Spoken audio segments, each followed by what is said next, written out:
leaves my eyes. Day that I die,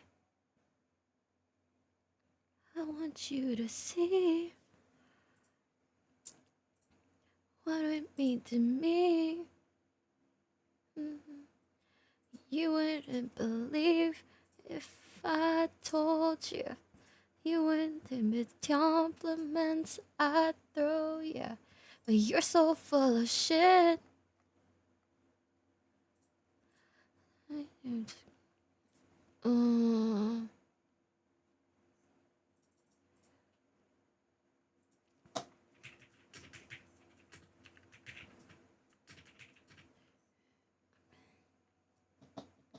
But I don't know what I'm crying for. I don't think I could love you more. Not be long, but baby, I going live right now on Twitch and YouTube. Till the light leaves my eyes. Oh, what the fuck? Have I been unmuted this whole time?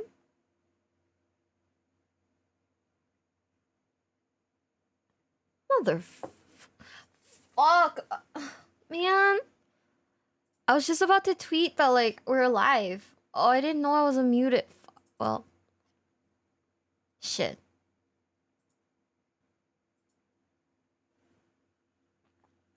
Well, shit. Oh, man. Hi, guys. Morning. Good morning, guys. If you guys have just woken up for the day, good morning. If you guys are just waking up, well, good morning. If you guys have been at work, hi, I hope you guys are having a nice day. But also, isn't it like literally the weekend? Therefore, it's like alright, right?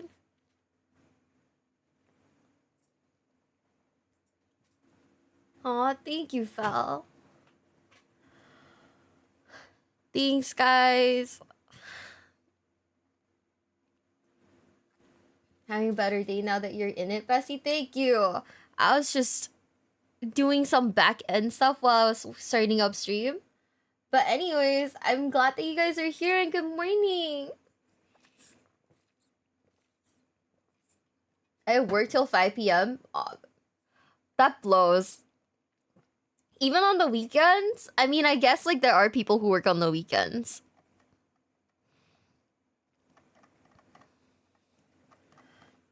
It's me. I've woken up and I've been at work. Oh fuck, dude. 07's in the chat. I saw some people were asking. So today, what we're reacting to, right? It's gonna be the history of World of Warcraft. So we're watching things like why did each race join the Horde? The most important human in Warcraft history. Warcraft villains who did nothing wrong. Okay? Warcraft's most overpowered king. Garrosh did nothing wrong.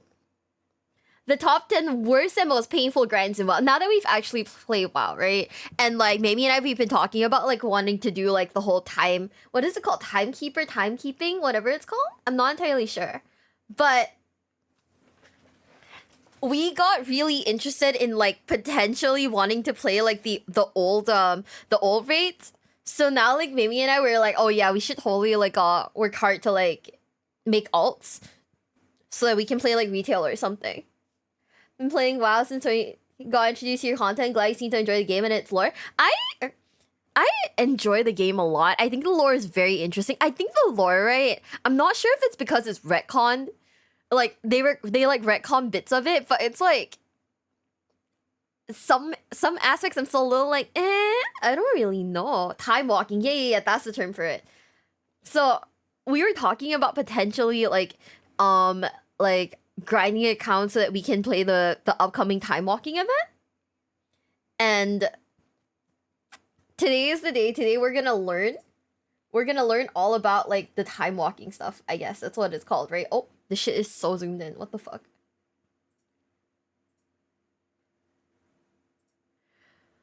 So our first video is gonna be why did they join the horde? Because why did they? Also, I didn't start the timer. If you guys didn't know, we hit the sub goal to eat the Nutella on a hot dog. So look forward to that. Heck, I'll even like make it like extra gross and I'll put like cheese on it. Trust. They retconned a lot for sure. I remember back in Warcraft 3 where demons and the undead were just kind of one big evil faction.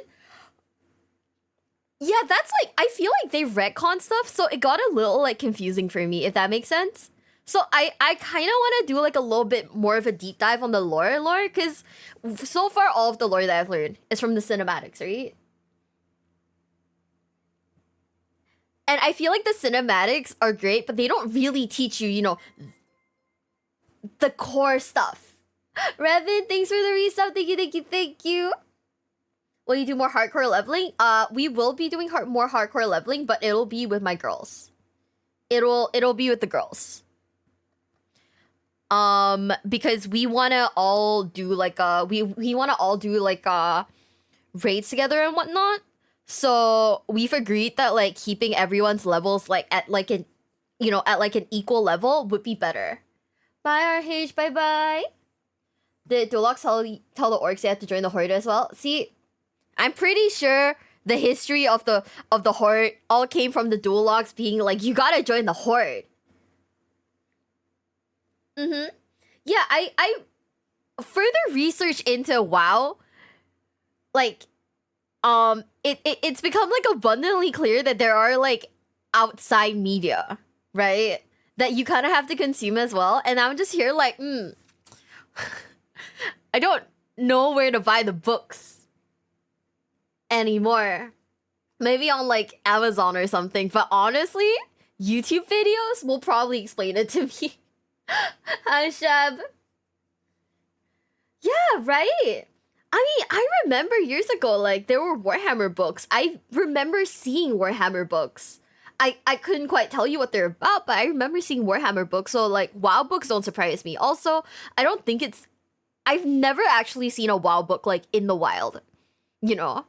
So, I don't know about that. Hi, Maka, hi! Love for your in-game lore books and Classic because it's everything that was good before getting revamped after Shadowlands, pretty much. They have WoW books and bookstores here in Singapore? I don't know if I've ever seen one, to be quite honest with you. Yeah, Warhammer lore is also very scuffed. I am basically the guy in the meme, you know, the one with the like conspiracy board behind him with all the like little strings attached. That is literally me with like WoW and like Warhammer lore. They have audiobooks. Oh, okay, that'd be great. That'd be great. WoW books are just awesome. Are they good?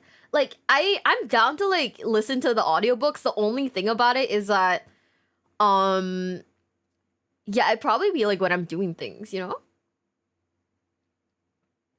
I just finished watching your YouTube upload on the guy who punched a judge just because he got super poly. The number of people who crash out in public events low-key frighten me. Because it's like, my brother in Christ, you're an adult. Have some, like, emotional control. Thank you for blessing my crops. I listen to books on Audible when I have a hard time focusing when I read. Yeah, I feel that. I don't mind listening to, like, Audible, but sometimes, like, you know how even though you're listening to, like, an audiobook, you still kind of, like, zone out, right?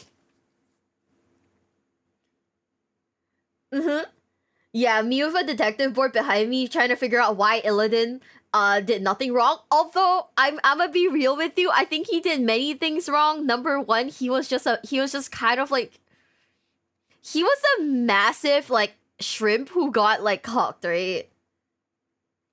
He just really wanted his brother's wife. Isn't that like his like TLDR, his entire backstory? Like, I mean, I guess like the dedication's kind of insane, but also like my guy, there's like plenty of like, you know, there's like plenty of women in the sea. I want to eventually watch like SCP videos one day. The only thing about it is that SCP videos, like, I only know Peanut, right? That's like the only one that I really like know. I thought about playing like some of the SCP games, but honestly, I don't know enough about the lore. I was thinking of getting one of the Warhammer like omnibus. I don't know how to say it. I just call it like an omnibus. But yeah.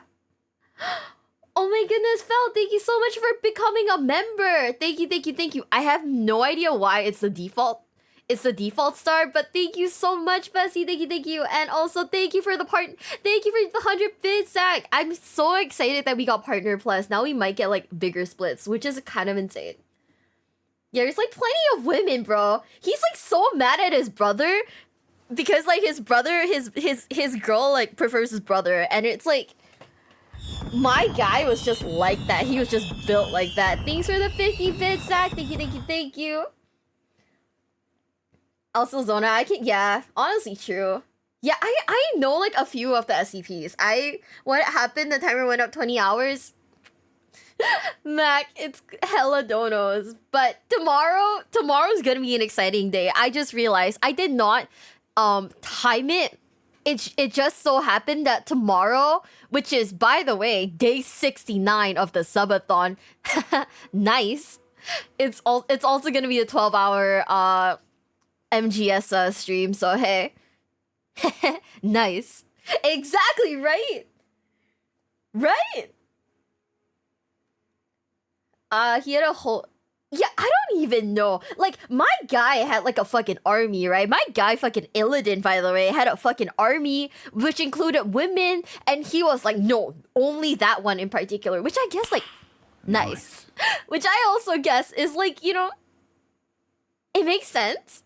It like makes so much sense because he's like he's just a lover boy. He's just a lover boy. But also like Illidan, come on, man. Stop drinking the like toxic like Baja Blast already. Howard, thanks for becoming a member. Thank you, thank you, thank you. Yeah. I don't know. There's so many like SCPs. There's like an IKEA SCP too, right? Bro, I fucking love IKEA. I need to like go to IKEA soon. Yeah, I mean, I guess he is just like a down bad lover boy, but at the same time, it's like, yo, I don't know if becoming like addicted to like if being addicted to like Mountain Dew was the right call, bro. You know, like, don't do that. That's bad. Like, Illidan, that's really bad. Like, don't do that, guys. But yeah, I'm glad. So because today is gonna be a react, remember we will be hiding the Subathon UI. But next week we will be having slight changes.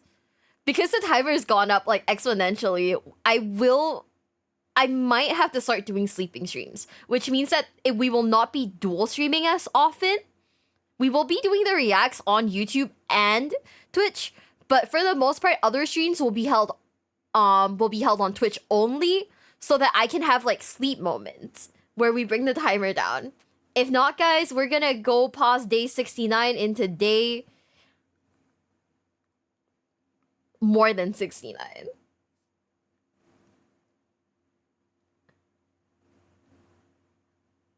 Is it true that the Costco CEO retired? $1.50 cola plus glizzy combo was nice while it lasted. He retired. That's crazy. Oh my god, that was so nice.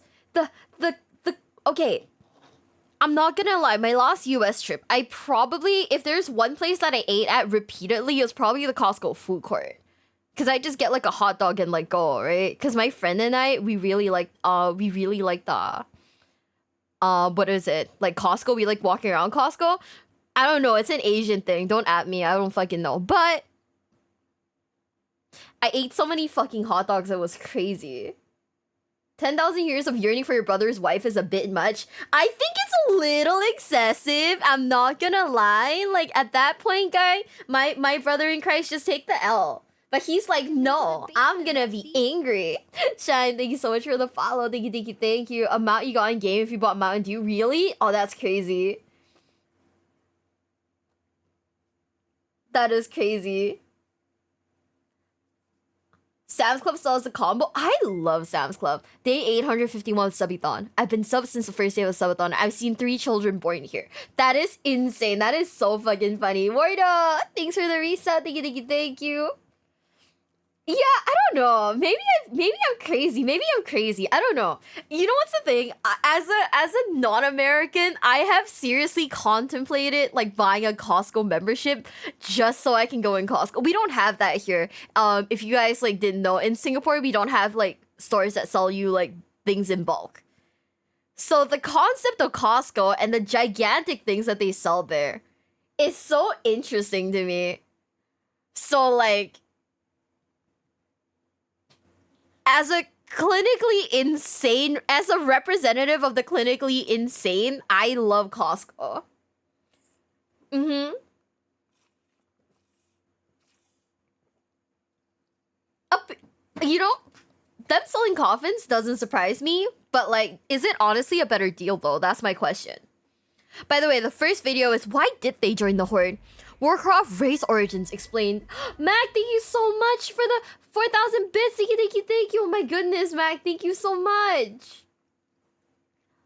It went up by an hour.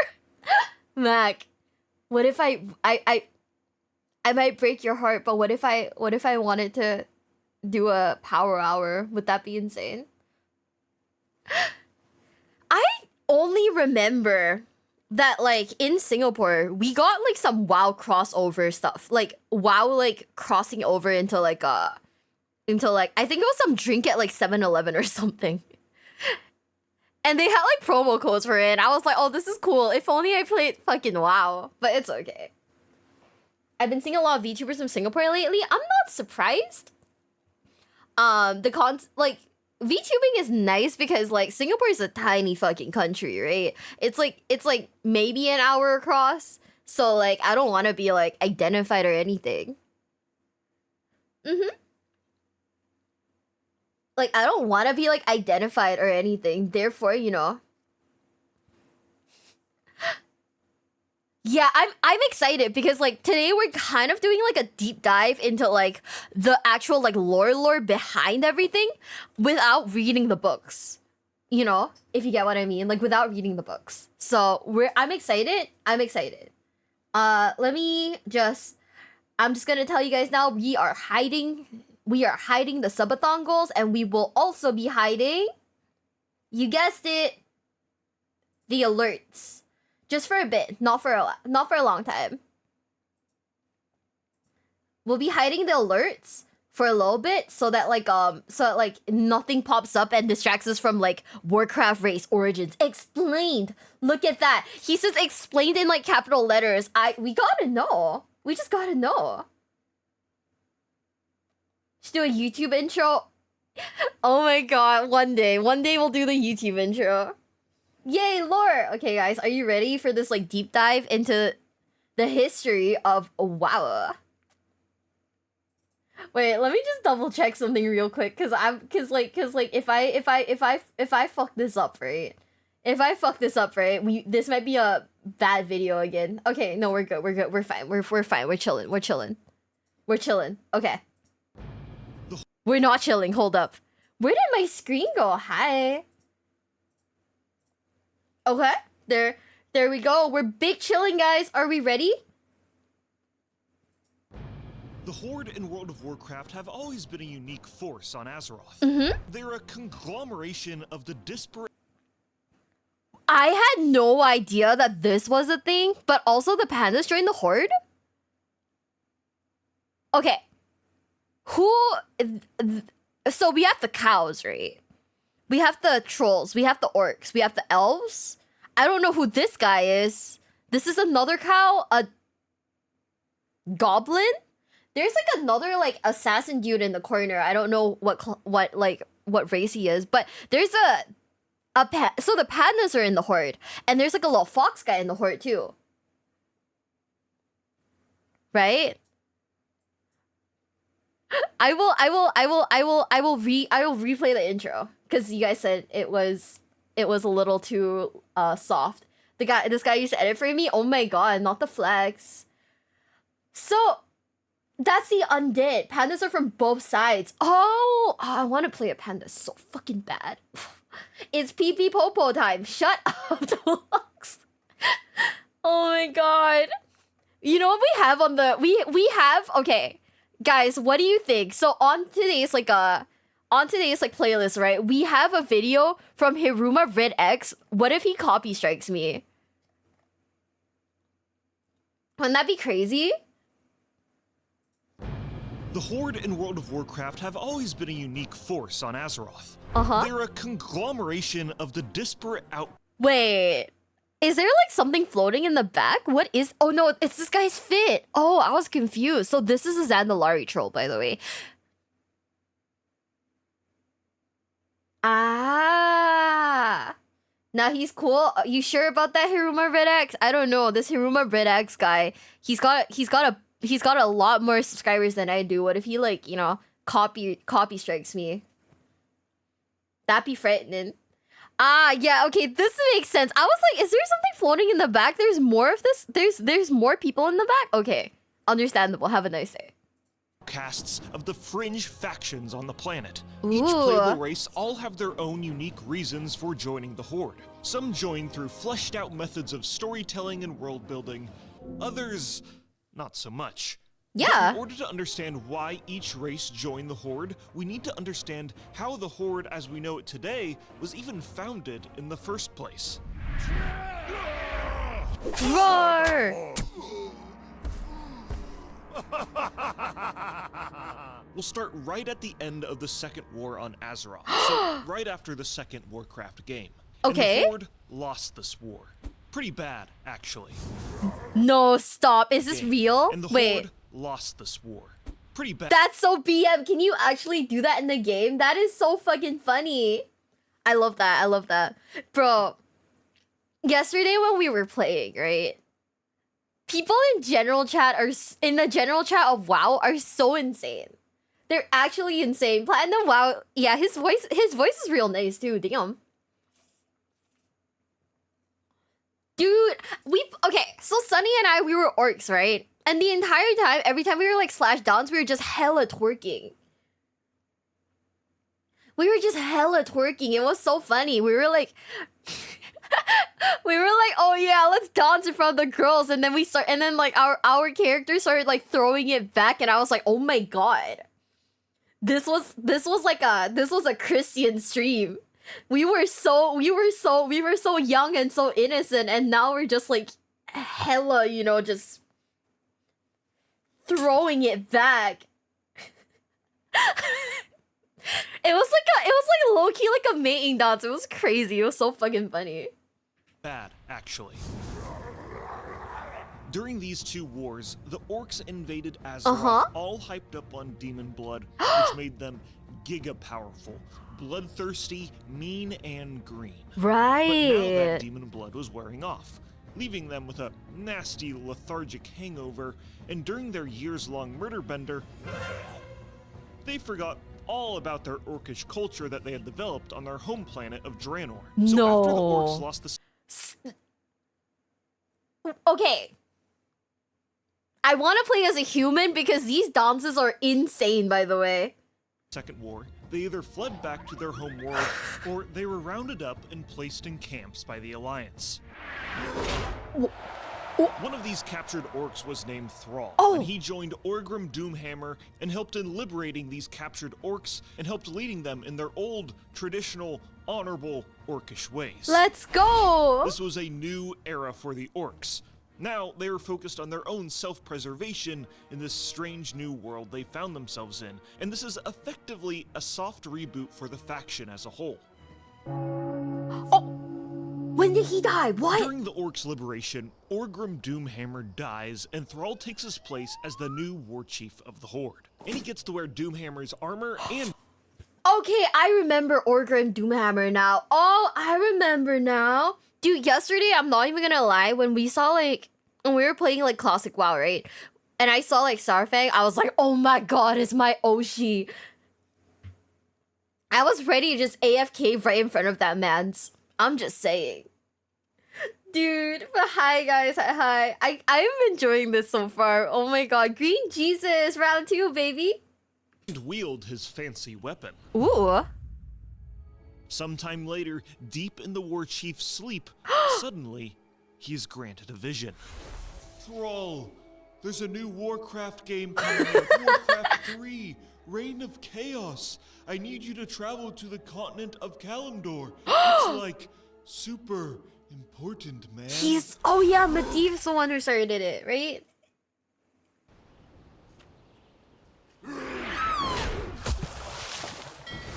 Yo, what the fuck? So Thrall and the Horde steal some Alliance boats and set sail for the continent of Kalimdor. But on their way, they get caught up in a storm and settle on a remote island. Bro, stop. You're so funny. Eh? Tazdingo man. While on the Ooh. island, Thrall meets Senjin, the aged witch doctor and chieftain of the Darkspear Oh. tribe. And I just want you guys to know that no matter what anyone tells me, I firmly believe that all of the conversations in this video happened the exact way that this guy is telling me it was. Okay, you guys can tell me no, it was more detailed than that. Nope. He definitely said Warcraft 3 is coming out, therefore you gotta go to this like fucking place. I'm just saying. Why would Platinum WoW lie to us, right? Why? Therefore, are you having a good day or a bad day today? We always have very alright days. I just started my day. I don't know if it's good or bad yet. I mean, I'm enjoying my day so far. So hey, it's probably a good day. Yeah, right? It 100% went down like that. It couldn't possibly have gone any other way. even by troll standards, which are typically unsuccessful, the Darkspear had quite the troubled past. Oh. The tribe was originally from Stranglethorn Vale, but were bullied out of the forest by the other troll tribes. No. The Darkspear then fled to the island they are on now. But more recently, a Koltiran expedition of humans established an outpost on the island and are hunting down Thrall's band of orcs.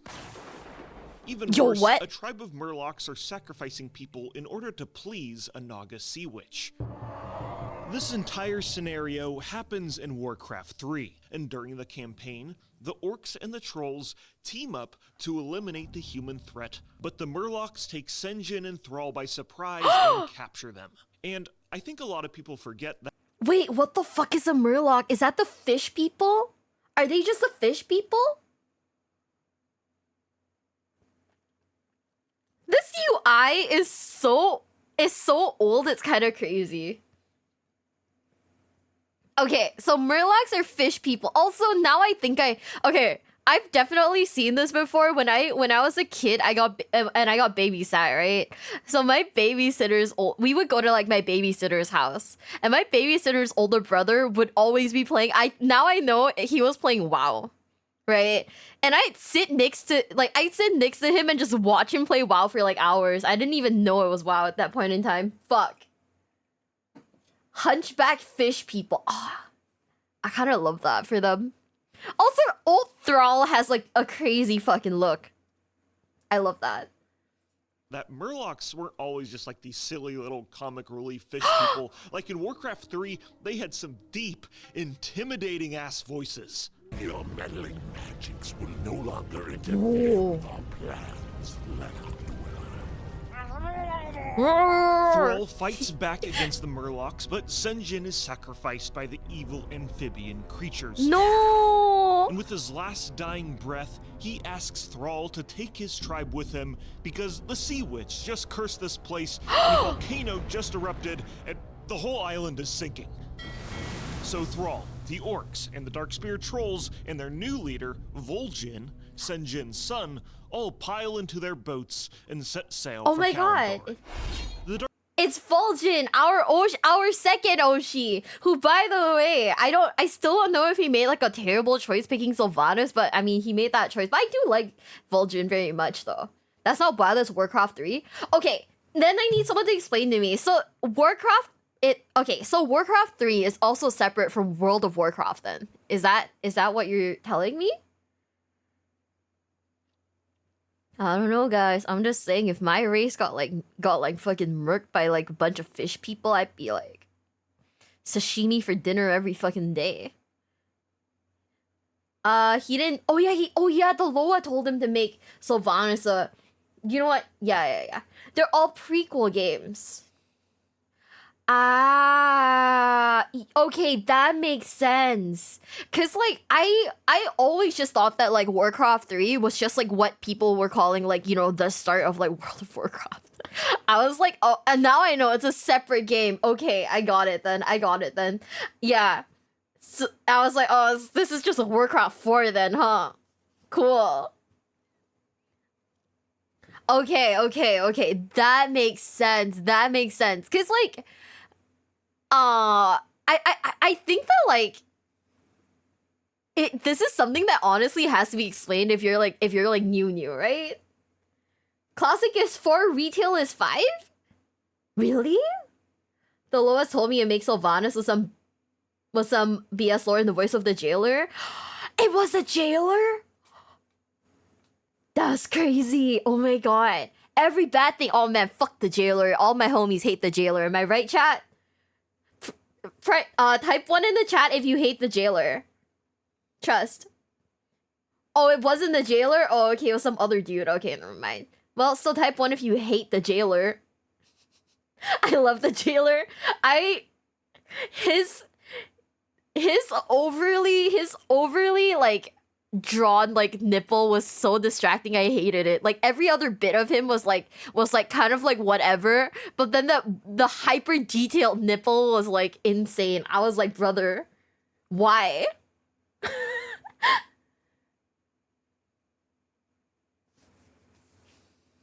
Darkspear trolls established themselves in Durotar and the Echo Isles. Ooh. Finally, the Darkspear trolls had a place they could call home. Ooh. Throughout history, they had been plagued with famine and war, but now, as a part of the Horde, they can start to build a life of prosperity with their newly found Horde allies. Friendship!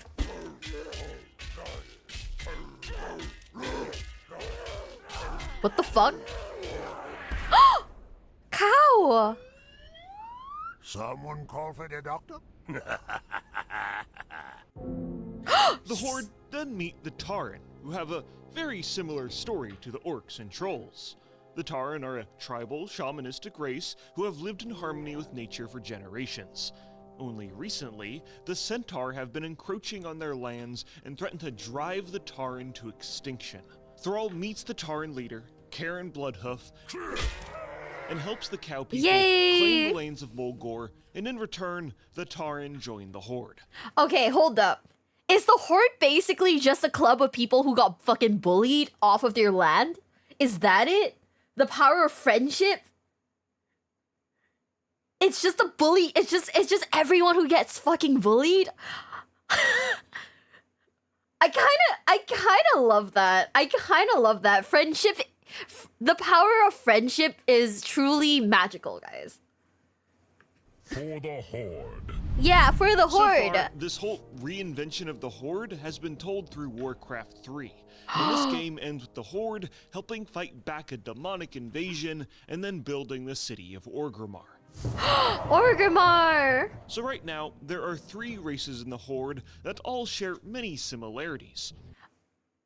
He named so the city is named Orgrimmar after his like dead bestie, who was the OG chief, right? Okay. But Thrall is still alive, like all the way till now, right? So how many years have canonically passed or is Thrall just like alive like 5 ever? Is he like immortal as fuck?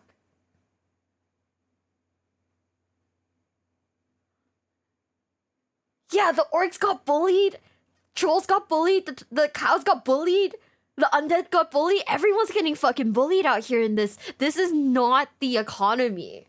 He's like 50? Oh, 25 years? We watched 11 hours of cinematics for 25 years to pass?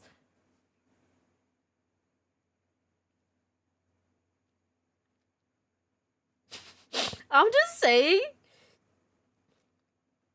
That's some Pokemon level shit. That's honestly some Pokemon level shit, huh? Thrall is basically Ash Ketchum. They all are groups of tribal warriors with cultures focused around honor and shamanism, trying to thrive in a world that threatens their existence. But it wouldn't be till World of Warcraft that a new race would alter the dynamic of the Horde. And this is one of my favorite instances of world building in the Warcraft universe. Oh, that's like the taxi that we took yesterday, huh? The Forsaken were formerly the citizens of Lordaeron, who were enslaved and undeath by the Lich King, then later broken from the shackles of his domination magic. But one must ask if their free will is a blessing or a curse. Lich King mentioned, guys. The Lich King was fucking mentioned. Let's go, gamers! Guys, the world of, World of Warcraft must be so stressful because there's like constantly like threats every 4 years, right? There's like threats every 4 years that you gotta beat. Like you have no time to even like take a break. Like even if I want to have like kids or something, it'd be like, yeah, you know, sick. In another 3 more years, there's gonna be a new big bad that I'm gonna have to fucking kill. Every year? Oh, every year there's a fucking war, dude. Oh, Seven's in the chat. Let's go. Also, yeah, OG Lich King mentioned. Let's fucking go. Gone are the days of their lives when they were living. A distant memory as their kingdom crumbles around them and their shambling bodies decay. They are a people cursed to live in the light-forsaken echo of their past. Oh no. And yet, it is the only place they can call home. Okay, this is a very weird segue, but you know how like they're undead, right? And like basically their like flesh is rotting off. I kind of admire the dedication that, you know, her titties are still on. If that makes sense. Would you rather live in WoW or Warhammer? Infinitely WoW, because it feels like as a peasant I could still have like a, you know, a good life ish. You know, if my village doesn't get, you know, fucking like raided by like Sylvanas or something, I think I could still live a relatively good life. In Warhammer, absolutely not. I would be eating like fucking corpse cakes or whatever it's called. But yeah, I kind of love the dedication to the rack. I'm just saying, you know, hey. Home, as the outside world shuns them as monsters, no different than the scourge which they had broken free from. Oh no! The Forsaken's only hope for their continued perseverance is through their Banshee Queen, Sylvanas Windrunner, who promises to lead her cursed people to a better existence, no matter the cost. Forces like the Scarlet Crusade threaten the Forsaken's survival, and in order to ensure their safety, they must find new allies on Azeroth. The Horde! Let's fucking go! Sylvanas sent emissaries to the Horde and Alliance. Victory for Sylvanas. The Alliance emissary was never heard from again. Oh. But the Horde emissary, surprisingly, found allies from an unexpected source. I'm gonna be for real. So if I were the Alliance people and a zombie came up to me and was like, my people are getting like attacked and like we need help, I would genuinely be like, what the fuck? I'm gonna be for real. So I'd be like, what the fuck? Why are you talking to me? I feel like shit. This is low-key frightening. Also, we are watching a video on the Scarlet Crusade because I don't know what the Scarlet Crusade is, and I don't think there was a cinematic like that went super in detail about it, so we are gonna be watching. So we are gonna be like watching a video on it. But yeah, I feel like sir, shouldn't you, I don't know, be like dead or something? Oh, they have living relatives in the Alliance, but they got oh, that is sad. That is sad. That is fucking sad. Dude, I don't know. If my like dad came back from the dead to be like, hey, I need help, I'd be like, okay. But also like, what the fuck?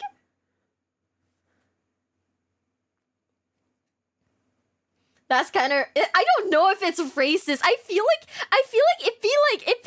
okay, the fact that the undead are considered like a separate race is like confusing to me. Only because, right? They're basically zombies, right?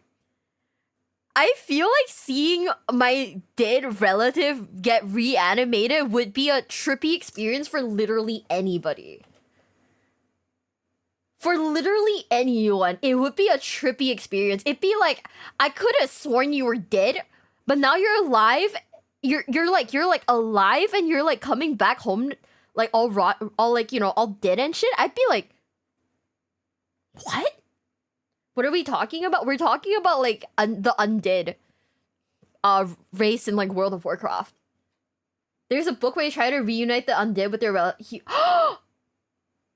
when it goes well, because she want to. Oh my god, Sylvanas is insane.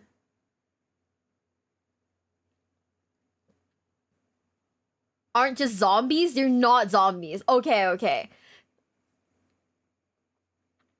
There's a meeting with the Forsaken. Oh, that is okay. You know what? That is nice. That is nice. That is nice. You know what? We stand family reunions here. I love that for them. Of course, they met with the Tauren, specifically Hamel Rune Totem, who saw a chance at redemption for the Forsaken. I mean, if they didn't help them, who would? Surely it wouldn't be the Alliance. The undead ambassadors meet with the Horde leaders and explain that they're merely seeking a cure for their undead affliction. Just oh no, they want to be cured. Plague in their laboratories, feeding poison to living beings for fun, and have lobotomized slaves. What?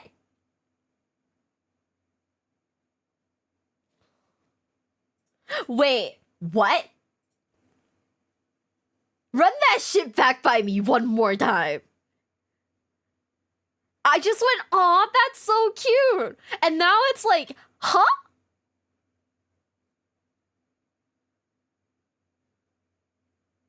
We were just like, oh yeah, you know, this shit's real fucking cute. I'm so happy for that, for them. They get to like, you know, go home to their families and also go, oh yeah, they're also like lobotomizing people, guys. What?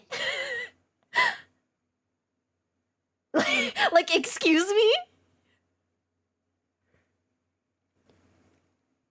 I'm gonna send this video to like Mamie and Leah just to see their reaction to like the undead. Look, we're all just silly little guys. We all commit a little crime once in a while. It's a silly little thing that we do, huh? That is just all about finding a cure, of course. Yeah, finding a cure. And perhaps the Horde and their shamanistic ways could be the breakthrough they need to find it. I guess. At first, the Horde leaders were unsure about this whole idea. During the Third War, they fought the Scourge. Were these Forsaken really that different? But on the other hand, they have a fortified city in the Eastern Kingdoms, a part of Azeroth with virtually no Horde presence, and it could be a crucial asset to the Horde. Upon further discussion, the shamans of the Earthen Ring suggested that it was the Horde's obligation, no, it was their duty to aid the Forsaken. The orcs were also labeled as monsters after drinking the demon blood, and only just recently altered their course for redemption. Couldn't you say the Forsaken are trying to do the same? And so, the Forsaken were officially accepted into the Horde, although their partnership with the other Horde races was not as tight-knit. Regardless, the Forsaken were allowed to establish as tight-knit. They would later grow closer to the other Horde races? Okay, cool. Also, I'm just saying, at this point, I think my favorite are the Cow guys, because I think the Cow guys are like... so far, I don't think the Cow guys have committed genocide, and that's like, you know, a +1 in my books. You know? I think the Cow guys are like the best. Everyone else is like morally like questionable. The Tauren though, fucking chill as fuck. I love them. Regardless, the Forsaken were allowed to establish an embassy in Thunderbluff called the Pools of Vision. But the Forsaken would be critical in the recruitment for the next race to join the Horde.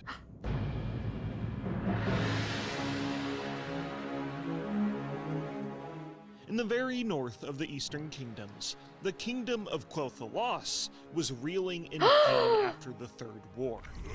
The High Elves of Quel'Thalas took the full brunt of the Scourge.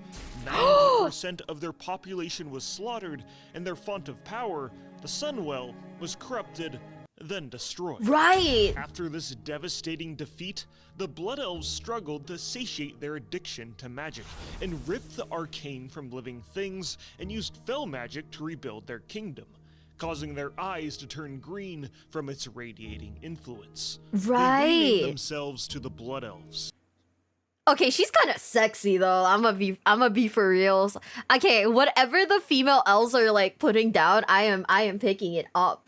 Also, oh yeah, eventually the cows do go a little genocidal, huh? I do remember that bit. But also, she is very hot. The man, not he's alright. The lady though, And their leader, Kael'thas Sunstrider, left to go to the world of Outland to find a solution to their magic addiction. Aldir Shalah.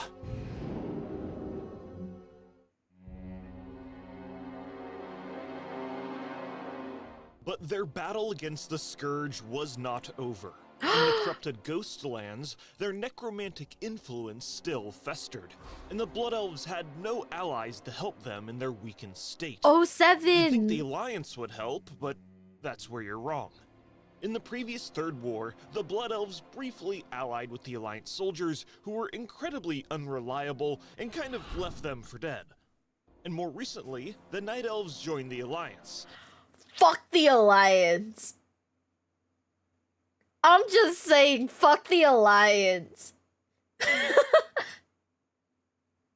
Oh my god, this is platinum, wow. Also, I just thought about it, guys. What if I reverse catfish someone into thinking I'm a guy? In like WoW. Cause like I feel like that's a thing that people do, right? The catfish. What if I catfish someone into thinking I'm a guy? Would that be fun? Would that be funny? Good night, Myojin. Also, bye, Howard. Have a nice day. Fuck the Alliance also. How successful would that be? I don't know, but we could try. We could attempt to be like, no, I'm a guy, duh. Like, you're crazy. I'm clearly a man. Oh my god. The Night Elves being one of the longest running enemies for the Blood Elves. So instead of helping, the Alliance kind of just spied on them to make sure they weren't doing anything nefarious. What What? the Blood Elves did find was help from an unexpected ally. Hello? The Forsaken came to the Blood Elves' aid and developed a unique partnership. First and most importantly, they both hated the Scourge, as the Scourge had destroyed both of their homes and their lives. Yeah, fuck the Scourge. Second, Sylvanas the Banshee Queen was formerly the Ranger General of Quel'Thalas, Oh. and was killed by the Scourge, so they have a special connection to the land and an incentive to reclaim it. It was through this unique partnership that the Blood Elves would eventually join them. Is he just casually munching in the back? Bro's just having a light fucking snack. Yeah, guys, so if I play WoW on stream, just remember I'm a 40-year-old man named Chuck. Trust. True, Fry. Very true. Oh yeah, Mamie was just casually eating behind me and I was like, Mamie. We were playing, she was like, hey, Miwa, look, I can do this. I was like, yeah, what's up? And she just casually started snacking on someone. I was like, Mamie?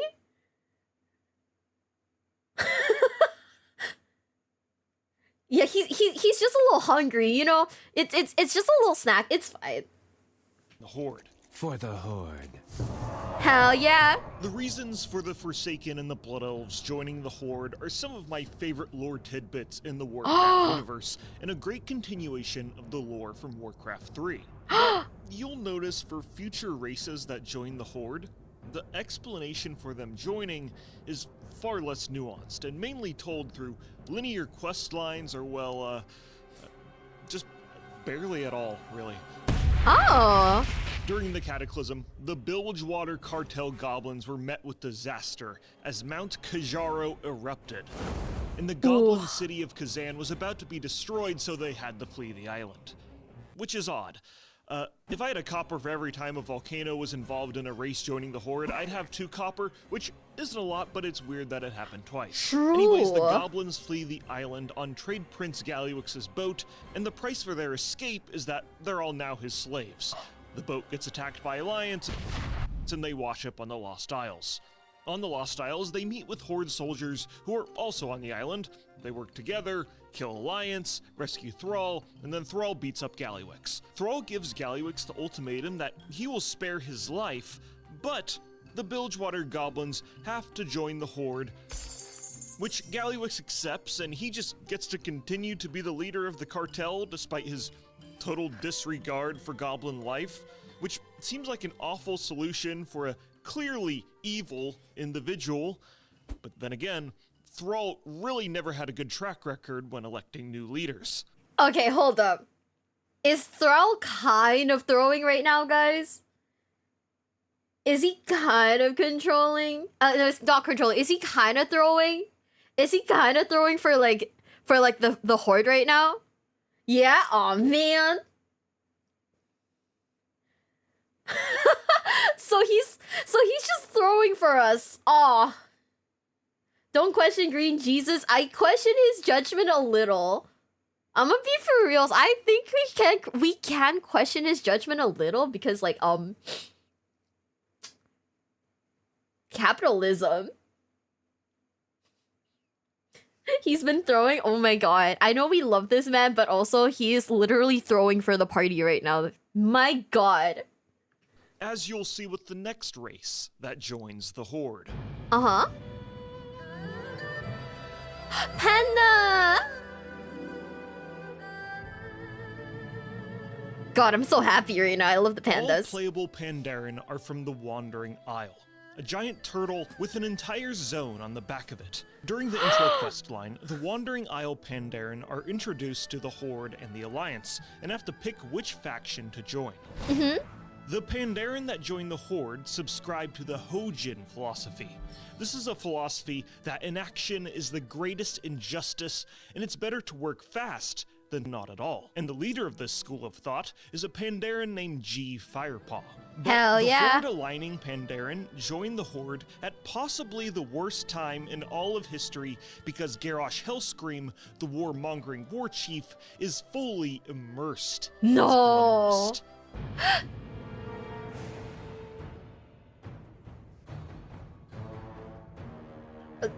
Logs, it's your Find out Oshi. What this war chief of theirs is made of. Oh. Emperor Hellscream, I am G. Firepaw. You've made a wise decision to join my horde. There are some that would call us barbarians, the mongrel races of Azeroth. They are ignorant and blind to reality. Look around you, Pandaren. You will find no better partner in battle than an orc. The Tauren have made themselves useful. Look, this one is a shaman. Yay! Even a blood elf can hold a sword. Okay, Do you see it? Everyone in my horde earns their keep. kind of mean. You and your friends will be no exception. Do you understand this, Pandaren? Yes, war chief. Good. Moving on. I know that you are not the only Pandaren to escape from that island. Some of your kind chose to join the Alliance. They are now your enemies. You may have had friends and kin who chose to cast their lot with the enemies of the I think the pandas look better in red than they do in blue. Don't at me, but I honestly think they look better in red than in blue. Horde. They are no longer your friends. No longer your family. The minute they put on that Alliance tabard, they died. I will not tolerate any lingering ties across enemy lines. Traitors to the Horde will die a traitor's death. Do I make myself clear? I believe so. Good. Meet me in the Valley of Honor. Bro's kind of a red flag, but also this is actual in-game dialogue. That's insane. He's, you know, that makes sense. He's kind of a dictator, huh? Yeah, Caramel Danson is crazy. I have a gift for you. And then Garrosh sends him to an arena and it makes him fight 3 giant monsters. So realistically, I think the Pandaren that joined the Horde would swiftly turn around and leave if their leader told them that they need to kill their grandmother just because she's wearing a blue tabard. No. But the Pandaren stay, and there really is no lore about Horde Pandarens after this, other than G Firepaw being set up for execution during the Siege of Orgrimmar raid, and if the players are too slow, he just straight up gets murdered. What? They killed our boy? Also, hi, Coder. Hi. Why the fuck they kill our boy? Huh?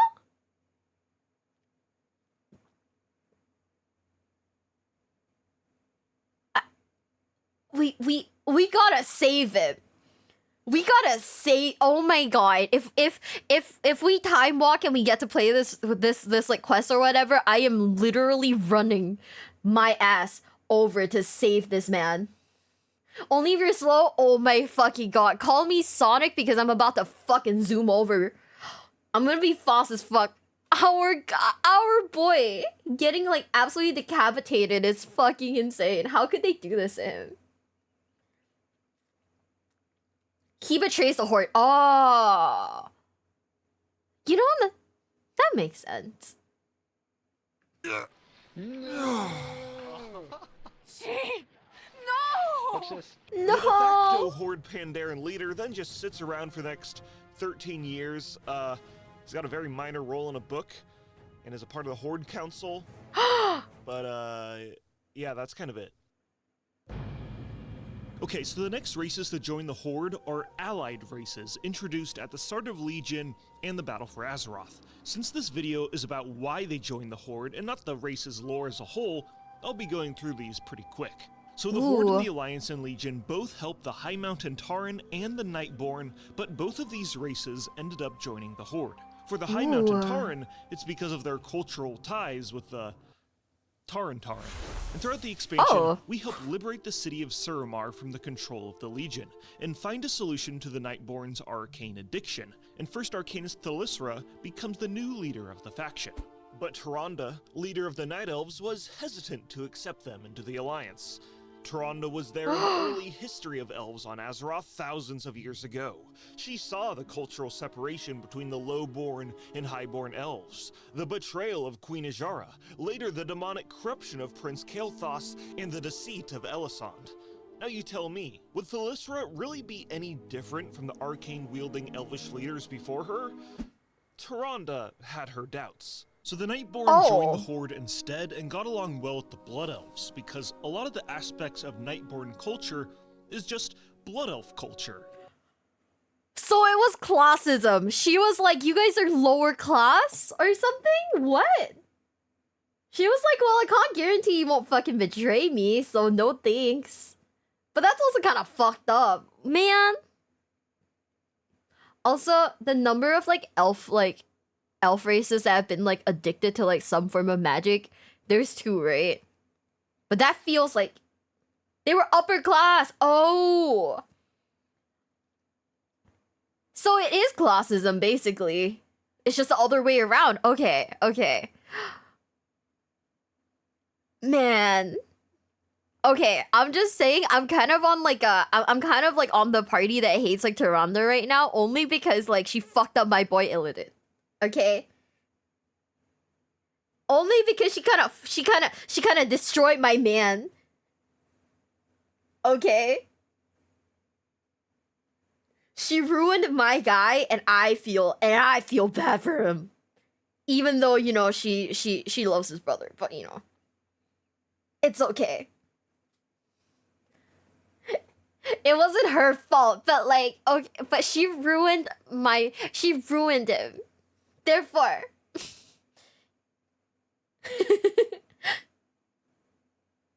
Except it's purple. What if it was purple? What? Oh, that's pretty. During the Battle for Azeroth expansion, the Horde meet up and ally with the Zandalari trolls. During the main questline, we help save Princess Talanji's life, earn their trust, and fight alongside them when the Alliance starts pushing into their lands. So by the end of the expansion, they join the Horde. For the Horde! Also in Battle for Azeroth, the Volpera join the Horde. Because they've been living in a desert and they want to adventure. That is the whole reason. Yeah, the Volpera are kind of like, I'm gonna be honest, the industry plant race of the Horde, okay? No. And finally... The industry plant race is an insane thing to say. I kind of love it, but also... I kind of love it, right? But also, I feel like that is... Okay, we might have the cows, and we might have the pandas, but I feel like those little foxes, that is the furry race. I don't even register the other two, like, animal-looking classes as furry races. That one, on the other hand, that is the furry race. Right? I kind of love that their whole thing is like, I want to see the wild. You know, good vibes. But, oh man. Mag'har orcs join the Horde in the most ridiculous way possible that is so outrageous and over the top that it's so bad it becomes good again, and I kind of love it. Okay, so in the Warlords of Draenor expansion, we travel to the alternate reality version of Draenor before the orcs drank the demon blood, which is why they're called Mag'har orcs. Mag'har meaning uncorrupted in Orcish. We fight them during the expansion, then kill all the demons on the planet, and then suddenly they become our friends at the very end, and then we leave alternate Draenor. 2 expansions later, the Horde need more allies for the current faction war and open up a portal to go back to alternate Draenor. Back on alternate Draenor, the Draenei we fought alongside with have gone crazy and have turned into these fanatical light-worshipping zealots. And it's only a matter of time before they kill all of the Mag'har orcs. So we help the orcs, take them back to our timeline, and they join the Horde. Which is, wow, just the most convoluted way to have a character customization option to make green orcs brown. And finally, in Dragonflight, Wait, what? the Drakthir wake up from their stasis in the Forbidden Reach and don't really join the Alliance or Horde. They just join the factions as diplomats of a sort. And it's the same for the next race, the Earthen. They're just diplomats and not necessarily Horde members. I really do wish I could give you more context for both of these races joining the Horde, but there really isn't anything of substantial value to talk about. So these guys are just there then. They were just like included in the Horde just cuz? Guys, okay, this is gonna sound crazy. Oh, it's probably not crazy, but I kind of want to play Alliance in like retail. Right? Just for like the other story. Like, at all. So you've probably noticed that the actual lore explanation for each new race joining the Horde has been going down over the years. There are a couple explanations for this. One is that storytelling was a huge part of Warcraft 3, which allowed Blizzard to sow the narrative seeds for the lore to come in World of Warcraft and enrich it to its fullest extent. Okay. Then, in World of Warcraft, the finite amount of narrative resources Blizzard has is used for gameplay that more players will interact with, like telling the story of a raid, a zone, or a very important lore character. Yeah, you know, they could do a whole complex storyline filled with voice acting, explaining the reasoning for the Pandaren staying in the Horde, but it's not like many players would actually interact with this content, and they would rather want lore for the flashy new showcase raid that is far more interesting to the wider player base. Oh. And that is why I love it when Blizzard releases short stories that allow us to dive deep into these topics for nerds like me. And there's an important part of Warcraft lore that I think a lot of people forget about, and it's that this game's lore is not the top priority for Blizzard. World of Warcraft's lore is used to help explain in-game content features first and foremost. And a majority of players do not care that deeply about the game's lore.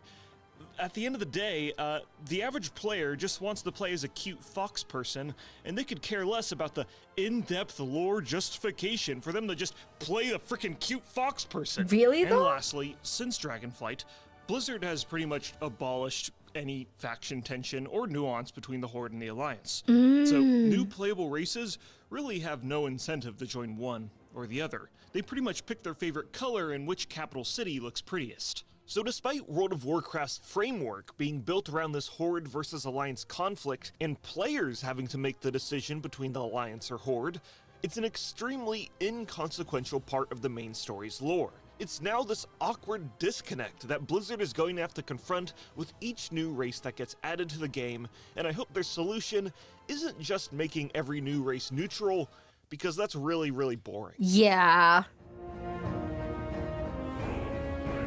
So in summary, what unifies the Horde is that they are the remnants of a war-tarnished world. The outcast races desperate to carve out a place of belonging despite their troubled past. The Orcs fostered a new era after their defeat in the Second War. The Darkspear Trolls fight to find prosperity in the echo of their ancient troll empire, while the Tauren strive to preserve their nomadic, spiritual way of life in the face of encroaching threats. Oh, I kind of The love Forsaken them. attempt to separate themselves from their Scourge origins. The Blood Elves seek redemption and stability after their kingdom's destruction and their addiction to magic. Each race within the Horde has its own unique struggles and desires, but they are bound by the harsh realities of a world shaped by war, loss, and survival. They are united by necessity of standing together against both internal strife and external dangers, even if their individual goals may sometimes differ. The Horde represents resilience, the persistence to rebuild from devastation, and the will to survive despite the overwhelming odds they face.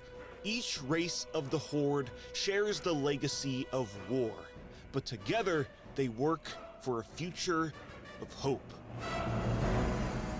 I love that the Horde is just basically, we are best friends. I love that energy for them, and like I am very happy for them. I still low-key want to play the Alliance though, only because I think the playing a human guy and doing Fortnite dances on your enemy is a lot funnier than playing a female orc and twerking on your enemy. I think it's more BM.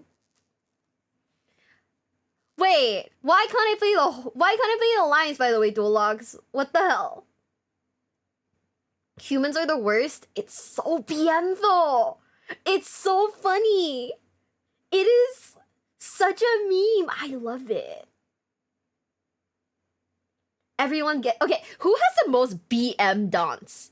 Like, if I want to be an absolute like asshole to people in like general chat, because I will excommunicate you. Did you guys see that? He said that if I play the Alliance, he's gonna kick me out. That's fucked up. That is fucked up. Male goblins? Oh man. I wanna play a male.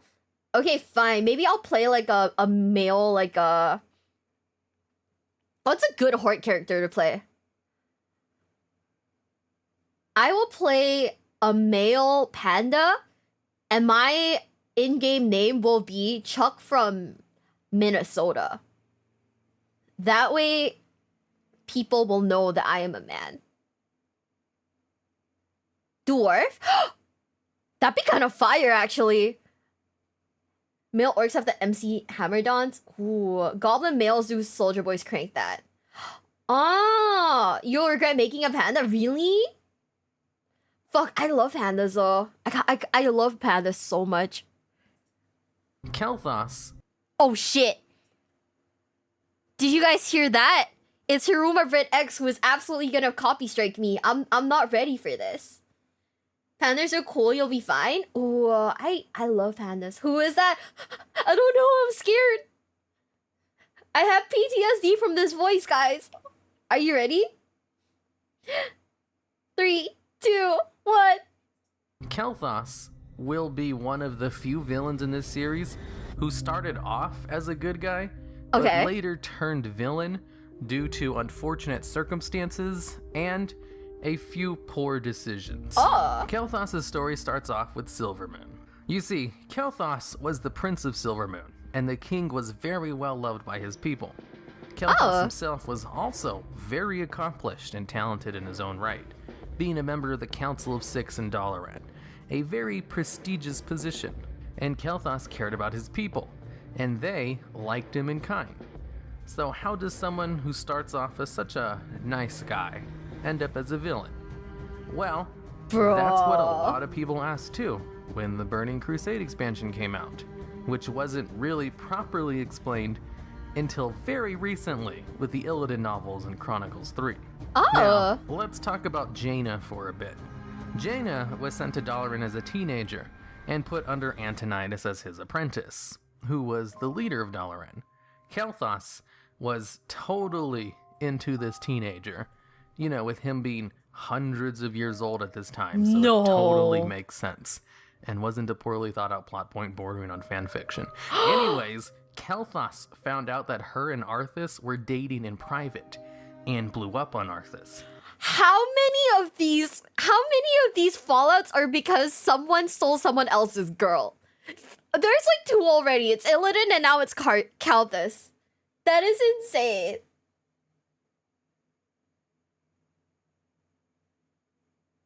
Yeah, what is with okay?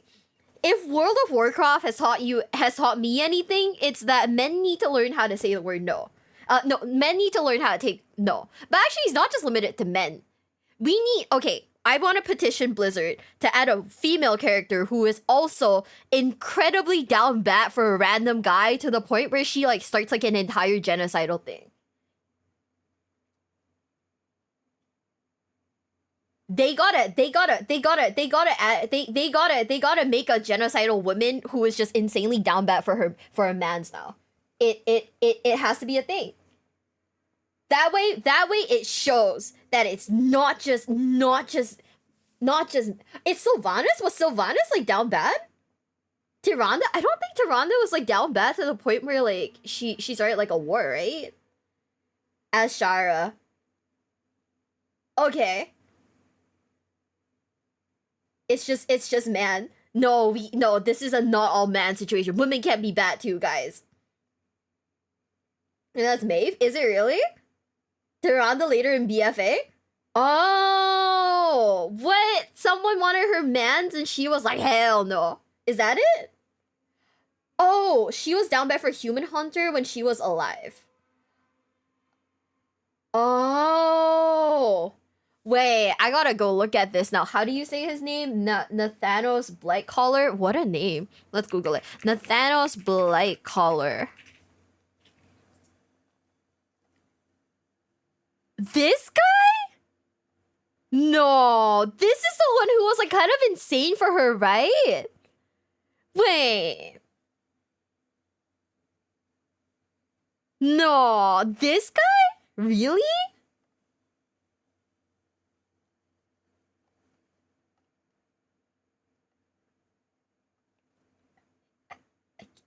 I guess.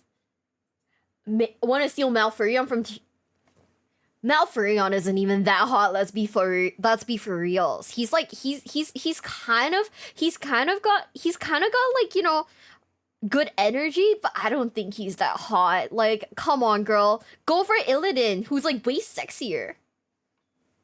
Telling him that he should at the very least be open about their relationship and not cower at the thought of rumors like they were. Ooh. This, of course, upset Arthas, but he also knew Kael'thas was 100% right, so he broke things off with Jaina, so they could both focus on their futures.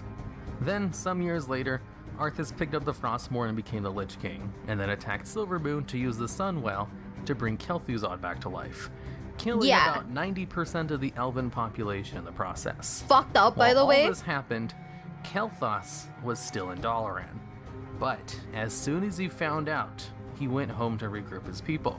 Kael'thas' dad died in the battle, which, understandably, made Kael'thas pretty bummed out.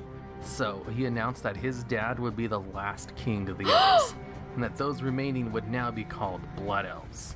So technically, Kael'thas was the first leader of the Blood Elves. Ooh. Then Kael'thas went out to do what any leader of a country who needed to rebuild after losing a major war. He reforged his dad's sword, Fela Malorn, and sought to rekindle old allies, and to maybe find a cure for their newfound mana addiction following the destruction of the Sunwell.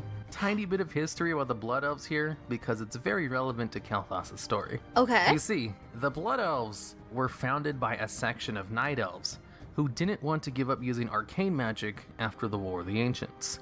So they traveled halfway across the world and rebuilt a new empire around the Sunwell that they created thanks to a vial of the old Well of Eternity given to them by Illidan. The entire nation of Quel'Thalas was founded over not wanting to give up that well, which was now destroyed. Anyways, then a little time later, Kael'thas runs into Tyrande and Maiev randomly and decided to help them out, since they were on a hunt to take down Illidan. During a battle with the undead, who were all over the place in this time period, Tyrande got swept away down a river after a bridge she was on collapsed. Later on, after finding Illidan, Malfurion, who had joined the party, blamed Illidan for Tyrande's death at the hands of the undead.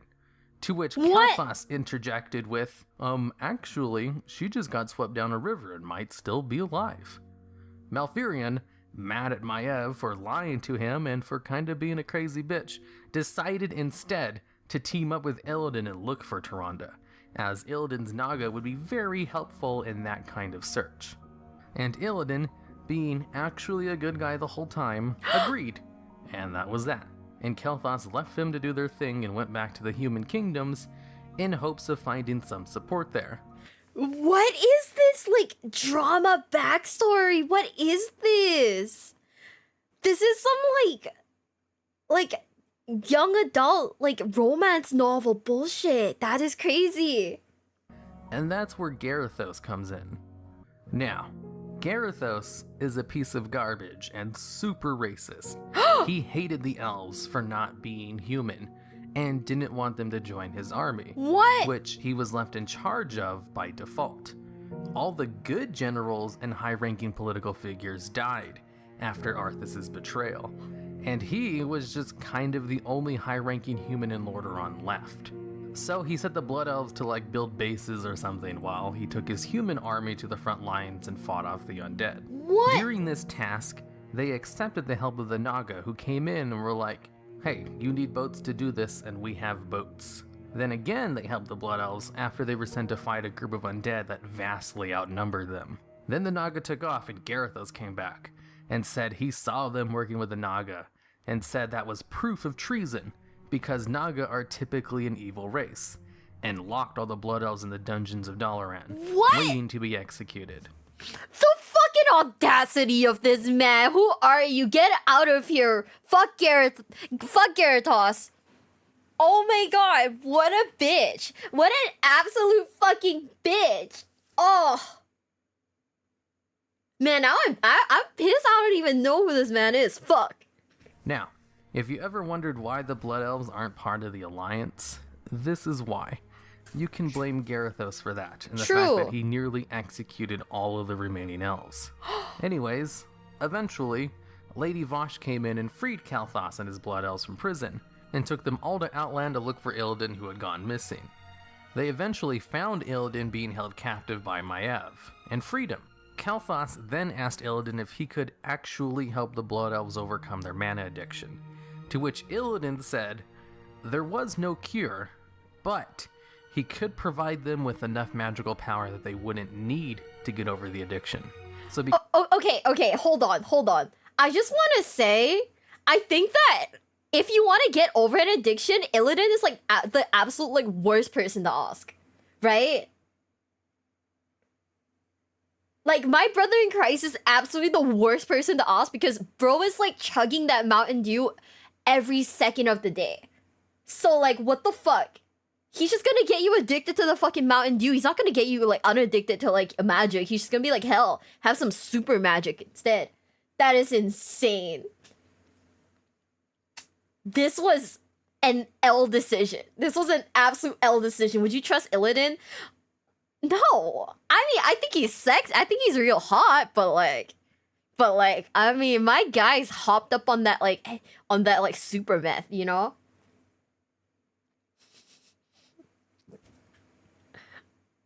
This is yeah. He's like basically like, oh, you're addicted to Pepsi. Have Mountain Dew with like a ton of Coke in it. How does that sound?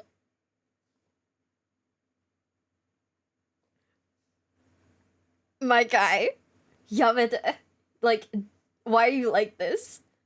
Because of this, and because of how much help he got from the Naga, Kael'thas pledged himself to Illidan's service and officially joined up with him. The three of them then went off to secure a foothold in Outlands, and to that end, they needed to close off all the portals in Outland, which there were a ton of.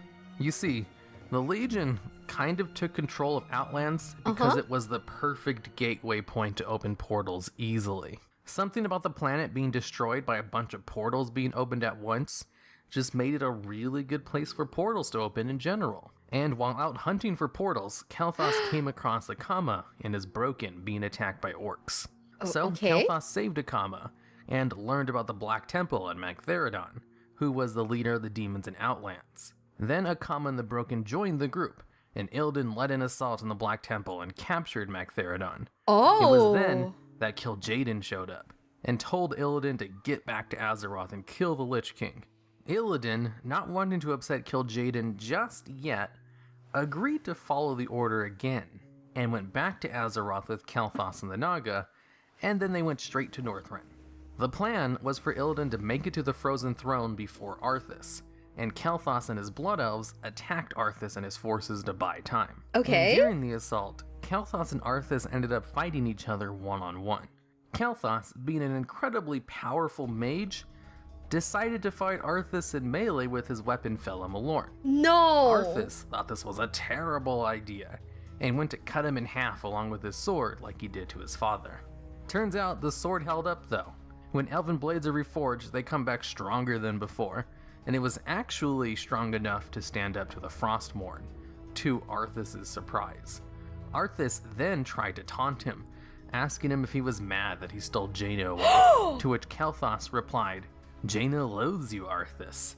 You sicken and disgust her. Anything she felt for you has long since turned into hatred." Which, surprisingly, ended up pissing Arthas off instead, which made him attack blindly for a bit until Kael'thas was able to teleport away, after losing his blade in the battle, thinking he had bought Illidan more than enough time. But it wasn't. Arthas caught up with Illidan and then beat him in battle. No! Lady Vashj and Kael'thas eventually found Illidan's body and took him back to Outlands. Illidan, knowing that Kil'jaeden would be coming for them, then started to build up an army to beat him, and secretly started training his demon hunters. But Illidan also kept the demon hunters a secret from his allies, including Kael'thas. Illidan tried teaching the Blood Elves how to siphon magic from artifacts, creatures, and the environment, but it wasn't enough for them. Kael'thas eventually found out about the demon hunters and thought if they could use fel magic without falling under the Legion's sway, then so should he. Ooh. So he convinced Illidan to teach him how to siphon fel magic, and started out only taking tiny bits and pieces of it at a time, but then he quickly became addicted.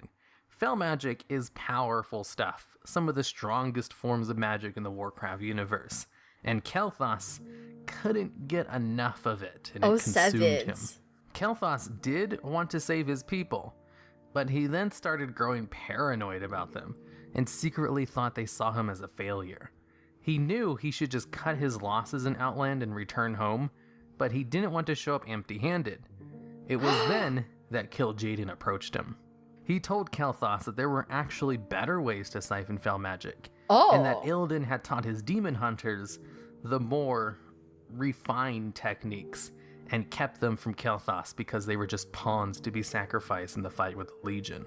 Then he promised to show Kael'thas the real way to siphon fel magic, if he would turn on Illidan and join the Legion. To which Kael'thas was like, yeah, no way. But this conversation did help fuel his paranoia nonetheless. Later on, Illidan noticed a Naru's arrival in Shattrath City, and thought they might be a potential threat to his war with the Legion. So he sent Kael'thas and his Blood Elves to take the city. Kael'thas asked if they could have the assistance of his demon hunters, and Illidan told him no. Okay, that's kind of and shitty. also remained silent about why he couldn't use them. This pissed off Kel'Thas, but he tried to take the city anyway and sent a group of his best men to the city. Only, as soon as the elves got to the city, they threw down their weapons and joined the Naru, because their leader had a vision that the Naru were the key to saving their people. He then sent a message to Kel'Thas that he too should join the Naru, but got no reply. Ooh. Kel'Thas was just the tiniest bit mad that a large portion of his army defected, and asked Illidan to retaliate against the Naru in his place. But Illidan just kind of ignored him and didn't really do anything or care that Kel'Thas had failed. He was too busy with his demon hunters to care about anything else. This act all but convinced Kel'Thas that Kil'jaeden was right, and that Illidan didn't really care about the Blood Elves at all. Okay, stop. Why do I feel bad for Kel'Thas right now? Like, he's just kind of getting like fucked on every avenue. Like, he's like, okay, I'm gonna trust these people now, and they just keep fucking him over again and again and again and again. This is so sad. Why? What? Oh man, I feel bad for him now. And Kel'Thas sought to not allow his men to be used as pawns again, not like what would happen with Garithos, and decided to side with Kil'jaeden. Kel'Thas knew he should not trust the Legion, and knew they were ultimately responsible for the Lich King and the destruction of his kingdom, but he also just, like, really wanted to learn more about Fel magic. Oh my god. He was a total addict to that stuff, and this was the perfect excuse. So Kel'Thas told Illidan that he was going to Netherstorm to try and learn how to siphon the chaotic magic there, and that he would totally return. Illidan, preoccupied with his demon hunters, was like, yeah, sure, okay, whatever, and didn't really give it a second thought, and didn't really notice that they never returned until way later. While in Stop. Does Illidan kind of suck? Does he actually kind of suck? What the fuck? Netherstorm, Kel'Thas found the Tempest Keep, which was a super advanced Naru ship, and overtook it with his newfound Fel magic, and enslaved the Naru Meru. Kel'Thas finally had something to send back to his kingdom, and sent the Naru, as well as the knowledge of how to siphon magic from things, back to Azeroth, to his people in Silvermoon. Then Kel'Thas learned how to store mana from Netherstorm into magic cubes, and sent those back to Silvermoon as well, as alternative sources of powers for the Blood Elves to siphon. Kil'jaeden was all for this, as he had planned on using all of that magic to help summon himself into the world to invade Azeroth. Ooh. Back in Silvermoon, though, Lord Thamar was growing worried for Kel'Thas, and wondered why he'd been away from home for so long.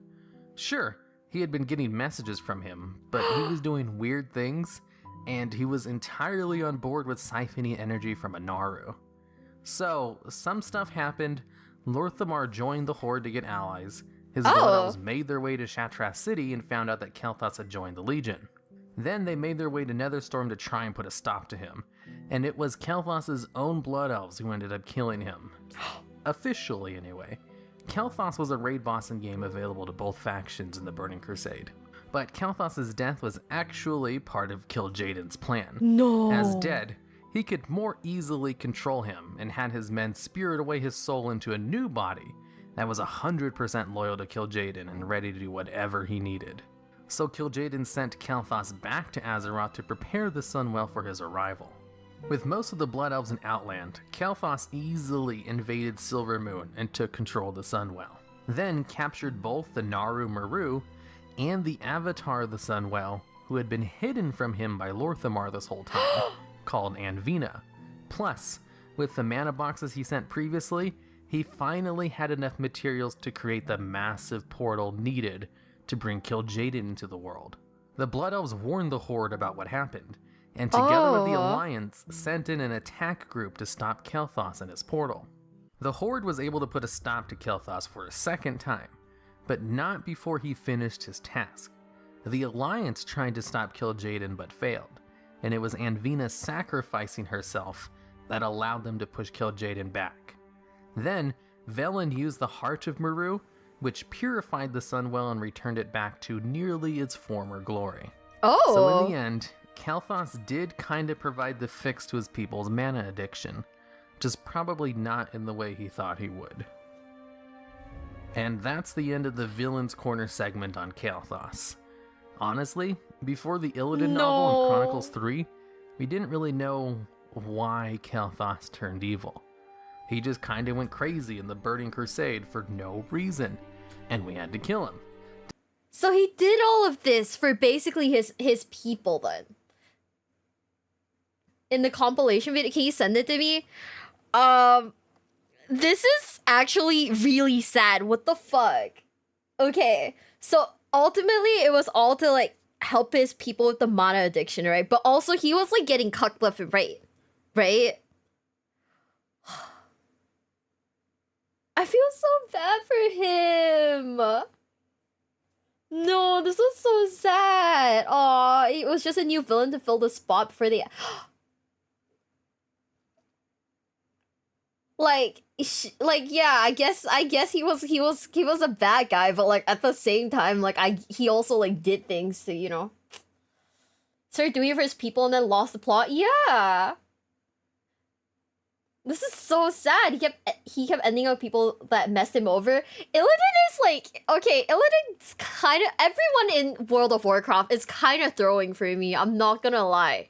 I don't know, now at this point, I'm like, ooh, I don't know a single character who isn't like actively throwing for their team, right?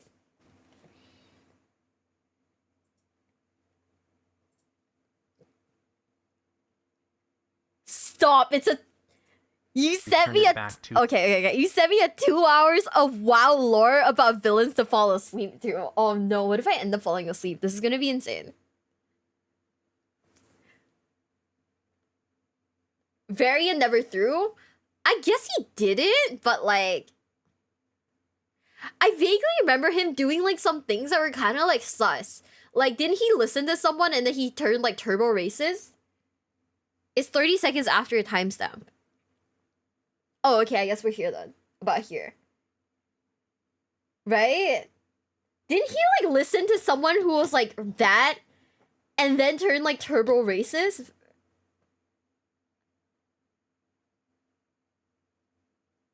Rewind a little bit? Okay. I will just watch the end bit of this. Would. Update. There was actually some new lore added to Kael'thas after this video first went live. Kael'thas ended up in Revendreth. He was taken by Sire Denathras personally to be experimented on, to amplify his pride to make more anima. No. You have to free him in a raid by healing him up. He then helps Revendreth players hunt down Kel'Thuzad, who he finds out is in Maldraxxus, another one of the zones of the Shadowlands. Later on, he teams up with Lady Vashj to hunt down some Dreadlords. They talk and wonder about what happened to Illidan together. Vashj reminds him that Illidan no longer had a mortal soul. You see, Illidan was never killed and was held captive by Maiev, where he was free during the Legion expansion. Illidan helped defeat the Legion and is currently alive guarding Sargeras' prison. Later... What is a heal fight? Do you just have all of your, like, healers just constantly heal him? But what if you're not a healer? Do you just, like, chuck, like, potions at him?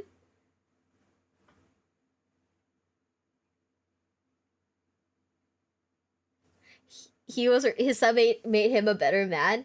I think his son did nothing wrong. All he did was like get corrupted, which honestly wasn't his fault. I blame Sylvanas for him getting corrupted, because you know it happened to her and she was like hella traumatized from it. But also she was like, yeah, no, I want a friend, so here my little bucket of sunshine, little golden retriever boy. I'ma corrupt you. Variant. Take care of all healers, heal the boss. Ah, okay. Yeah, we watched all of the cinematics. We've watched all of the cinematics. The videos are probably not out yet.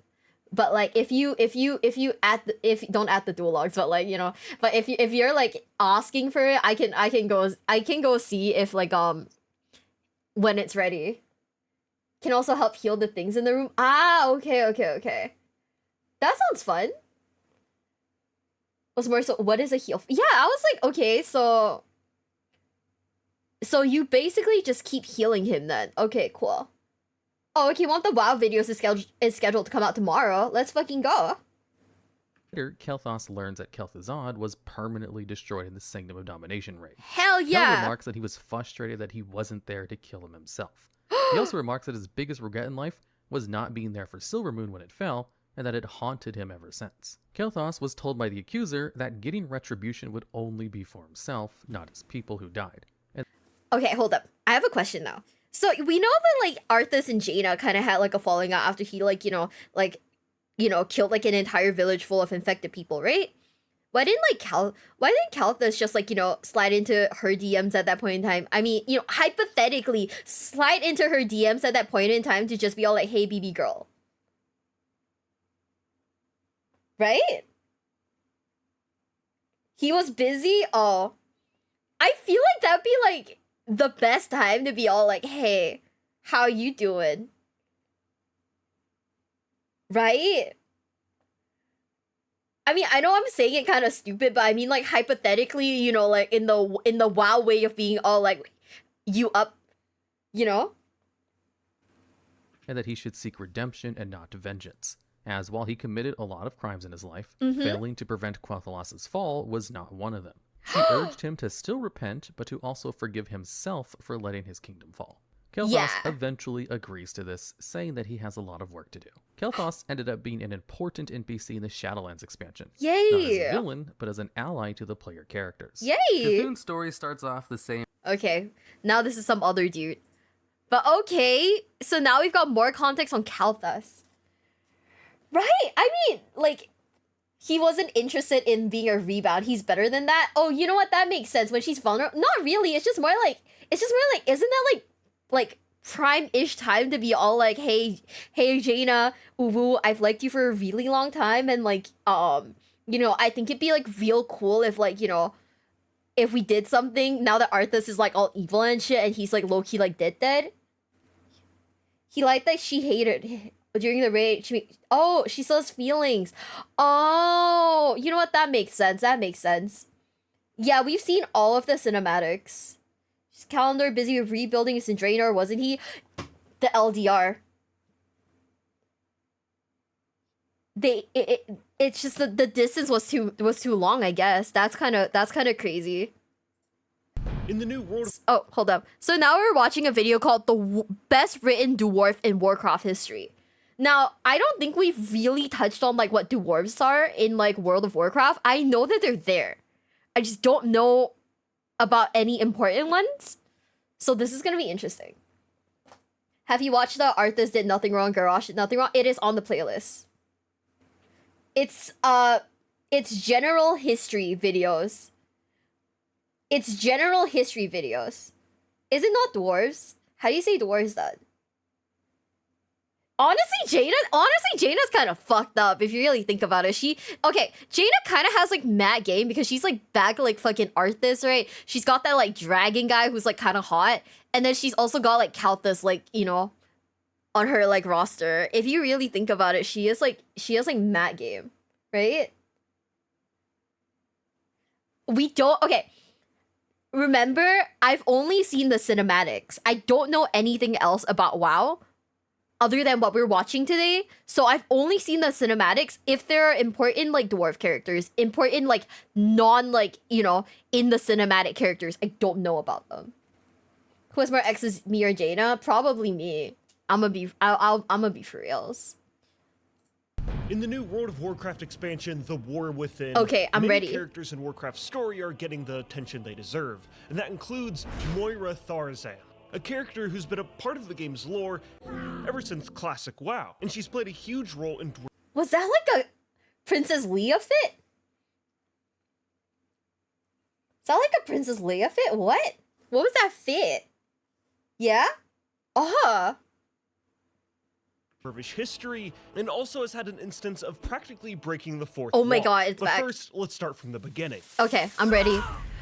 Moira's born a baby. She's the daughter of Magni and Emir Bronzebeard, who are the king and queen of Ironforge. Oh. Her parents became the leaders of Ironforge after the War of the Three Hammers. Okay, I remember a violent this. civil war between the three dwarvish clans that led to the Wildhammer dwarves fleeing to the hinterlands, the Dark Irons accidentally creating the Blackrock Mountain, summoning Ragnaros, and being enslaved by the Fire Lord, and the Bronzebeards won, so they secured Ironforge. What? Shortly after Moira was born, her mother was attacked by Frostmane trolls in Dunmoreau. Feel the fury of the mountain. No. Wait, what?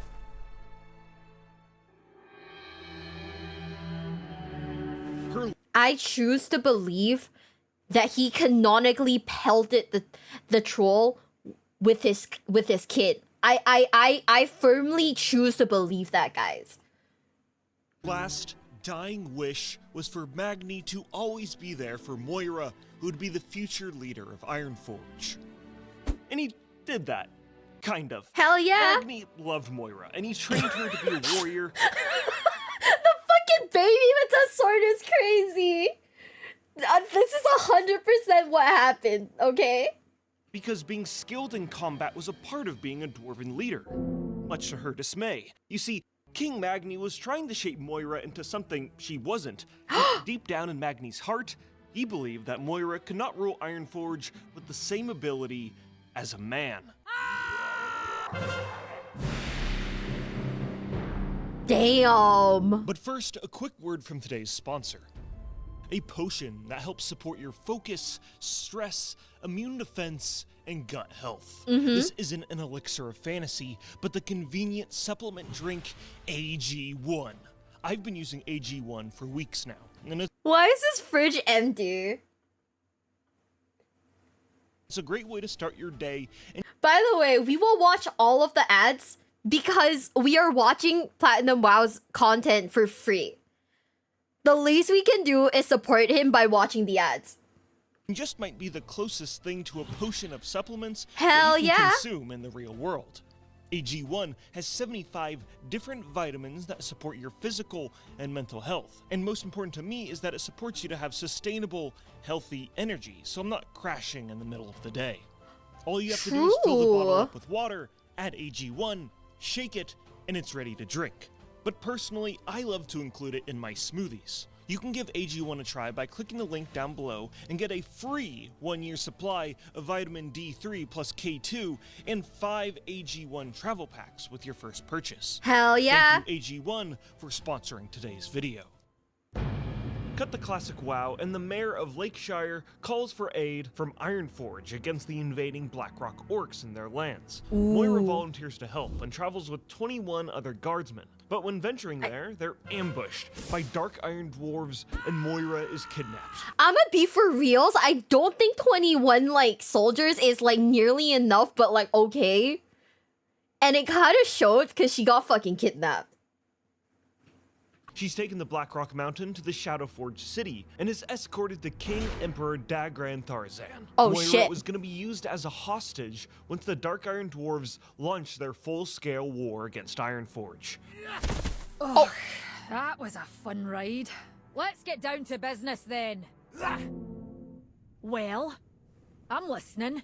But much to the Emperor's dismay, Moira did not give a flying dwarven f that she was kidnapped. Moira was witty, strong-willed, and totally unintimidated by the whole ordeal. Hell and that yeah. left the Dark Iron Emperor love-struck.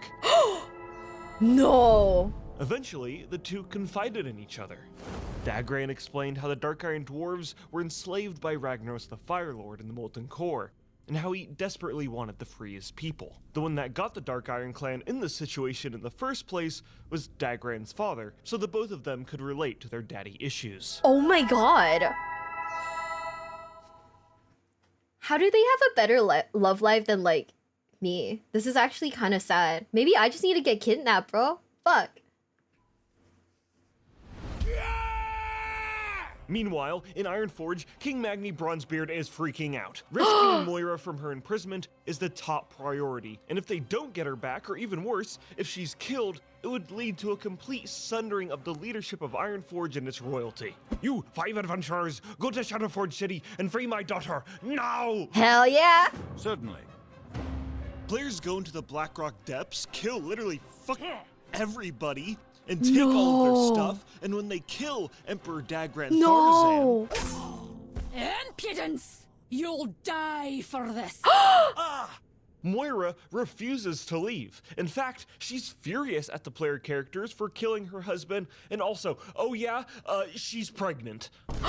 Yo, what? Oh yeah, and she also goes by Moira Thorazan now. Players return to Ironforge, and Magni assumes that his daughter was put under some sort of enchantment that is binding her to the mountain and her dead husband. Okay, but being for real, so is this like Stockholm syndrome, like low key, on like the lowest of keys? And, you know, instead of admitting he's just a bad father. Meanwhile, Moira remained in Blackrock Mountain to continue her dead husband's dreams of freeing the Dark Iron clan from their enslavement to the Fire. Moira reflected on how her husband had died and the utter tenacity of 5 random adventurers who killed everything in sight and stole all of their most powerful items. I'ma be for reals. Fuck the player characters, man. I feel like player characters fuck up everything in this entire like lore. Player characters are just killing random people's husbands. That's kind of fucked up. We should not have given like random hobos like swords. That was a bad fucking call. I mean, they even stole the robe from her dead husband's corpse. For the No. mountain's sake. No, we left him naked. That is fucked up. Suddenly, a brilliant plan popped into her head. Spread word to the Alliance and Horde that there were riches beyond their wildest dreams in the Molten Core. Items like the Mage Blade, Vendor Strike, the Eye of Sulfuros, the bindings of the Windseeker, it was all there for the taking. The plan worked, and 40 adventurers rampaged through the Molten Core and banished Ragnaros and his minions, all in the name of fat loot. This isn't me making it up, this is actual lore that is in the Chronicle books. Moira had the right to rule the Dark Irons, but after freeing them from their enslavement, she had earned their loyalty as Queen Regent of the Dark Iron clan. Yo. You stand before Moira, Queen Regent of the Dark Iron clan. Watch your tongue. But her genius tactics didn't stop there. She sent spies to the Horde to tell them about the rogue members of their faction, the Dark Horde, who were colluding with the Black Dragonflight in the upper spires of the mountain. Horde players go in, kill all of the Blackrock orcs and dragons, and boom! Now the mountain is fully under the control of the Dark Iron clan. Yo. The expansions, the Burning Crusade, and Wrath of the Lich King pass, and during that time, Moira has her son, Dagran Thorazan II. Before the Cataclysm expansion, all of Azeroth, including the dwarven lands of Khazmodan, were suffering the detrimental effects of natural disasters, and the elements were all out of whack. King Magni was motivated to find a solution to stopping these disasters before more innocent dwarves died. I'm not gonna lie, she's kind of girl bossing all over everything. Like, weaponizing the murder hobos is so fucking funny. Also, I love how they're no longer player characters, they're just like random murder hobos. I've honestly fucked the player characters. What? They just came in here, murdered her fucking husband like that? That is insane. This is so fucked up and evil. But hi to everyone who's just joining. This is so sad. 07's in the chat for her like broken family because like people wanted loot. Deep within Old Ironforge, Magni had an ancient Titan tablet, and upon activating it, he could commune with Azeroth and understand her troubles. The ritual involved gathering these herbs 3: Mountain Silver Sage, Black Lotus, and Ghost Mushroom. And with a pinch of soil and words spoken with intent, King Magni shall be able to become what he once was.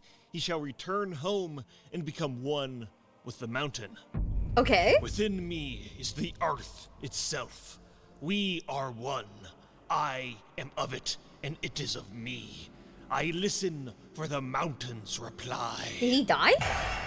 Oh, right. That's what happened to ritual him. was a lot more, literal than what King Magni had expected, and he was transformed into a solid diamond statue. And the shocked onlookers assumed that the leader of the Bronzebeard clan, ruler of Ironforge, was dead.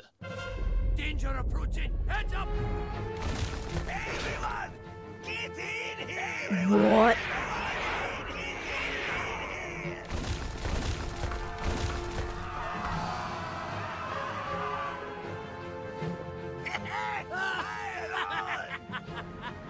What? It didn't take long for Moira to strike after her father's death. Not only had Moira just claimed the leadership of the Dark Iron Clan, but since she was Magni's daughter, she also claimed leadership of the Bronzebeard clan and all of Ironforge. Holy shit! No dwarf in history had as much political power as she had now. And it almost makes you think, did she get kidnapped by the Dark Iron Dwarves intentionally to achieve the power she has now? I dismiss you. See ya. Queen Regent Lord Moira Tharzan takes the entire city of Ironforge hostage. Whoa. During this time, Prince Anduin Wrynn is trapped in the city for a short while, exchanges pleasantries with Moira, and eventually escapes to go tell his father, King Varian Wrynn, of the current situation in Ironforge. Suffice to say, he was pissed. The world is falling apart in a series of natural disasters, there's a giant black dragon of death and destruction, and the Alliance is fighting the Horde over resources all over the world, and you're telling me that Ironforge, the main manufacturer of weapons and siege vehicles, has been taken hostage? No. The King of the Alliance will not stand for this. Ooh. Well, of course I've got a complicated relationship with my da. Hard enough to get along with any parent, let alone one made out of freaking diamond. Oh Your shit. defenses are nothing. Varian shows up at Ironforge with like 18 SI-7 operatives with the intention of executing Moira. Charge. But before he could do so, Anduin convinces his father that it would be much more effective if Moira was guided to be a better leader. You know, killing her would lead to a power vacuum that would lead to yet another civil war between the Dwarven clans, and the rest of the Alliance would probably have to get involved in it. You betrayed the Alliance. I will choose to overlook that.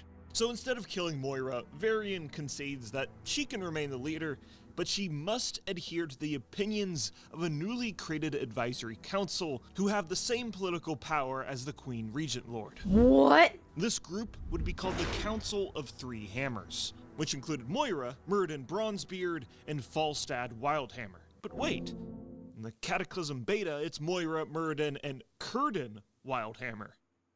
What's going on here? Ooh. Well, during BlizzCon 2010, during the lore Q&A, a passionate lore enthusiast demands answers. Okay. I just finished reading The Shattering yesterday, and I noticed something. It said that Falstad Wildhammer was going to be on the Council of Three Hammers, but in the beta it's Curdrin Wildhammer, and Falstad is not in the game at all. What happened to him? Called them the fuck out, bestie. Hell yeah! Give this guy a sub on me. Oh my god. Shout out to this man right here. Shout out to Red Shirt Guy. Let's fucking go! This is our GOAT, guys. He went to BlizzCon and he was like, hey guys. Y'all fucked up. You fucked up. Oh my god, I love this. I you know what? Calling them out at their own event, this guy has the biggest fucking balls ever. This is our GOAT. Isn't Falstad dead? What? From Day of the Dragon? No? No, he survived, and in fact, he was the leader of Airy Peak in Vanilla WoW through Wrath of the Lich King. Right, of course. Yeah, Alex, what's up with that? Yeah, Alex, what the fuck? He really just got called they really just called them the fuck out. Called the devs the fuck out. This is so funny. This is insane. I love this. I love this energy. Good for him. Thanks for pointing that out. We're gonna get that fixed. Hell yeah, Alex. Thank you. Bet.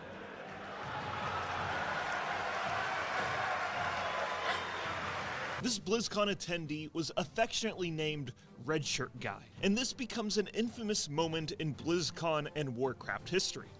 A couple months after BlizzCon, the short story Fire and Iron comes out and explains how Curdin Wildhammer was the original member of the Council of Three Hammers, but the leadership was later passed to Falstad Wildhammer because he felt like he could. Alex was a big sex pest? That was one of the guys then? Oh. Oh no. Really? Is the other guy also weird then?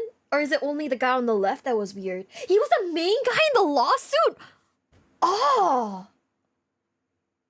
The guy with the glasses is Starl's VA. Okay. So the guy on the right was cool. The guy on the left is weird. Oh. He's only because ugh. Bro, the whole like one day I want to actually sit down and read the lawsuit.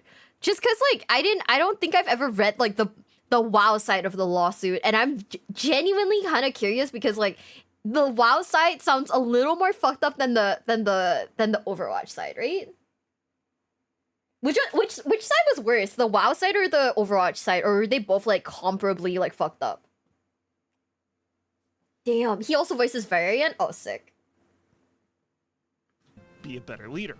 And in this short story, there's even a reference to the red shirt guy, where it says, one of the younger historians was a short, wild-hammer dwarf dressed in a bright red tunic, a very thorough fact-checker by all accounts. Ooh. And he also has an NPC dedicated to him in the Ironforge throne room as well. Hell yeah! Red shirt guy tangent over. So, during the Cataclysm, Ironforge is led by the Council of Three Hammers, but it's a pretty strenuous relationship between the three leaders. During Cataclysm questing, players deal with Dark Iron rebels who are not loyal to Moira and are attacking the areas around Ironforge. Spoiler alert, this won't be the last time this happens. Oh. During the Mist of Pandaria, the Zandalari trolls have allied with the Mogu and are trying to take over all of Azeroth, and somehow, someway, they manage to travel to Dun Morrow and ally with the Frostmane trolls to summon a large, unnatural snowstorm. King Varian shows up and thinks that if he helps the dwarves with their troll problem, that they would return the favor by sending aid to his campaign in Pandaria. But when he arrives to help, none of the dwarves even show up. You see, tensions between the Council of Three Hammers was so high that they were worried that if one of them left the city to deal with the trolls, the other clans would take advantage of this and take their place within the city. And there was just one council member brave enough to help Varian with these troll problems. Moira, duh. This is where my agents tracked the Zandalari. Shimmer Ridge. I know it well. The Frostmane trolls breed and plot atop that snow-blown mesa.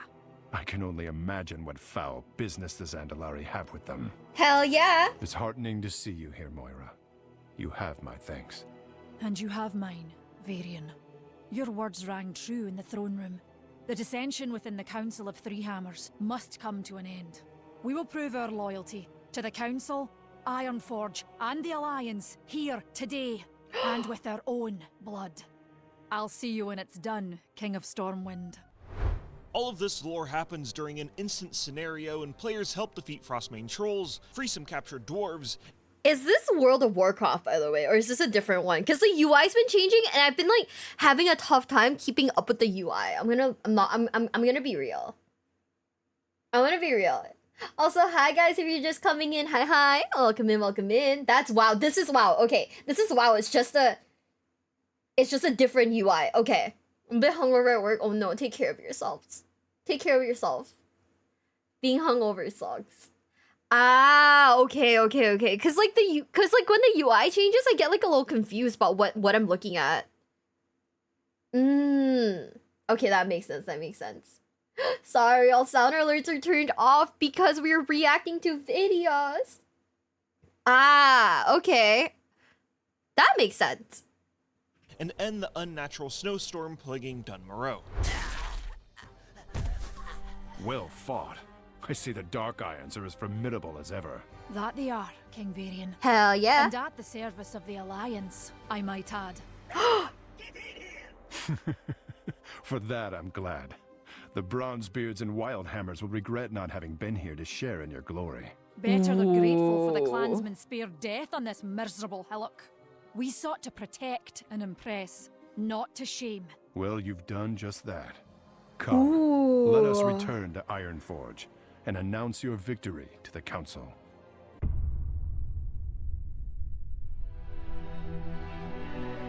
The continuation of Moira's story, just before the Legion expansion, is found in the comic Fault Lines. In the comic, Moira is lamenting about her past to the statue of her father. How he always wanted a son, how Moira could never live up to his expectations. If only he saw her for who she was now. Queen Regent Lord and founding member of the Council of Three Hammers. Hey, yo! Suddenly, after 4 years, Magni awakes from his stasis. The citizens of Ironforge are left in a panic. If Magni were to retake the throne and abolish the council, Dwarven society would once again fall into political unrest. But Magni assured them that he was not interested in reclaiming his royalty. Azeroth herself had stirred him awake once again. He was her speaker, and it was his duty to tell his people of the demonic invasion that was soon to come. Quick! Everybody, pre-order the new World of Warcraft expansion right now! No way, really? Later on, Moira and Magni meet outside the gate of Ironforge, and he reveals that he's been watching Moira this whole time during his stasis, and how he could not be prouder of seeing Moira turn into the leader that she was today. Oh! He had failed her as a father, but if the 3 rival dwarvish clans could live under one roof, then perhaps she could forgive him as well. During the Legion expansion, Moira plays a part in the Priest Order Hall. Because, oh yeah, she's a priestess. I guess she learned to wield holy power when she was the Empress of the Dark Irons, but that really isn't mentioned at all during her story. She couldn't have healed her husband, you know, like resurrected his ass? I don't know, but, oh, this is so sad.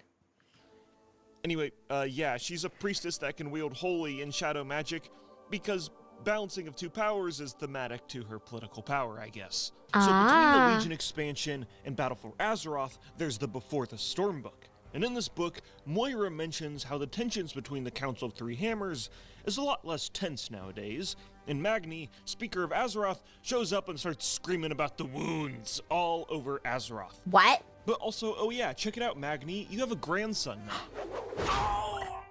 During the Battle for Azeroth, I choose to believe that in WoW you canonically throw babies at people. Trust. I believe that, okay? Platinum WoW would never lie to us. We throw babies. Dark Iron Dwarves finally become an allied race. During the questline, players must venture to the Firelands to recharge the Dark Iron's magical anvil, and there they discover the cult of Ragnaros, Dark Iron Dwarves who are trying to summon the Fire Lord once again. And after this questline, the Dark Iron Dwarves become a playable race. Finally. Ooh. Yippee! Yippee! Now in the War Within, Magni, Moira, and her son, who's now all grown up, are venturing to Khazil Gar, because Azeroth has stopped speaking to Magni and they need to find out why, along with introducing themselves to the new Earthen Dwarves in this expansion. Ooh. One of the reasons why I love Moira's story is because it's pretty rare that we see antagonistic characters in the Horde of the Alliance that are fighting for their own faction for their own personal gain. Well, except for that one. and that one. Okay, antagonistic characters that fight for their own faction in the Alliance. When there are opportunities to do this, I think it could be used as a great method of storytelling because you're able to see a character's thoughts, feelings, goals, and aspirations written on their sleeve, and how they're willing to stop at nothing for what they're after.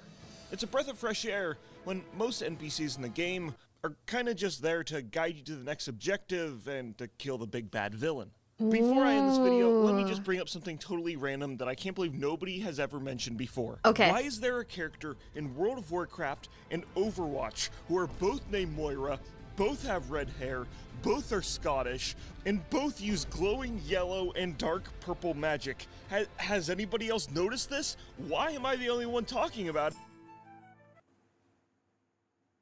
True though, what? Honestly, low-key, very true. Why? What? Huh? Wow. She's Irish. Oh, you know what that is? That is true. That is true. At Platinum WoW and be like, hey, she's... Oh, wait, I want to see the comments. Did anyone say that the other Moira is, like, Irish? Nope. No one said that. No one said that. Come on, guys. Someone's gotta slide into the comments and be like, actually, she's Irish, not Scottish. Blizzard only knows like 3 Irish Scottish names. Don't blame them. Oh my god.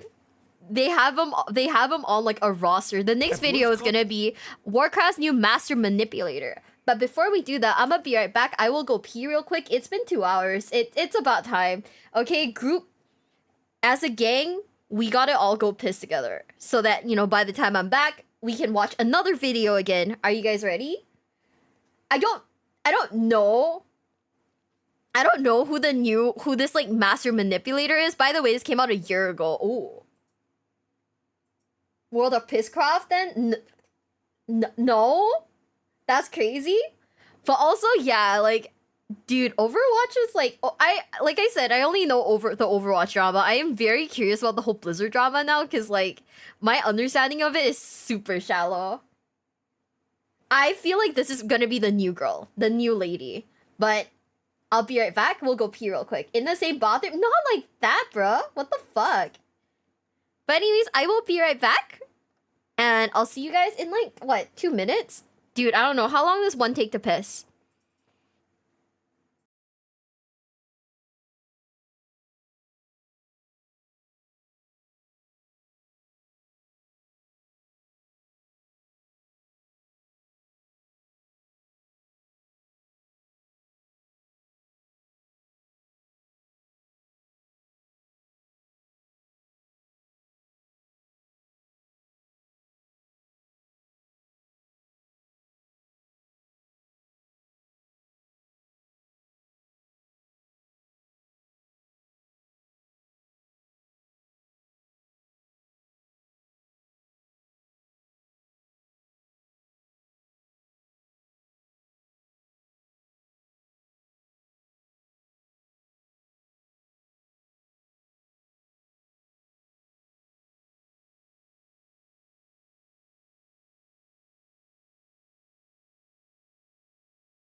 Okay, hi guys, I am alive, I am back, and we are back for more World of Warcraft Master Manipulator.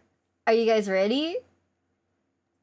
Fel, wash your hands, what the fuck?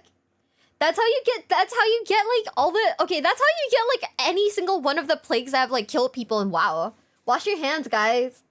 Social distancing, did you make sure to wash your hands? I always wash my hands. Who do you think I am?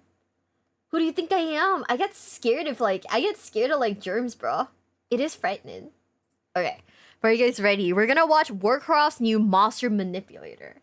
You forgot to mute? Ha! Joke's on you. Could never be me. I think this is a video about everyone's new knife wife. Are you guys ready? 3, 2, 1. At BlizzCon 2023, the new WoW expansion, War Within, was announced. Ooh. And with it, they revealed that the character Xal'atath would be playing a large role within the narrative. They will She's be hot, led by though. someone we were first introduced to in Legion. Ooh. Xal'atath, a harbinger of the void.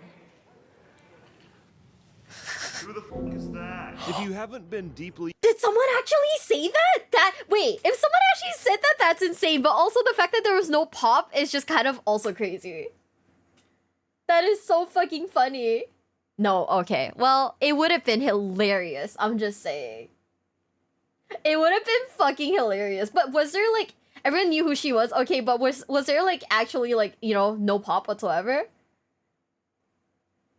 There was actually... Oh, okay. Oh, okay. You know, that's fine then.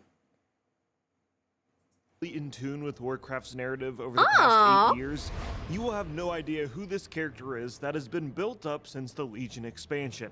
Hell, even if you've been playing the game since then, getting the full grasp of this character's story is difficult for most players. Not But the in order knife, to bro. understand the full scope of her influence, you'll need to learn about the alarming amount of events this rogue servant of the old gods has took part in Warcraft's history. The history of this mysterious entity dates back to the Black Empire of the old gods. Xal'atath is a sentient blade whose exact origins are unknown.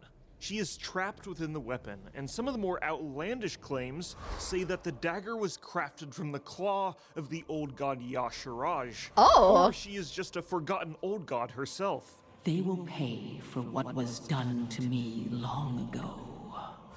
The Black Empire would ultimately be crushed by the Titan Forged and their constructs. But Xal'atath eluded their imprisonment and began to influence the history of Azeroth in rather clever ways. I long for the day our masters can truly pass into this realm.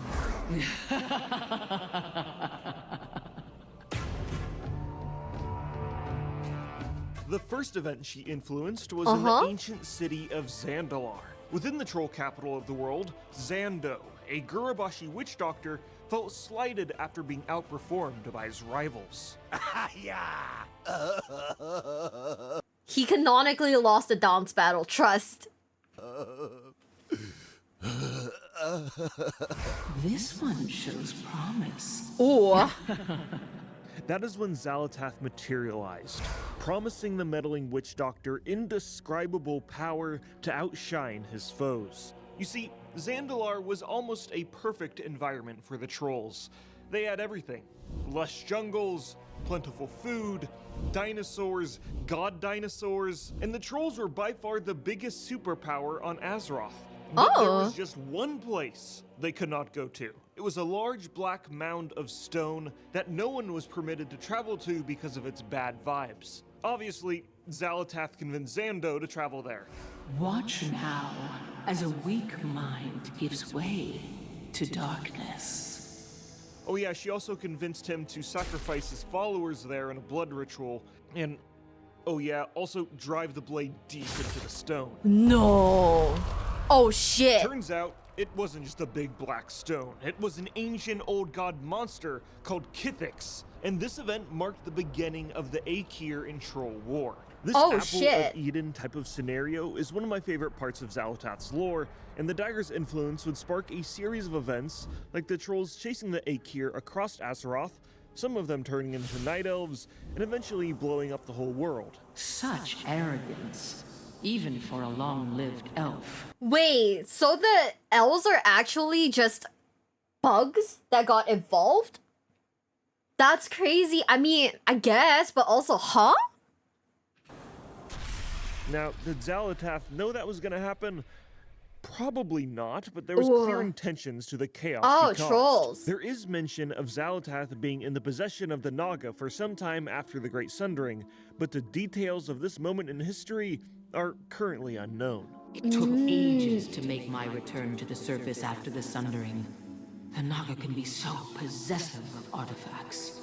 The next moment in history Xal'atath appeared, she helped by sending us into space to introduce us to today's sponsor. And oh my goodness, is that the USS Enterprise? Wait, Star Trek what? Fleet Command is an award-winning MMO where you get to explore the vast expanse of space with the most iconic characters from all of Star Trek's amazing franchises. Hell yeah, In brother. This free-to-play Get that experience bag. available on mobile and PC devices, you'll explore an open world participating in epic space battles with Hell yeah, players brother. all around the world where you have to put your strategy to the test. Star Trek Fleet Command is constantly being updated, and in December, they're introducing a new wave defense mode, new missions, and my personal favorite addition, new characters like Luther, Sloane, Riker, and Diana. Now is the perfect time to become the commander of your own starship and jump into the game by scanning the QR code on your screen or clicking the link I'd in scan the description QR down code. below.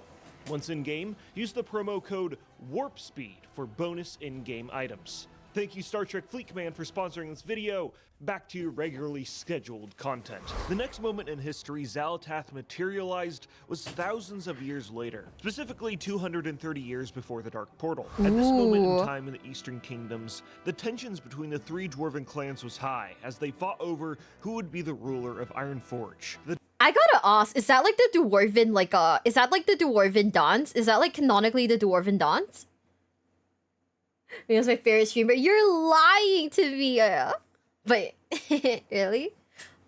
The lore is good and I own the game, but I'm cheap, so can't sub. It's all good. As long as you drop a fat follow, whatever the YouTube equivalent of a follow, hell yeah.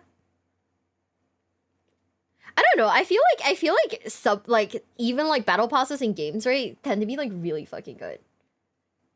Oh, it's just a chicken emote. Oh, okay. So you can't. I thought it was like a dance. Like, okay, what is their canonical dance then?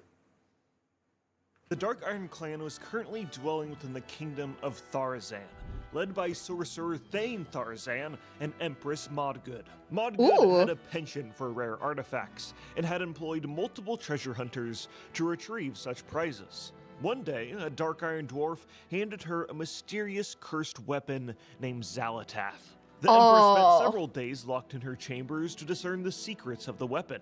After a few days, she left to go search for the treasure hunter who had given the weapon to her to ask some questions.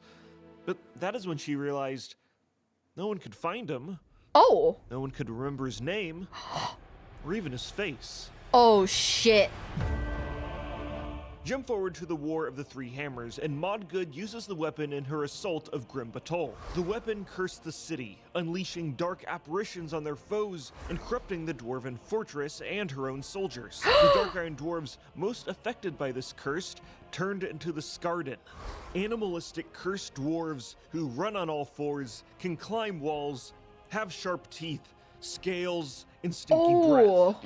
Now these creatures have never been seen in-game and were originally supposed to be added in the Grim Patol dungeon in Cataclysm, but were later replaced by Trogs. Still, there are a few items suggesting that they still exist in the universe, so perhaps we'll see them return in the War Within expansion. Okay. Back to Grim Patol, Kadros Wildhammer and his clan fought. It's the guy who got replaced, right? It's the guy who got replaced. Oh, they're in the new expansion. Okay. So they're not like a forgotten character then. Hell yeah. I love how like we're watching a video and like they're talking about dwarves again. I didn't know. It just kind of like happened. Similar name, different guy. Okay, never mind. I thought I was finally getting a handle on who was who. Now I'm not. Oh my god.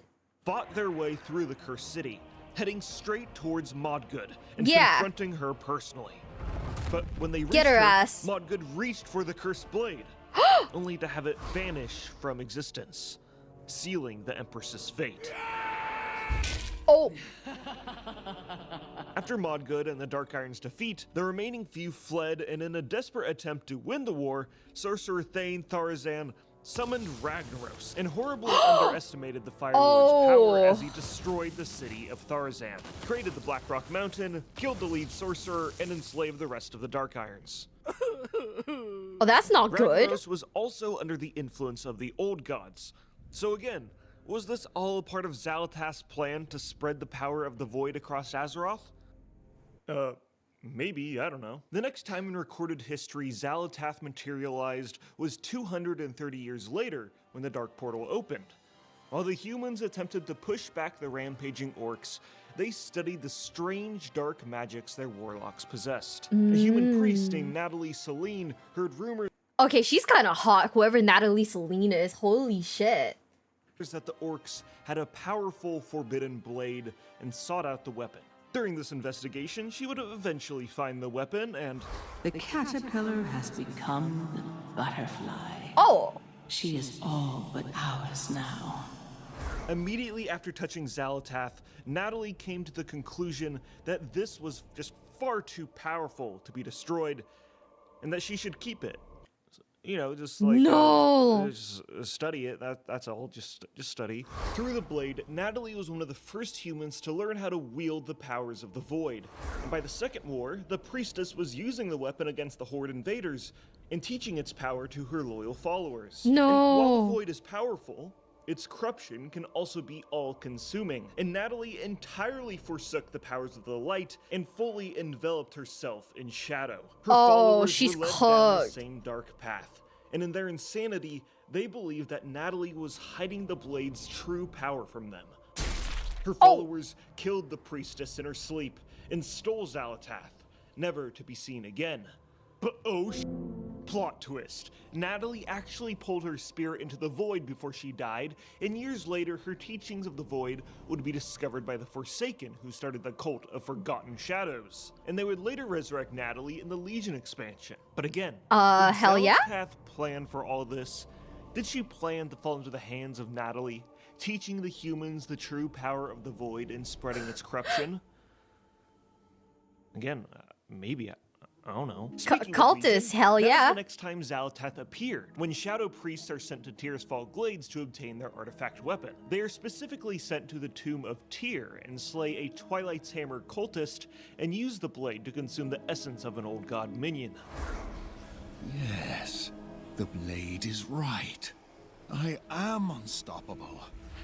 Oh my god, With no. this weapon, I can do anything. Anything! Weak and pitiful. The Twilight Father did not dare wield me, for he knew the price of failure. Oof. You, on the other hand, yes, I foresee us doing great things together. I sure don't. And I will aid you. For now. Throughout the expansion, Shadow Priest players form a close bond with Xal'atath as they explore the Broken Isles and defeat the Legion. All the while, the Blade is whispering about the events taking place before them. From birth, pit lords are oversized and stupid. Somehow, the Legion manages to magnify both traits. Suramar, its noble citizens. Wait, is this Blade low-key kind of like a big fucking hater? Is this Blade honestly just a fucking hater? Cause like, holy shit, the things that she's saying, what is this?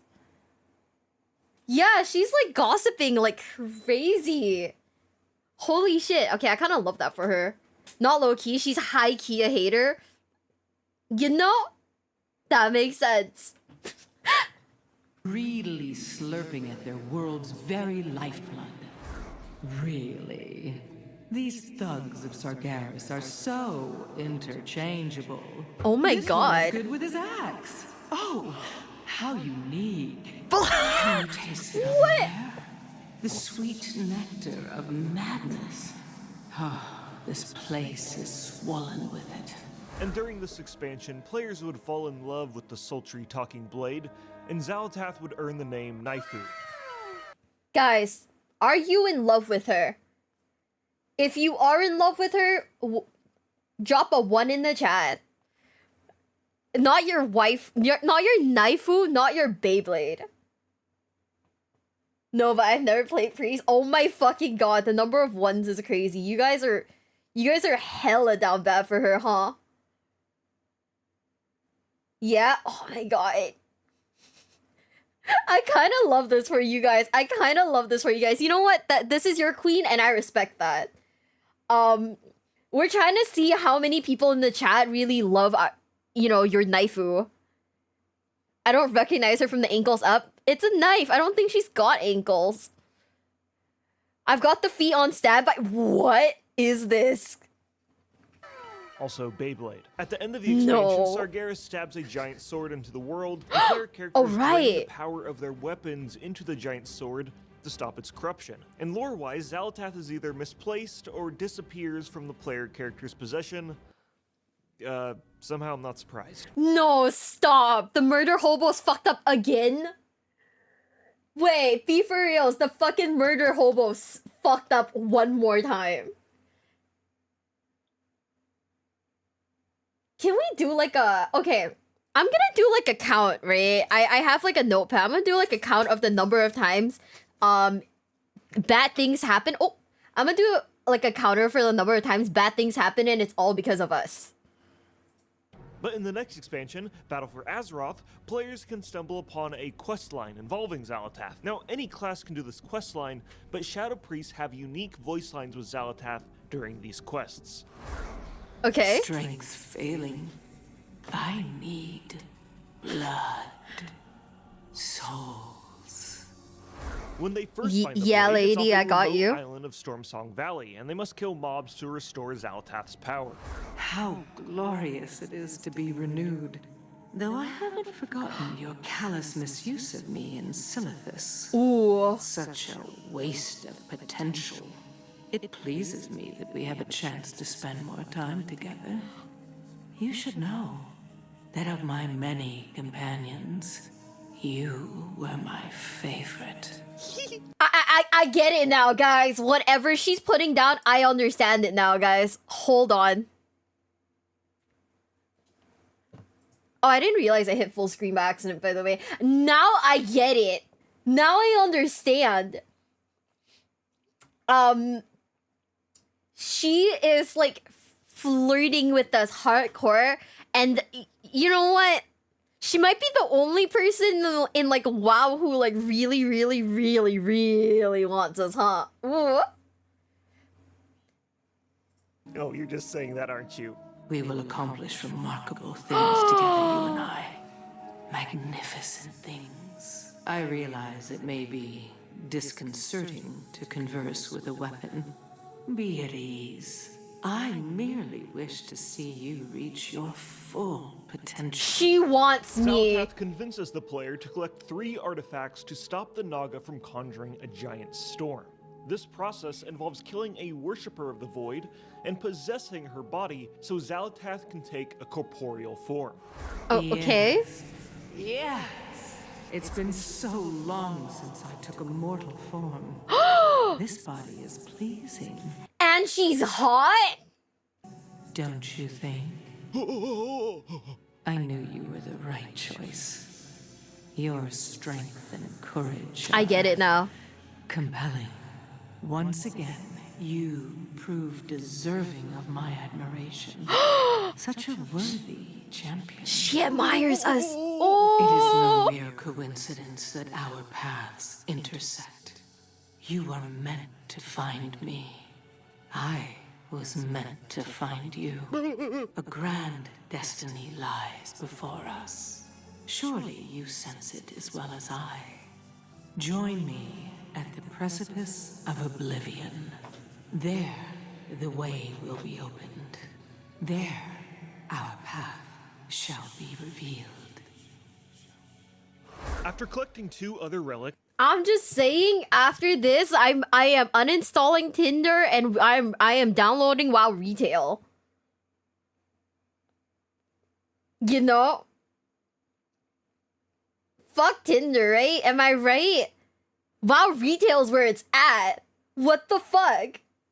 Xal'atath ASMR when? I know Blizzard needs to like drop that shit ASAP. They just need to drop that shit like right now. Oh my god. Xalatath sends players to the Shrine of Storms, where... Hey, wait. Oh? We collected these to stop the Naga, right? Hear me, God of the Deep. I have brought you the Opener, the bringer of truths, the torch that lights the way. Honor our bargain. Free me to find my own fate. This is 100% the player character throwing because they got like hella horny. This is 100% the player character throwing because horny. This is so fucking funny. This is actually so fucking funny. How come you don't talk to us like the knife? You want me to talk to you like I'm the knife? Brother, I don't even have that level of riz. What are you saying to me right now? We actively threw. And I don't even blame the player character this time, guys. I completely get it. You would 100% do the same, don't you dare? I'm not shaming. I'm saying this like one instance of us throwing is completely justified because understandable. Have a nice day. This is so funny. I honestly I feel like most of WoW is just people fucking up because they got like extra hornier down bad. This is so fucking funny. Hi guys. But the blade must remain to serve my will. A fair exchange. My dear friend. Ooh. We will meet again. I am certain of it. She's leaving us? She's leaving us? What?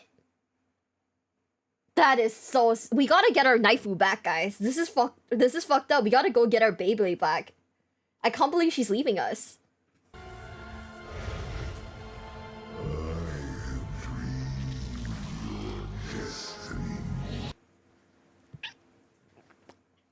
I don't want to say it, but that looks like something.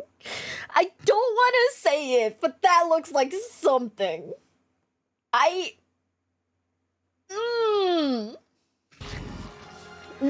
Nope.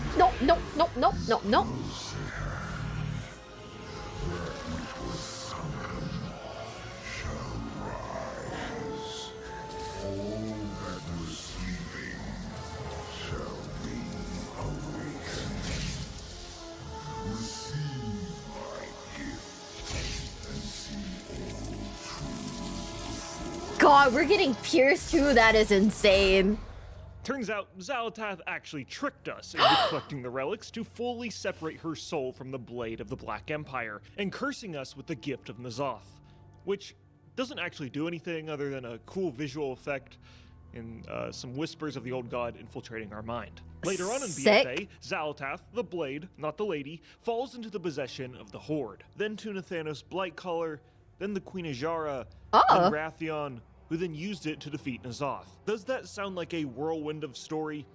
Yeah, it is, and it's far too complicated to expand upon right now. Point is, after the defeat of N'Zoth, Xalatath, the blade, not the lady, has disappeared once again. So Xalatath the lady and Xalatath the blade have been lurking in the background, and finally in the new expansion, War Within, Xalatath will be returning as one of the main antagonists. And trust me, I'm looking forward to see her return, but I think Xalatath also highlights a very strong weak point in WoW's storytelling. The storytelling of Xalatath is told to players in the Legion expansion, which came out 8 years ago, and is only told to one of the 36 specializations in the game, and then her story is continued in the next expansion with an optional quest that can easily be missed, so you only know about the presence of Xalatath if you are a highly specific player or you seek information about WoW lore.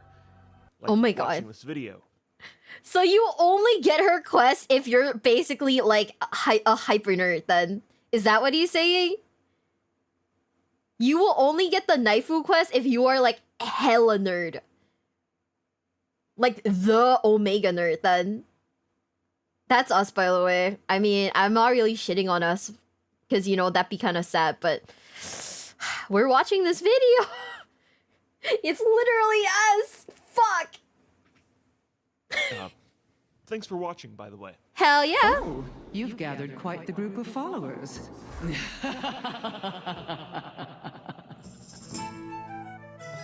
Damn. So, all I've learned about the Master Manipulator is that we are just down bad, like hella down bad. There's like a we have a bunch of like videos here too, by the way. I'm gonna look at, let me see. How about the Warcraft villains who did nothing wrong? Are you ready? In World of Warcraft, the Horde and the Alliance typically follow two pretty obvious archetypes for the most part. The Horde are the bad guys and the Alliance are the good guys. Right. Or are they? One of the first enemies Alliance players may fight in World of Warcraft is a direct result of the more deceitful past of the Alliance. It's common you'll find people saying that the Defias Brotherhood did nothing wrong, and are one of the villains in Warcraft who are completely justified in their actions. Oh, okay. In order to understand their leader Van Cleef and his Brotherhood's insatiable need for revenge, we'll have to learn about their origins and how the so-called Heroic Alliance had betrayed them. But first, a quick word from today's totally unrelated and slightly inappropriate sponsor. Oh? Your balls! That's right, today's video is sponsored by Manscaped, the best company for all of your grooming needs. Their Dude, that's my fucking is the dream. Performance Package 4.0, which includes the new Skin-Safe Lawnmower 4.0 electric trimmer for your balls! I'm just saying, you know, Dr. Squatch, Manscaped, hit me up. I have the target audience for you. I have the target audience for you, dude. Like, have you seen my like YouTube stats? Do you want to know how? Gents. The Weed Whacker ear Guess. and nose trimmer. Guess, The okay? crop-preserving anti-chafing ball deodorant. Guess The how many crop reviver ball toner percentage spray, of my viewers are disposable shaving men? mats, and lastly, a travel bag, an official Manscaped. The boxers are funny. Guess how many? It's 98.1%. It's 98.1%, and I have a 1.8%. Like 1.8%. What is it? Like from my analytics, 1.8% of people watch me are women. 98.1% are men. So I'm just saying, Manscaped, hit me up. I have the target audience for you. You know? I mean, I play WoW, I play Yu-Gi-Oh, I play Vanguard, I watch Warhammer videos. I'm just saying. Hit me up. 2% of women, let's go. Boxers. Balls! Balls! I've had the pleasure of getting my hands on the new performance package, and let me tell you, it works. You too can elevate your manly grooming needs by using the promo code linked down below. Thank you, Manscaped, for sponsoring today's video. Balls. Balls. Yeah, I forgot women. My bad. The Second War has just finished on Azeroth. The Alliance was victorious, and the Orcs' rampage was finally quelled. Okay. The humans of the Eastern Kingdoms transitioned into an age of recovery from the violent wars. Stormwind was left in ruin. No. The Orcs had turned the once regal marble into nothing more than piles of stone. Rebuilding the Jewel of the Alliance would take a monumental effort. The nobles of Stormwind gathered and hired a small army of workers called the Stonemasons Guild, led by lead architect Edwin Van Cleef. Van Cleef, let's go. From all over the kingdoms with their families to start anew and rebuild the city. This humongous undertaking to rebuild Stormwind marked a new beginning for many. Finally, the humans could focus on rebuilding their lives instead of worrying about 7-foot-tall roided-up green monsters breaking down their door and throwing axes in their face. Hell! Oh. Hey, get back to work. This city isn't gonna build itself. That's fucked up. Done. And voila, the city was rebuilt and was just as, if not more beautiful than before. Edwin Van Cleef and his hard-working stonemasons ventured to the keep to claim their promised rewards and... Okay. My apologies, but we have decided that we are not going to pay you. That is fucked up. What? The nobles decided that they'd just not pay the stonemasons for their years of work. They expressed that they should have rebuilt Stormwind out of civic pride instead. Bro, shut up. Oh my god, bureaucracy sucks, guys. I mean, you know, I'm not a hater, but my fucking god, the fact that this happens in video games too, kind of a yikes. I'm not gonna lie. Like, man, can I not have to deal with like people trying to be cheap? Oh yeah, by the way, this is the name of the channel is Platinum WoW. Though civic pride had no way of putting food on the table for your family. True. The reality of the situation was that the Stormwind nobles were undergoing a serious debt. Stormwind's military was expanded deep into places across the eastern kingdoms like Hillsbrad Foothills and Stranglethorn. I mean, just look at these guys. There has to be like a dozen of them.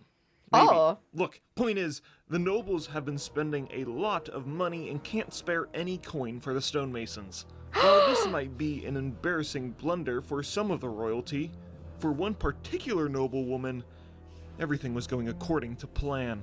Oh, this lady. Oh, I remember her.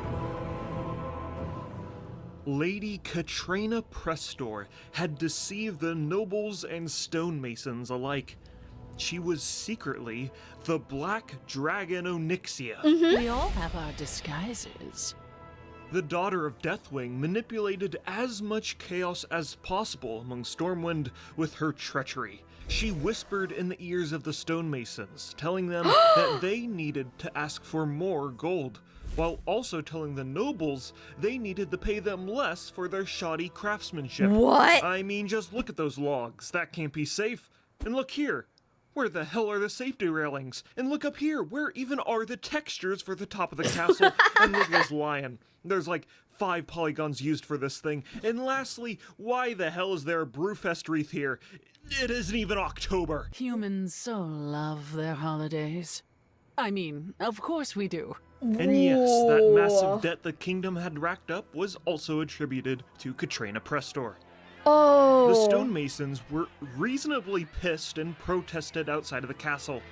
In an effort to quell this outrage, the nobles disbanded the stonemasons guild, hoping that would make their problem go away. Unsurprisingly, it only made it far worse.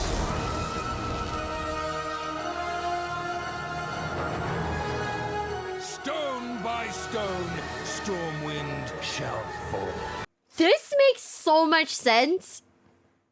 So what the hell? To battle!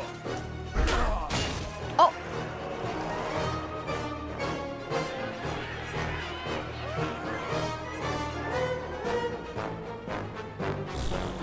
Damn.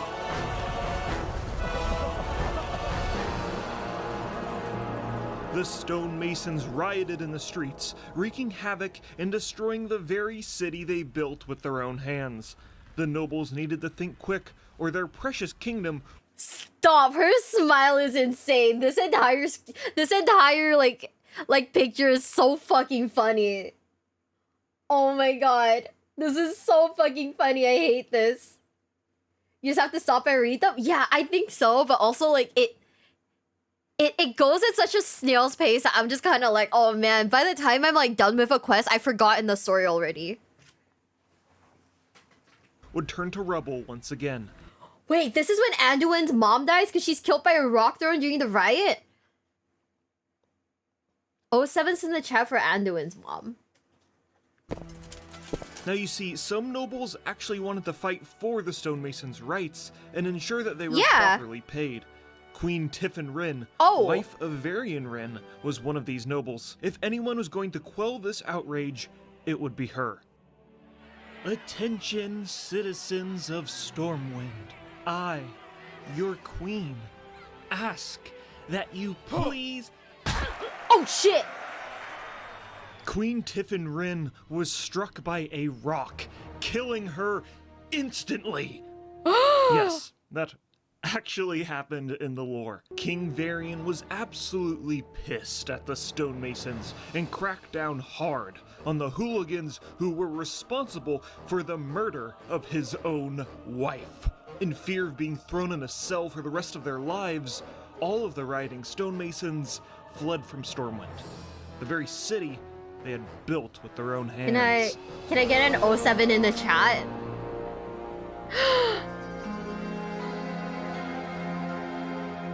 Now imagine for a moment, you are a stonemason. You traveled with your family across the continent to help rebuild Stormwind. You spent years of your life performing back-breaking labor to make a lovingly crafted city that was the jewel of the Alliance, as they said, only to be banished from it and forced to watch as the nobles live their happy lives in their castle that you had built. Yeah, what the fuck? To say the stonemasons were filled to the brim with spite would be an understatement. And their leader, Edwin Van Cleef, was no exception. You see, Edwin was not just some guy who knew how to make pretty castles. He had an extensive history and was even childhood friends with Matthias Shaw, leader of the SI-7, and was trained in the art of being a rogue. The beaten-down stonemasons looked up to him for answers on what to do next. Van Cleef assured them that they would get their revenge. The stonemasons donned crimson bandanas, a stark contrast to the royal blue of the Alliance that had failed them. They were renamed to the Defias Brotherhood and would stop at nothing to claim their promised payment by any means necessary. Bro! The nobles of Stormwind will pay.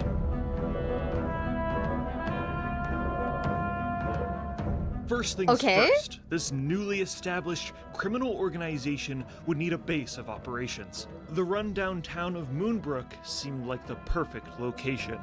Cool, sure. This is our town, scrub. Yeah, beat it.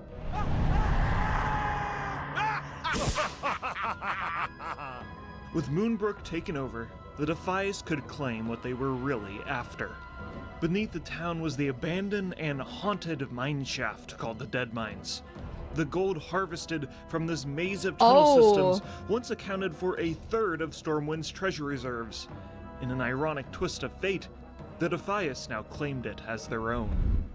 Okay. The Dead Mines has been a location in the Warcraft universe ever since the first Warcraft game, when the orcs took over the mines during the First War. Blackhand's daughter named Griselda fled to the mines with an ogre named Turok, and the player had to venture into the mines and slay the deserters. After the Second War, the mineshaft was left abandoned until now. Damn, bro, it's real. It's so real right now. What the fuck? Deep within their headquarters, the Defias organized their attacks against the Kingdom of Stormwind. First was to cripple their food supply. Westfall was known as the breadbasket of Stormwind's kingdom, and halting the farming of crops would deal a massive blow. You're looking at me. That makes sense. Defias goons sprawled out across the golden fields and laid claim to the family farms. They'd salt the earth or outright torch the crops and halt all production. Like I mentioned earlier in the video, Stormwind's military was deployed in places all across the Eastern Kingdoms, so the citizens of Westfall were kinda just left to suffer as the Defias bullied them. Meanwhile, Van Cleef used his contacts from when he was an architect to his advantage, and hired a gaggle of goblins to craft a variety of gadgets and gizmos for the Brotherhood. Who's ready to make some money? This feels so random though. Like, I mean, like, okay, I guess they turn to like banditry, but okay. But the most horrific invention the goblins crafted was the harvest golems. Ooh. Wait, that sounds sick. The Defias deployed these robots to inhabit the sacked farms to dissuade them from ever being claimed again. This proved to be effective because, by the light, the harvest golems are such a horrifying mob in WoW that nobody talks about. Out of my field! Target acquired. Harvesting servos engaged. Imagine running through a cornfield while being chased by a giant scarecrow with knives for fingers. Target destroyed. What? getting a stranglehold on the territory of Westfall was child's play. Now, the Defias could enact Phase 2 of their plan. The Defias bandits sprawled out across the zones of Elwyn Forest, Duskwood, and Redridge, creating an intricate network of outposts to relay information and stir up commotion within the local settlements. At this point, the Defias Brotherhood did not just recruit stonemasons into their ranks. Bandits, cutthroats, smugglers, and any other humans who were wronged by the Kingdom of Stormwind could join their organization and work towards dismantling their opposition. But not everything went according to plan.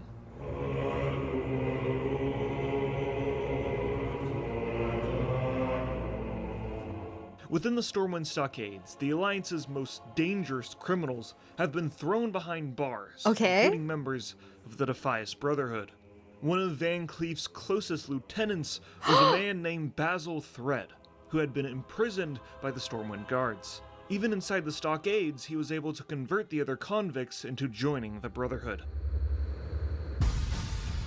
When players enter the Stockades, my guy's honestly working so fucking hard, it's insane. If there are haters, it is literally them. But also rightfully, they are also like rightfully haters. So this makes sense. Okay? They 100% did nothing wrong. They got fucked over. The prisoners have erupted into a riot. What sparked this rampage is explained in the quest text for the quest, The Color of Blood. You see, because Stormwind's military was absent, they had volunteer guards for the stockades. One of these volunteer guards was a 14-year-old boy named Mac. No. Mac had tried to reprimand some of the prisoners for turning their wool blankets into Defias masks. In response, the prisoners killed him. What? Anyways, the riot within the stockades is just yet another problem for Stormwind's kingdom that has spiraled out of control. Grab your shield! It's a riot! Back to your cell! Oh! Let's get back to the Defias and their master plan. What is their master plan? What is their master plan? Surely it isn't just petty thievery and harassing locals. Well, you see, Van Cleef's plan is... First, bribe the gnolls and have them attack the humans. These monstrous hyena people would cause havoc within Stormwind's kingdom and would be a great distraction from the Defias' activities. Next, take over the local mine shafts all over Elwyn Forest and then hire kobolds to mine the resources from these mine shafts.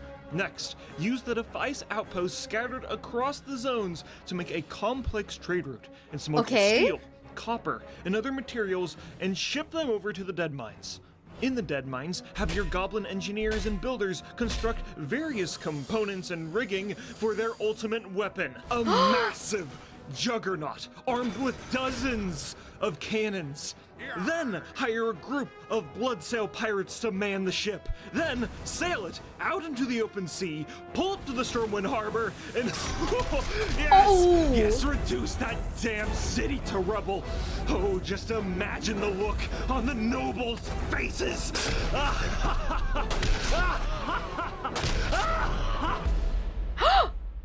No, it can't be. Have I forgotten? The player characters. No! The fucking murder hobos! I hate this. Oh my god. I genuinely feel for these stonesmiths. What the fuck? Fuck the player characters again. Fuck the murder hobos. I can't believe it. They looted this guy. We got paid. Oh, this is so sad. Can I get an 07? This is... It's the fucking player characters, man. We got paid. How much gold was it? Was it like worth it? The fucking murder hobos. Yeah, his head fetched me like 20 silver. It's not even gold. What? Fucking the nobles are cheaping out. It's his fault for having the BIS litter chest for a level 19 rogue. 100 yeah, it's not even gold. It was only like 12 or 20 silver. That is immoral. Fuck. The nobles are so bad too. Oh my god, those cheapskates. That's right. Van Cleef's plan was foiled how most villains' plans are foiled in the Warcraft universe. The player characters allied with the People's Militia in Westfall and stormed into the Deadmines. One by one, they defeated Van Cleef's henchmen, starting with his goons, then his engineers, and finally, his crew that was second in command, like Mr. Smite, Captain Greenskin, and Cookie.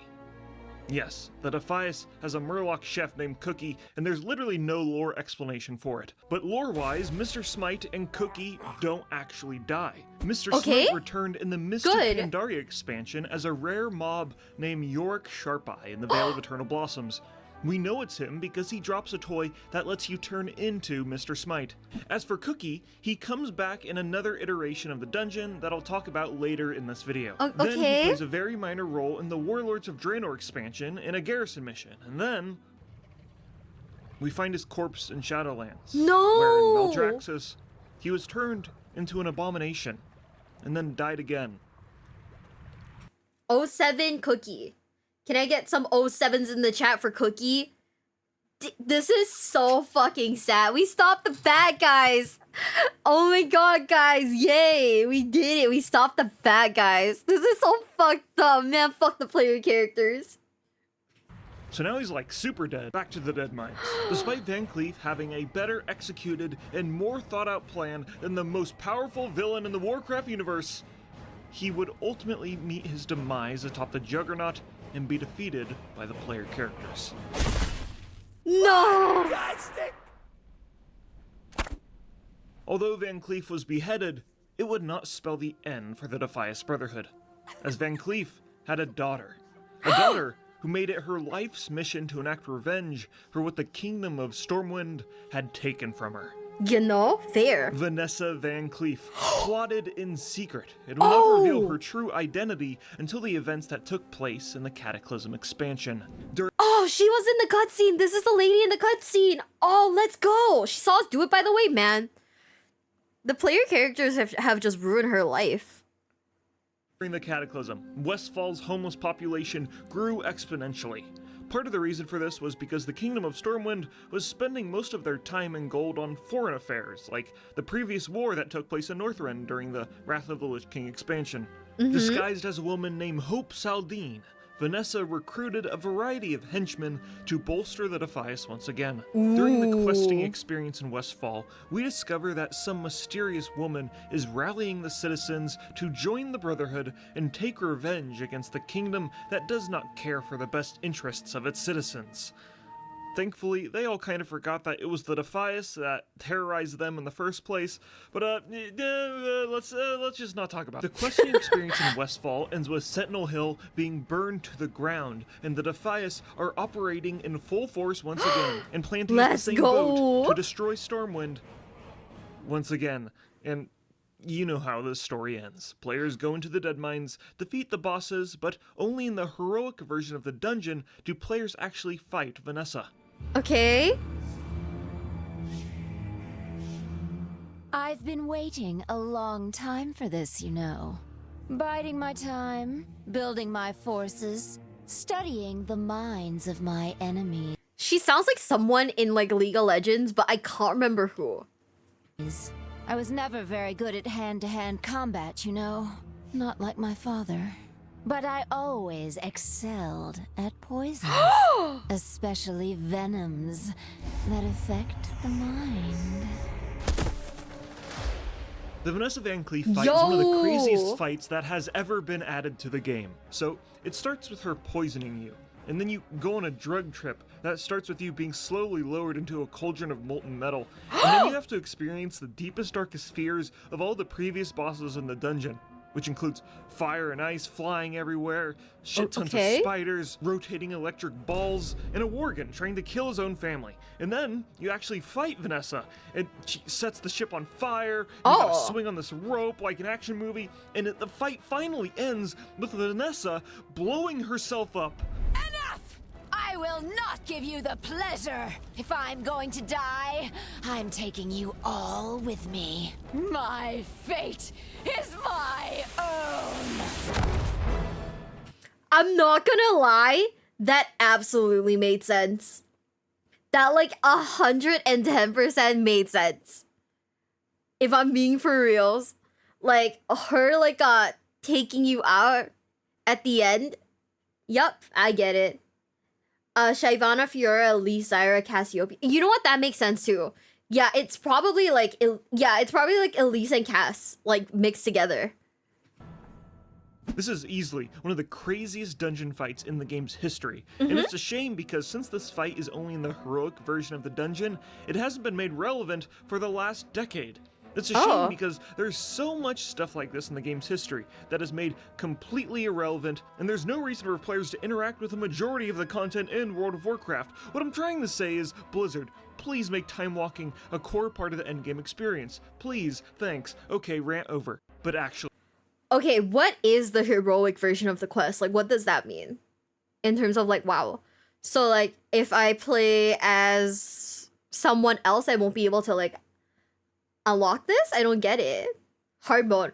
Oh, okay. So, it's harder than, like, classic WoW, then. It's harder than, like, the Iron Man, then. Actually, Vanessa did not die at the end of Heroic Deadmines. Oh. The lore excuse being that players actually imagined her dying while experiencing their poison drug trip. Vanessa returns in the Legion expansion during the Rogue Order Hall questline, and after some shenanigans, she becomes one of your followers and joins the faction called the Uncrowned, which is basically just like the rogue version of a secret society sort of thing. And there's just one last thing in Legion that I have to mention. Okay, I'm ready. Also, yeah. So it's just a harder difficulty then, that makes sense. On the demon-infested planet of Argus, the champions of Azeroth fought alongside members of their class order halls, which, for rogues, includes the likes of Defias Thieves. For some reason, I just find this to be the funniest thing ever, because it's like, you're fighting an intergalactic war with spaceship-flying demons and light-imbued super soldiers, and then there's just like, this dude, with a red bandana. True! And a knife. And that's it. It's like poetry. What better way to illustrate the wide range of stories told in the Warcraft universe like putting a petty thief in a dramatic space opera?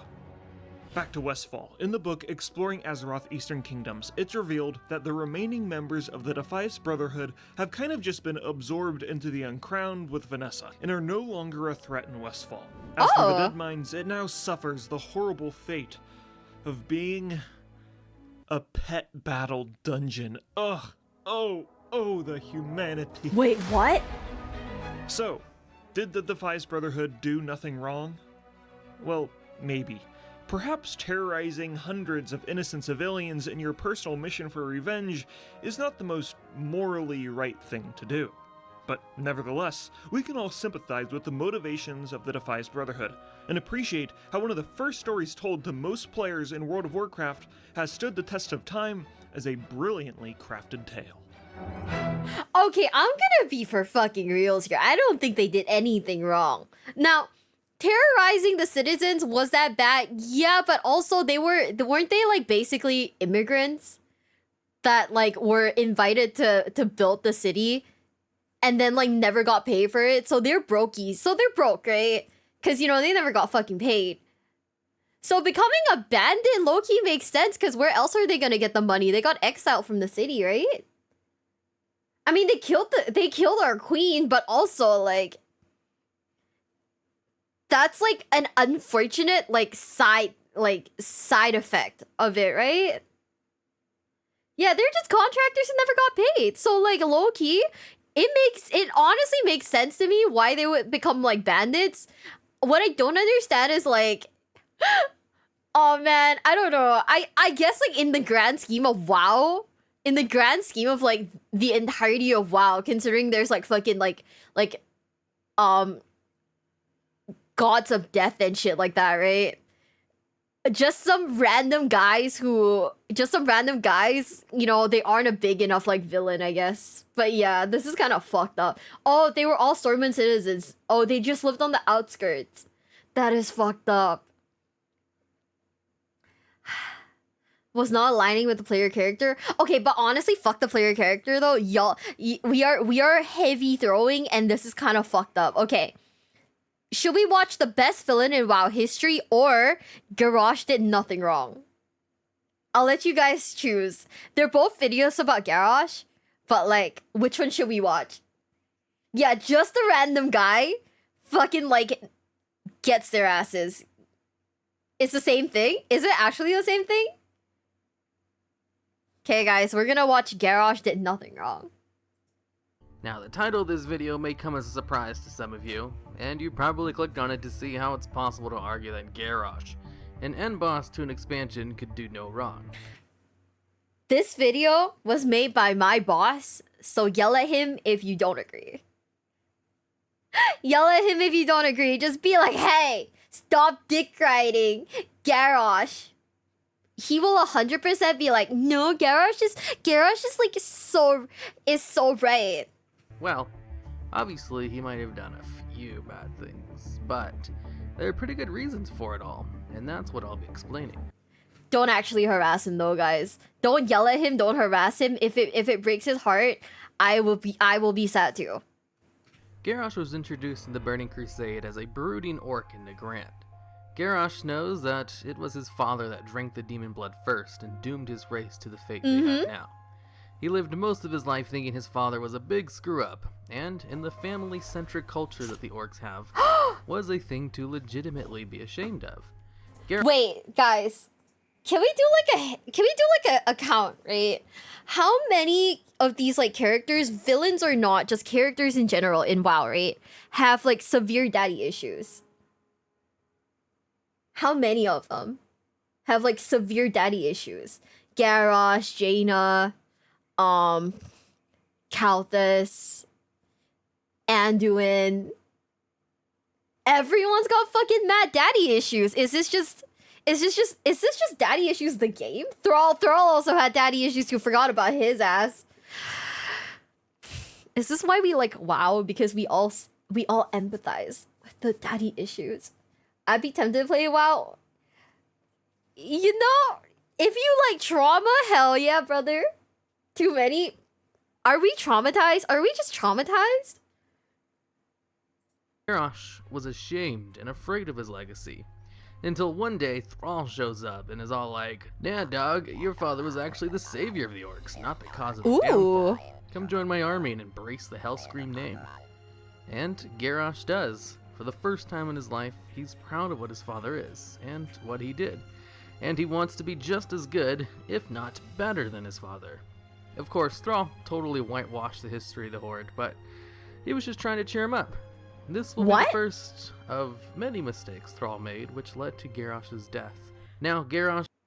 Thrall's throwing! What is this? Thrall, you don't... Oh my god, Thrall is also low-key a fuck-up. Jesus.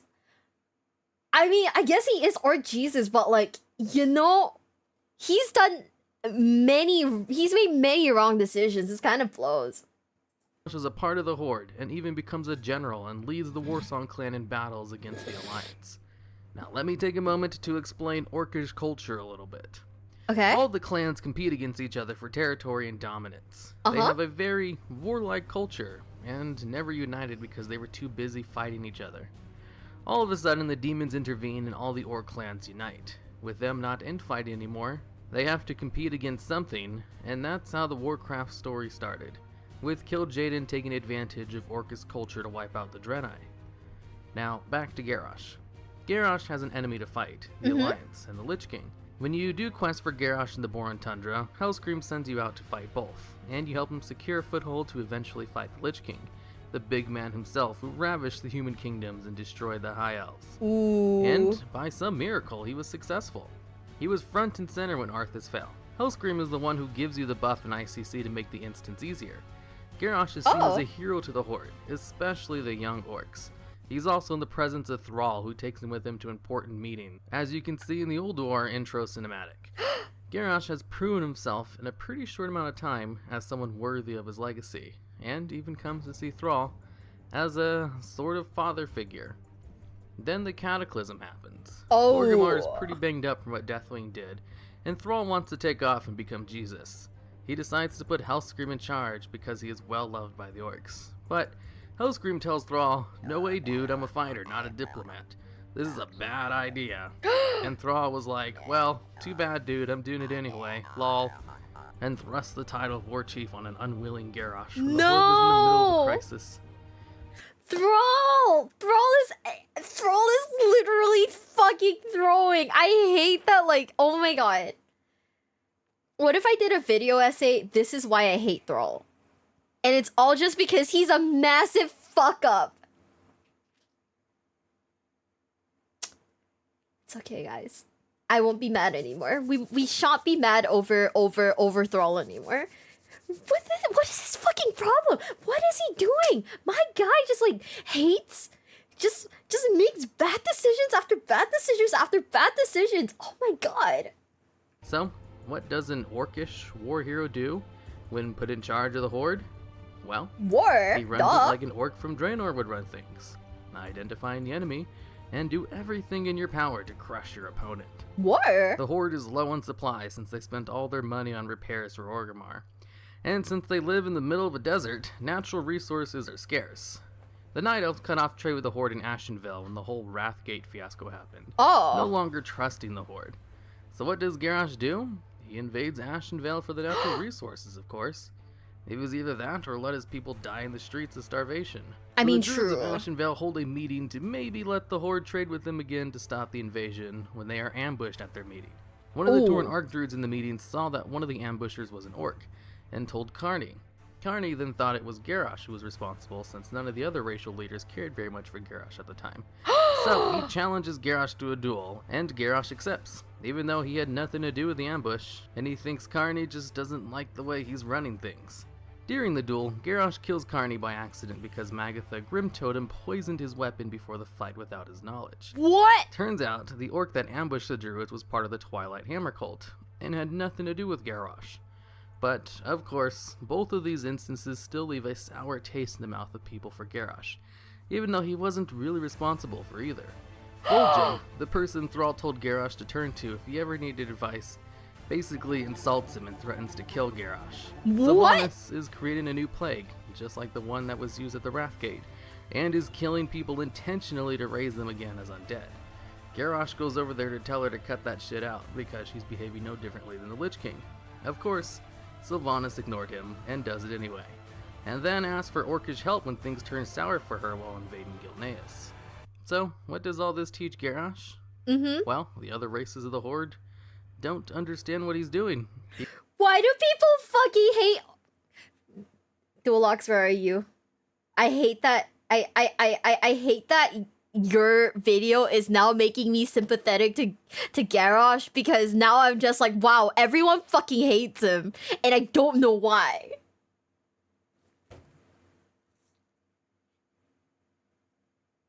Like, everyone's out to get him, and it's so sad. I hate that now I'm becoming sympathetic. No, this sucks. What? Yeah. And then Vol'jin's like mean to him, because like Vol'jin's like mean to him for no fucking reason. Apparently the spirit told him to do so, but also this was still like the bad spirit, right? This is the bad guy spirit, right? So what the fuck? Yeah, this video. Okay, you know what? No. I need to be more objective, guys. I need to be more objective. He's running the Horde like an orc would, like his father, who he idolized more than anyone would. And he is getting nothing but shit from everyone in return.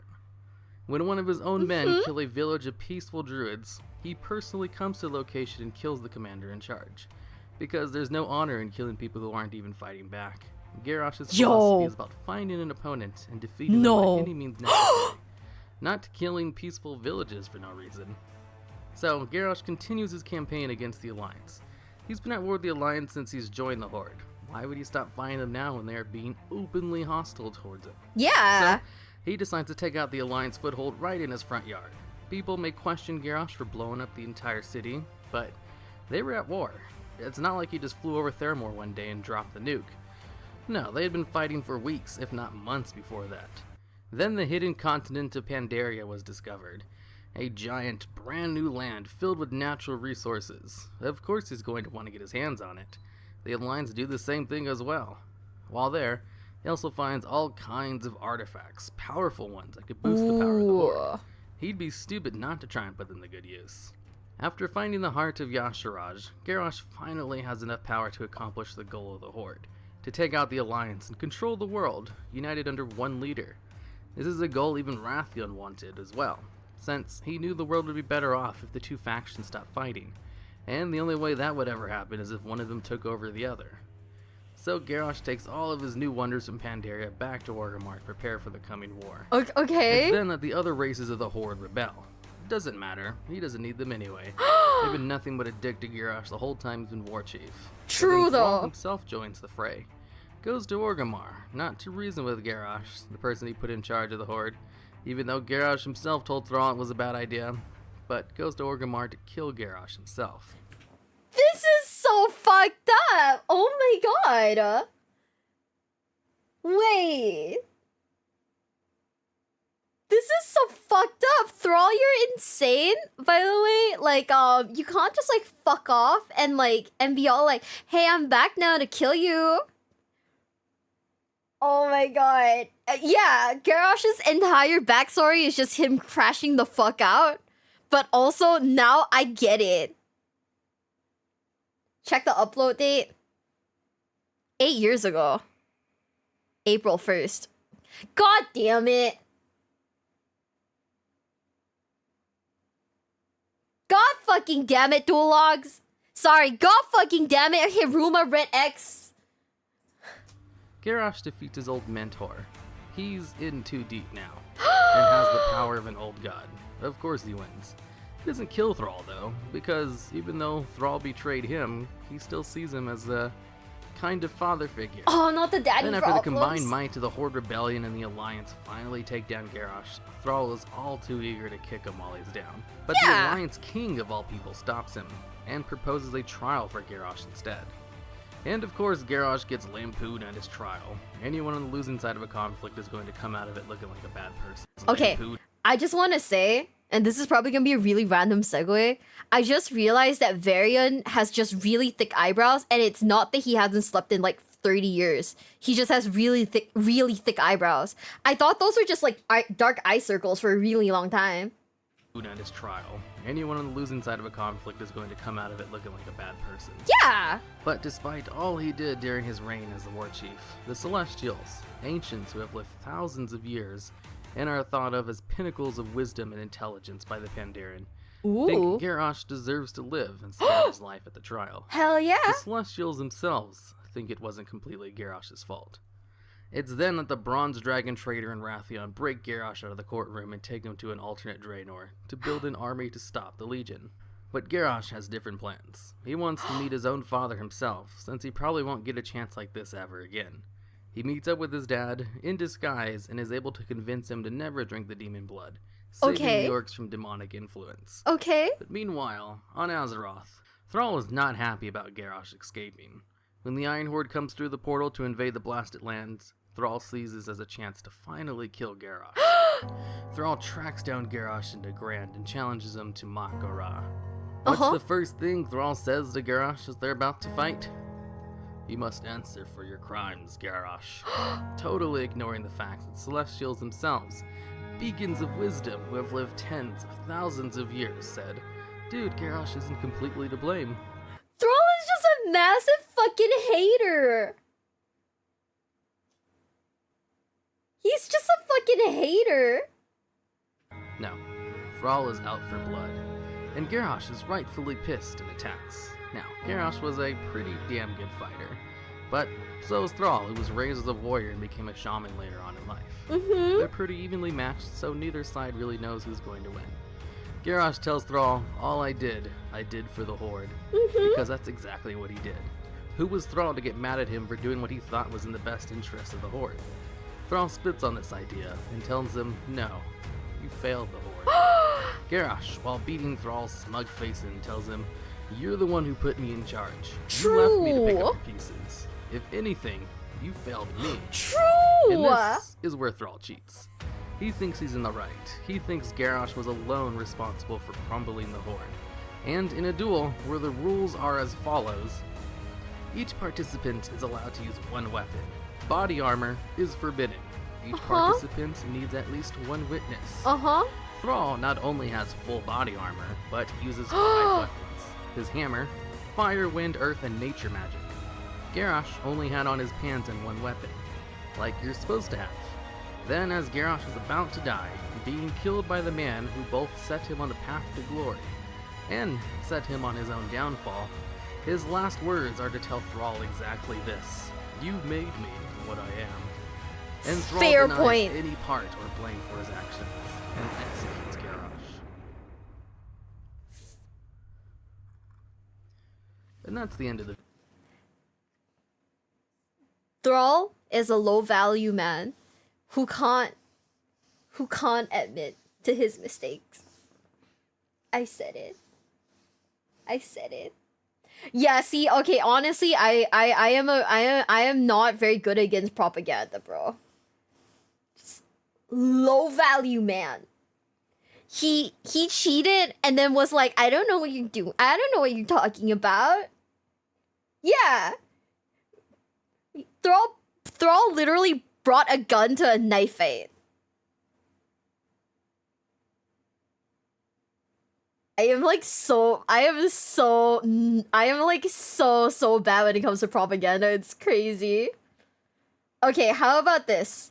What should we watch next? Warcraft villains everyone forgot about. See, this is bad. Yeah, no. I mean, you know, Garrosh was like hella fucking racist towards like everyone too. So hey.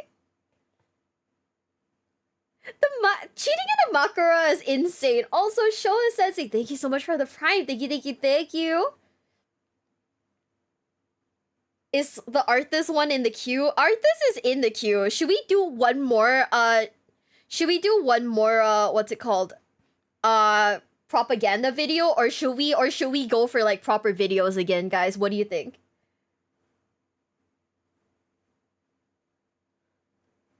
I don't know if Zul'jin did nothing wrong this year. More propaganda? Okay, I can show you guys the playlist. Let me see. How do I just open it? Okay. So this is what we have on the playlist. Ignore the videos that we've already seen before. You know what we've seen before. So ignore the videos that we've already seen. We have Zul'jin did nothing wrong. Warcraft's stupidest dragon, who we all know, by the way. The censor is not hiding any fucking thing. Okay? So, we've got, like, a ton of videos, ready to watch. We have Garrosh did nothing wrong, which we've already seen. Okay? We've got Arthas did nothing wrong. Why Sylvanas is... Okay.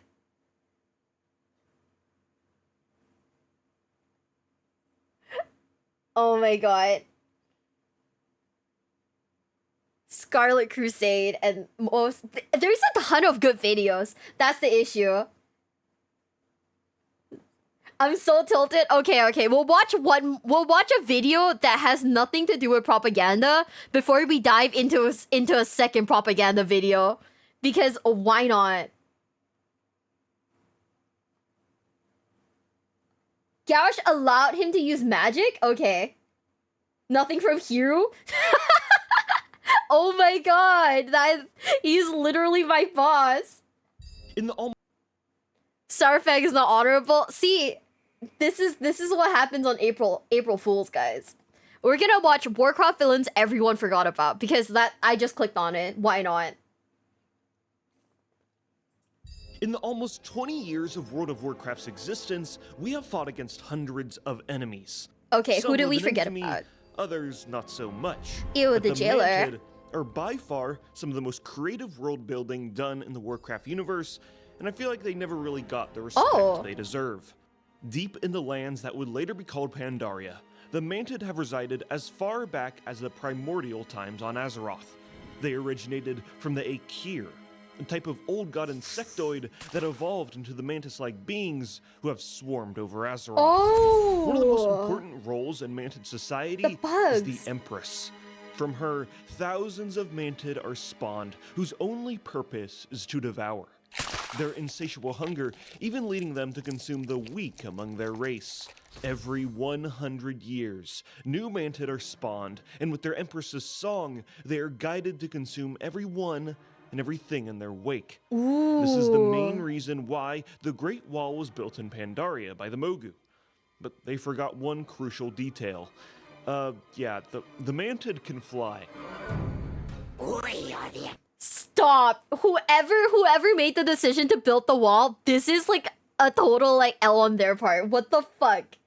Yeah, no, I don't think I'll do Elimination Chamber. I can't watch WWE unless it's like on Netflix, because I didn't pay for like the channel in Singapore, unfortunately.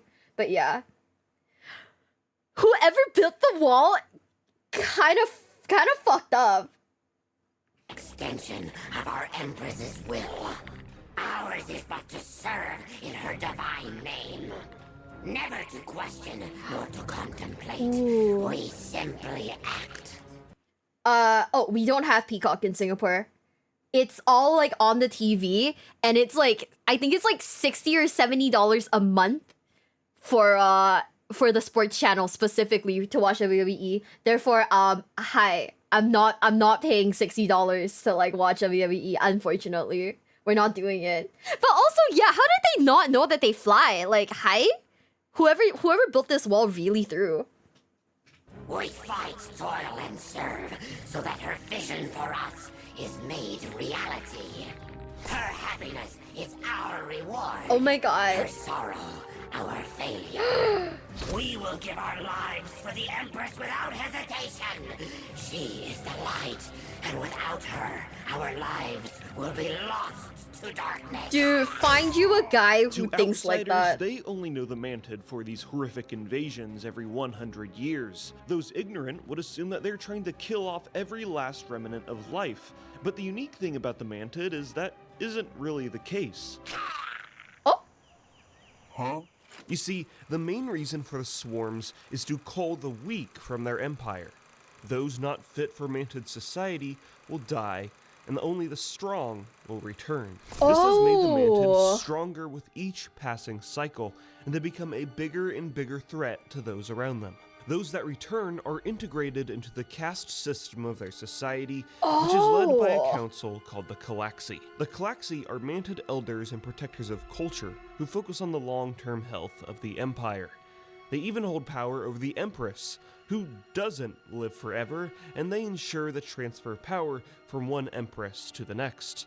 This process involves a trial by combat where the competing queens fight to the death and the victor devours the defeated, passing down a long line of power in the hundreds of generations of the mantid's existence. What?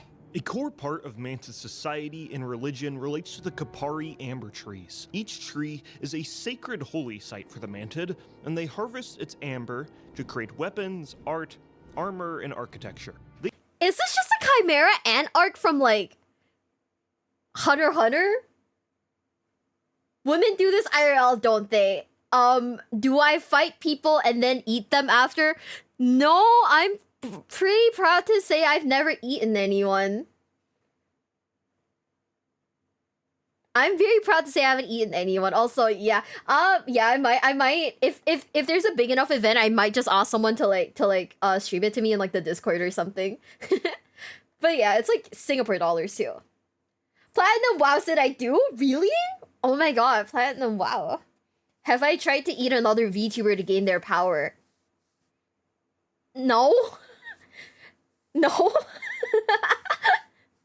Oh my god, not as being man-eaters. This is crazy propaganda, guys. Oh. They even use the sap from the trees to place powerful mantid warriors in stasis. Oh. These legends of old are called the Paragons and are broken free during dire situations for the Empire. You know? Another Makes advantage sense. these insects have is their acute sense of hearing. The mantid can communicate over incredibly long distances and can hear even the most minute sounds of trespassers entering their lands. Ooh. There has never been an army that has successfully surprised the mantid. Oh my god, they're ready. For the Empress! During the events of the Mist of Pandaria expansion, the Mantid Swarm surprised the Pandaren by starting their swarm a decade early and being the largest assault in the entire history of Azeroth. Oh. This is partly because the current Empress and many of her children have been corrupted by the Shaw of Fear. The Shaw of Fear is one of the 7 ghostly remnants of the slain old god, Yasharaj. The Mantid pray for the old god's return, but they do not worship the Shaw, who I was just gonna say, that's fucking Baron Nashor from League of Legends, bro. has only brought destruction to their race. To the Shaw of Fear, the Mantid are only a tool to spread its influence, That which makes has sense. driven the corrupted Mantid into insanity, and are sending their entire empire into the carnage of war in the process. No. These enraged Mantid even broke the Serpent Shrine. That's literally, oh fuck, what is it called from League of Legends? Oh man. It spawns right before Baron does. I can't remember what it's called. Oh man. Rift something, right? Rift Guard, yeah. Okay, you know? Wall with their monolithic I get creatures called the Kanchong. These beasts consume everything in their path, leaving a scar through the land from its devastation. The Mantid fall behind it and harvest amber-colored waste it secretes. No. And they create buildings and furniture from the poop. What? Yeah, you can find some pretty weird stuff if you actually read archaeology descriptions. Now, not all of the Mantid are corrupted. The Calaxi still have level-headed minds and begrudgingly ally with the Alliance and Horde to help stop their corrupted Empress. Throughout the expansion, player characters farm reputation with the Calaxi and awaken ancient Paragon warriors who then become quest givers. But once the characters reach Exalted, the leaders of the Mantid Empire make their relationship incredibly clear. Okay. Awakener, your deeds have earned you the trust of the Calaxi. You are to be rewarded. Okay, Walk with me. Sick. We Mantid are an elder race. The Pandaren you associate with, they are but children. They have their role to play. Each cycle, our young swarm their walls. The Pandaren slay the weak, the strong return. With each generation, we grow ever stronger. Before your history began, our empire was vast. We shared this world with our sister kingdoms, Ankiraj and Ajol Nerub.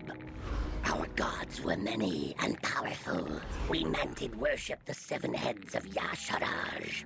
Great was the Old One, and terrible was his wrath. He consumed hope and begat despair. He inhaled courage and breathed fear. I'm just saying, if they're gonna lore dump on us, I hope the rewards are like really fucking good, right? If they're gonna like hella like lore trauma dump on us, give us like good shit for this. When the usurpers came, the ones you call Titans, Yasharaj was destroyed. His last terrible breath has haunted this land ever since, but the shadows he left behind are mere whispers of his former glory. Venom. I tell you now because you have earned this warning. Your gods are not our gods, outsider. If the old ones ever return, we Mantid will once again stand by their side. The wisest among you will do the same. I don't know if I've made it explicitly clear to you, but I do not like you very much. Sick. Uh-huh.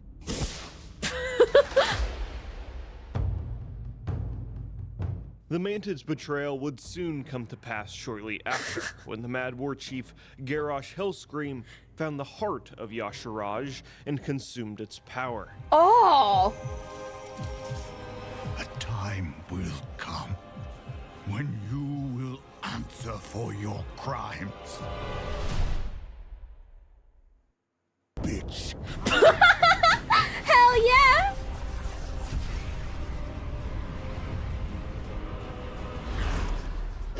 The Calaxi and the Paragons of the Mantid followed the war chief as their new leader and became hostile to the player characters. I did warn you, Wakener. It's not true, I guess. In the Siege of Orgrimmar raid. Well fought, Wakener. We will meet again. But this isn't the last we saw of the Mantid. Oh! In the Battle for Azeroth expansion, the old god N'Zoth was released from his prison and attempted to corrupt the whole world of Azeroth. One of the places he hit the hardest was the Vale of Eternal Blossoms, and the remaining Mantid pledged themselves to his service.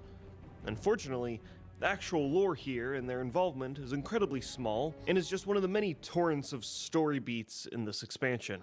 But the question is, will we ever find the Mantid again in Warcraft's story? I sure hope so, as the world building, character design, and voice acting are all incredibly unique for the Mantid. They're also a very rare enemy type in WoW that isn't just a two-dimensional antagonist which is just used as cannon fodder for the player character to slaughter.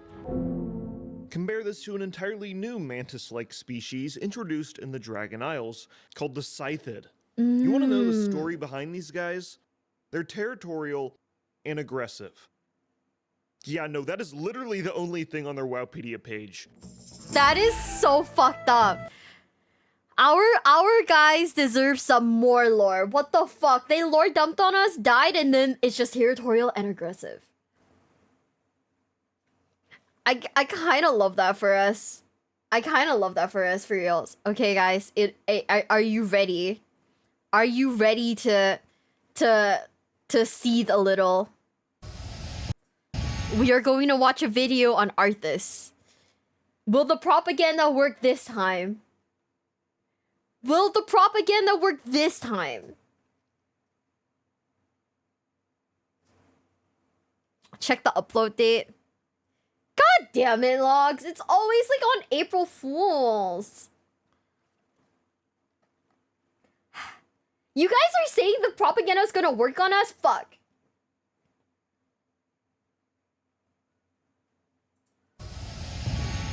Okay, guys, we're gonna do it.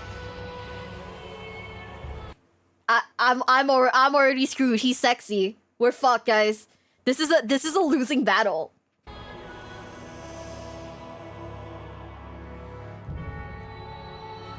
I forgot. He's hot. Is it over? At long last. No king rules forever, my son. I see. Only darkness before me.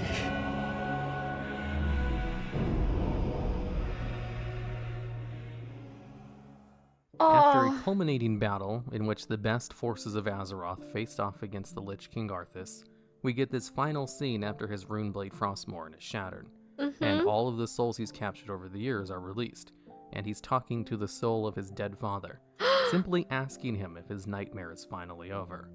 Generally, when a bad guy is killed at the end of his expansion, they don't have remorse over what they've done. They usually go down kicking and screaming, or out with a whimper, but not asking if they can finally stop and rest. You see, Arthas is one of the most popular villains in the Warcraft series, and it's generally because his story is a tragic one, of a guy who just wanted to do the right thing and was willing to do anything to do the right thing, only to fail anyway and become a villain. You see, Arthas as a boy, and even a young adult, was a very nice and kind-hearted man. The death of his horse Invincible greatly ate him up inside, since he died in an accident that entirely could have been avoided if Arthas wasn't being an idiot. Arthas was trying to race back home in a snowstorm on his favorite horse Invincible, and he wanted to do a really cool trick of jumping over a short ravine that he'd done a million times before. But the back hoof of Invincible slipped on some ice while they were going for the jump and caused them both to crash. And this crash completely tore up two of Invincible's legs to the point where it was either going to bleed to death before they could possibly get help, or freeze to death. Either way, Invincible was done for. There was really only one option for him. Despite the fact that he broke some of his ribs in the fall, and his face and limbs were numb from the cold, he somehow managed to move himself closer to his dying horse. "This is all my fault. I deserve this," Arthas said as he removed his sword from his hilt. Invincible regarded him very calmly, almost as if he knew what had to be done and accepted his fate. That caused Arthas's eyes to tear up, but he blinked them away, pulled out his sword, and then pierced his heart with a single blow. No! Then he collapsed. Sometime later, some people found him and helped him bury his horse. And it's at this point where he thought to himself, should anyone else ever need protection, or if sacrifices had to be made for the welfare of others, he would do whatever it takes. And it's this mantra that led him down the dark path, which would be his ruin. I'm just saying, naming a horse invincible and then the horse fucking dying is kind of insane. As sometime later, when the cult of the Damned started spreading the plague throughout his kingdom, Arthas was chasing down Kel'Thuzad and had gone through dozens of villages which had been infected by the plague. So he knew exactly what was going to happen, and how almost impossible it was to change anything. So when he came to a city which had already been infected by the plague, he made the tough decision to cull the entire city before it could spread any further. When Uther came, he didn't know much about the plague yet. He wasn't an expert on what it did to people or how fast it spread like Arthas was. Yeah. And he knew what he was asking didn't seem reasonable to people who didn't have the same information he had. It wasn't possible to explain to him and then convince him of what was going on. So instead, he ordered his men to work with him and dismissed Uther, who was doing nothing but slowing him down. So he went into the city with his men and started purging the city. He knew it had to be done. He was killing people now who were already doomed to be turned into the undead anyway. And he was going to save countless others by stopping the spread of the infection. This makes sense. But a part of him just couldn't handle it. He was a nice person. So having to exterminate an entire city of people just wouldn't sit well with him no matter how justified it was in his mind. And that's why he lost the ability to control the light during the Purge of Stratholme. You see, the light in World of Warcraft doesn't necessarily belong to people who are good and do the right thing. The light can be used by people who strongly believe in whatever it is they're doing. That's why the Scarlet Crusade can use the light, even though they're all a bunch of crazy lunatics who kill people because they think they might turn into the undead in the future, or they might be an undead in disguise. The light doesn't abandon the Scarlet Crusade members. In fact, some of them are so well versed in the light that there's one who's able to canonically bring people back to life. And another who was able to use the light even when they were undead and turned into a Death Knight. So, if Arthas truly believed in what he was doing, he wouldn't have lost the ability to use the light during the culling of Stratholme. Oh no! But he just couldn't help doubting himself, even if he had convinced himself to do it anyway. That's why he was desperate for power when chasing down Mal'Ganis in Northrend afterwards. Mal'Ganis was taunting Arthas to go into Northrend in order to pick up the Frostmourne. And since Arthas had already gone so far anyway, and he thought Mal'Ganis was behind everything, he was easily tricked into finding the blade and picking it up, where he then immediately struck down the Dreadlord. You see, I like to think of Arthas as two separate people. The one before he took up the Frostmourne, and the one afterwards. The one before that's true. was someone who just wanted to save his people. So he was doing lots of morally gray things because in his mind, the ends justify the means. And after he picked up the sword, his personality got twisted and turned, and he was a much different person who had goals that no longer aligned with his past self, but still had all of the memories from the previous Arthas. We're fucked, guys. I'm eating into the propaganda right now. Oh no. This shit is hitting, guys. No way. It might be the sad music in the back, though. The post-Frostmourne Arthas had goals of freeing the Lich King from the Legion's control. And then afterwards, its goals were a little bit more self-oriented, of freeing himself from Ner'zhul's control and getting the world ready for an eventual Legion invasion. Since both the Frostmourne and the Helm of Domination were very powerful artifacts that belonged to the Legion, and they were very much going to want them back someday. This new Arthas knew he could basically end all life on Azeroth whenever he wanted, since he had an unstoppable undead army who only grew in strength every time he clashed with the new kingdom. I guess. If he wanted to, he could just let loose all of his undead hordes in order to turn everyone else undead, and then he would have his whole army set in stone, and he would simply just prepare for the eventual Legion invasion. Although he never did let his undead loose to turn the entire world undead. He could have at basically any point. There were undead basically everywhere, and they replenished their own forces. But he just never did for some reason. And it's later on that we learn it's because a part of Arthas from before the Frostmourne was holding him back the entire time. There was a small part of him which had the personality of the original Arthas, and it kind of just put some mental blocks on him to act in certain ways, which didn't end the world immediately. When you do eventually kill Arthas, you find that he kept Jaina's locket on him the entire time. And Jaina even says herself that there was probably a small part of Arthas inside the monster he turned into.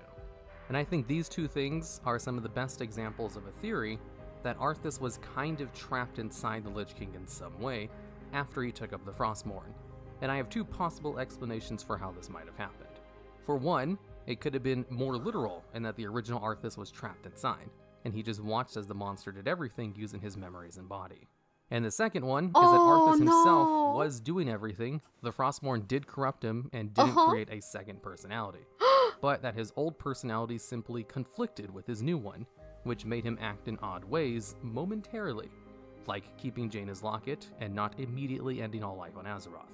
I mean, he did plan on doing it eventually, but the fact that he didn't do it immediately was heavily hinted because of a small part of him that was trying to keep himself in control. Okay. As his plan during the Wrath of Lich King expansion was to train up the strongest unstoppable fighters and then have them come to a citadel where he would test them, and then kill them and raise them as his personal bodyguard, the vetted, best possible warriors for his new undead army that he would use to fight the Legion. I think guess. the second theory is a little bit more likely, because it doesn't seem like there was an original Arthas trapped inside his body, since the Lich King did cut out his own heart in order to rid himself of his human side, which is found by players through a quest chain in Icecrown, which culminates with Tyrion destroying the heart and weakening the Lich King. So if there was a part of Arthas trapped inside of him, his heart would have definitely been it, and he got rid of that. Which is why it's more likely that the curse of the Frostmourne corrupted his mind, made him want to do all of these things, and was kind of like a forced magical mind control type situation. Or, a standard personality curse. And that's why when the Frostmourne was destroyed, and his forced personality curse was lifted, he was able to show remorse, and realize the nightmare he had just lived through, which he willingly did himself, and then was glad that it was finally all over. But unfortunately, only darkness waited before him. Because even if he was finally free from his living nightmare, he was the one who ultimately made all the decisions that led him to getting tricked into becoming the Lich King in the first place. He didn't have to chase Mal'Ganis down to Northrend. That's true! Chasing Mal'Ganis in Northrend was more of an obsession than it was something he needed to do, as he never actually went back to Lordaeron to talk to his dad and better prepare them for the plague. He thought he could end everything on his own if he just stopped Mal'Ganis in Northrend. He could have taken time to explain the calling of Stratholme to Uther better, or even come up with a more reasonable plan for dealing with it. True. And he could not have been so efficient at killing things after becoming the Lich King. The only thing he really held back on was the not literally killing everybody thing. But even with his mistakes, it's not really fair to blame what eventually happened to him, having his personality twisted and corrupted, when he had good intentions the entire time. There's this old saying, we judge ourselves based on our intentions, and others based on their actions. Okay. Arthas' intentions were always good, even if he was a little bit too obsessed with Mal'Ganis. He was only obsessed because he thought killing him would fix the problem quickly. But he was also very pissed at what Mal'Ganis had made him do with Stratholme, that his obsession is kind of reasonable if you really think about it. He had someone who he knew was responsible for the death of an entire city, plus a whole bunch of small neighboring towns. And since he cared about his people greatly, and since he had a mantra to protect people no matter what it took, it was kind of inevitable. When Arthas found the Runeblade and he was told that it was cursed, he had the mantra that he was willing to sacrifice anything for the welfare of others, and he'd be selfish not to sacrifice himself after what he'd done to Stratholme. So he picked up the blade and made the worst decision of his life, because it all made sense for him to do that, and there was almost no way he wouldn't based on his intentions and personal mantra. It's almost tragic in a sense. His actions ultimately ended up being so evil to the point where no one considers Arthas a good person in lore.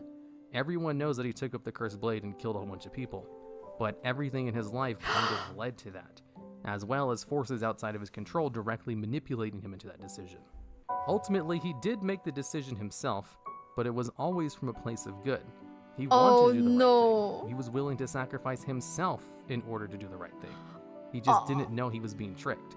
He didn't know he'd be mind controlled and cursed to willingly end his kingdom himself, as he marched into Lordaeron and killed his own father with the cursed blade. Which is fucked up. He then went on to kill many, many more people, including 90% of the High Elves, and had planned on killing everyone else eventually, so that he could prepare himself to fight the Legion.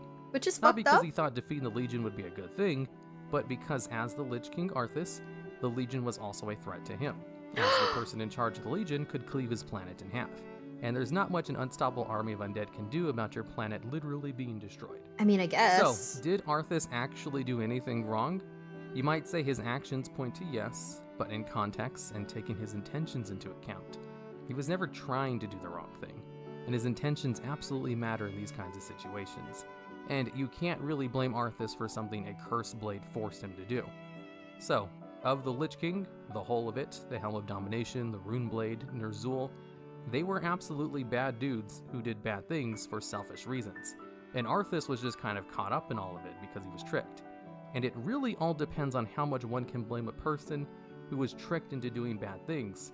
So if we go based off purely intentions, excluding cursed mind control shenanigans, okay. No, I don't think Arthas was in the wrong.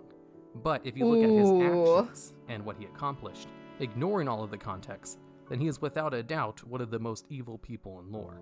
So it's all up to you to draw your own conclusions, because Arthas did nothing wrong. Okay, I don't know if I'm Arthas pilled. I'm not gonna lie. This one, on the other hand, I don't know if I'm Arthas pilled necessarily. Because he did kind of... It's just very classic miscommunication. My guy has the communication skills of a fucking rock, right? My guy has the communication skills of a fucking rock. He could have explained things a lot better. He just didn't want to. He got hella manipulated, though. Yeah, it's unclear when he lost control, but I feel like people turning their backs on him was probably, like, the start of his mind break arc, but that's also because he can't communicate. Yeah. Warcraft 3 playthrough when? I don't know. How do you even play Warcraft 3? Like, is it something you can download now still? Yeah, he had like a lot of moments, but he still kind of did it. He raised as an undead steed. He can use as... Oh, okay. So at least Invincible comes back. Hell, I guess the Invincible name is right. Yeah. In the Purge being... I do believe the Purge is the solution, but I do feel like people wouldn't have turned their backs on him if he had explained it a little better, which is entirely his fault. Like, he like knew that it was the solution, but instead of like explaining it, he was like, well, you know, if you don't want to follow my orders, then fuck you, right? Yeah. Like, instead of explaining the Purge, he was like, I'm gonna be your king, so you gotta listen to me. And he was like, and Uther was like, no, it's kind of stupid. Like, you can't explain genocide away by being king. And then Arthas was like, well, if you don't want to listen to me, it's fucking treason, bro.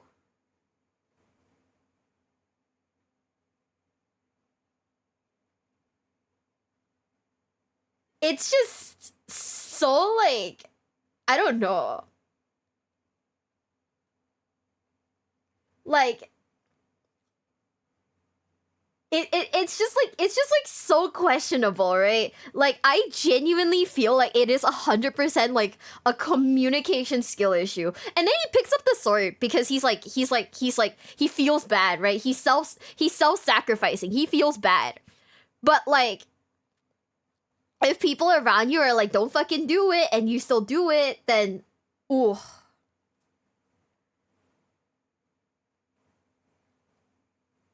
Yeah, people were warning him not to do it, and he was like, I'ma fucking do it. Like, have you guys seen that meme where he's like, where it's like someone being like, hey, don't do this, and the guy's like, yeah. And then like 2 seconds later, oh my god, you're gonna hate me. You know that meme? This is literally Arthas. I don't know if I'm like, this is crazy. I don't know if I'm like that Arthas pill. Like, I do find him very sympathetic. I do think that he was like traumatized by all of the things that he'd done, right? He's like hella traumatized by all of the things that he'd done, similar to like Anduin, right? When he got corrupted, but it's just bad. Like, I don't know, man. Corruption in World of Warcraft like just hits different, bro.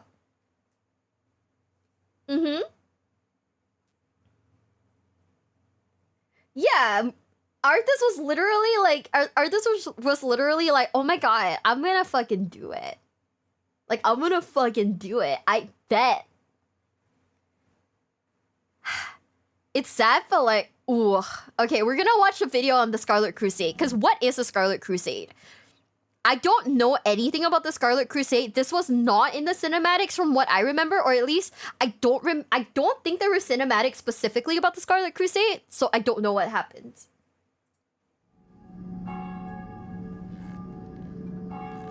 Okay.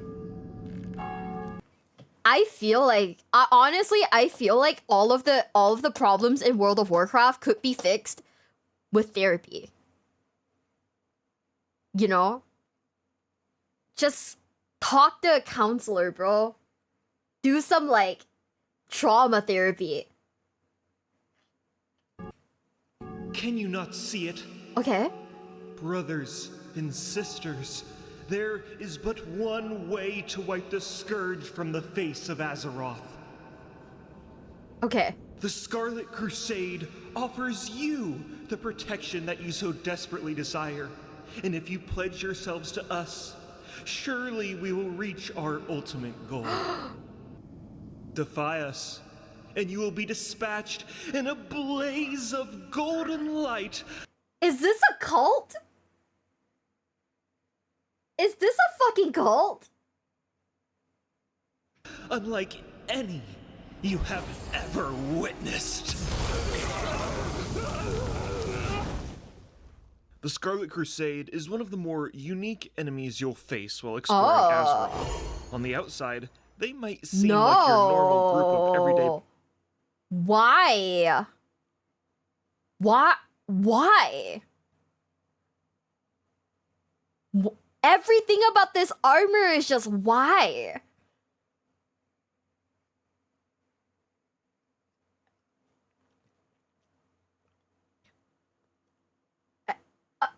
Okay? Paladins, but in truth, they are a vengeful group of fanatic worshippers of the light who destroy all who don't share their radical views. Their history is one of sympathetic origins, but the corruption and the inevitable downfall of their crusade was... Everyone's fits are great, but then there's that one guy with his fucking nipples out. Jesus. I mean, I'm scared. Like, holy shit, if I saw a guy dressed like that running towards me, I'd run in the other direction. I'd be like, oh, fuck. It was all because of the underlying deceit within the heart of their organization.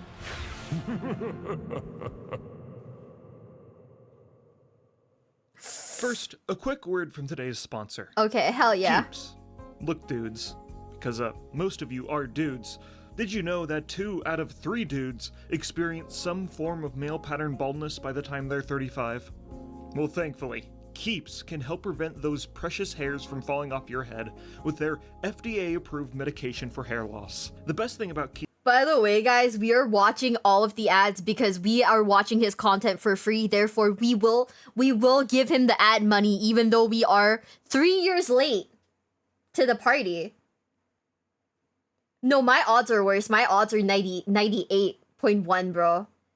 By the way, Keeps just saying I do have the community to market this. Keeps is you can get treated right from the comfort of your own home by signing up online and getting connected with a doctor who helps you in your mission to restore your luscious locks. And remember, it's important to act fast, as the sooner you start using Keeps, the more hair you can save. Oh my god. If you're ready to take action and prevent hair loss, go to keeps.com/platinum or click the link in the description to receive 50% off your first order.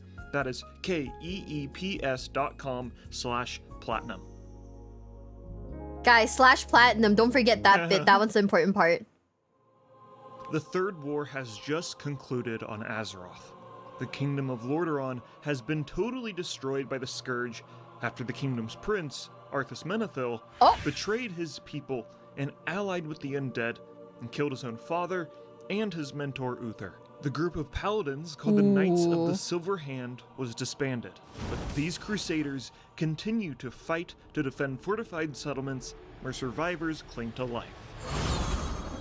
One of these paladins was a mountain of a man named Saidan Dathrohan, who was one of the original founders of the Knights of the Silver Hand. Dathrohan's significance is not because of his accomplishments, but because of his defeat. During an incursion into the burning city of Stratholme, Dathrohan was separated from his fellow paladins. Oh, 7!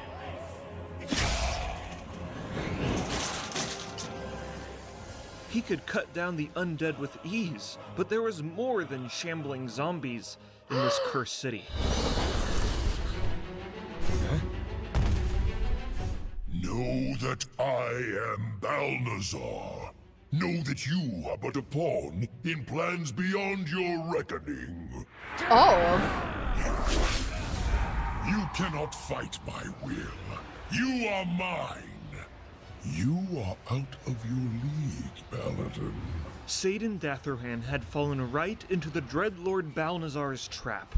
The demonic mastermind's ultimate plan was to possess his body and infiltrate the Order of Paladins and pull the strings behind the scenes and destroy them from within. I've been waiting for you, Paladin. Know that I will rip the soul from your flesh and make your body my own. No! Oh.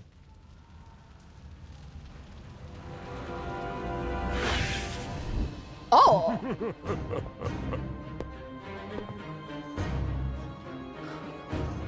As Balnazar infiltrated their defenses, a paragon of light traveled from the west. I'm just saying, how many people have been corrupted so far in the entire story of WoW? Yeah, literally, this is his Mindbreak arc, guys. What the fuck? The Dreadlord balls. High Lord Alexandros Mograine was one of the original founders of the Knights of the Silver Hand. Who is this guy? What? Who is this guy now? What? Okay. I've never heard of this name before in my life.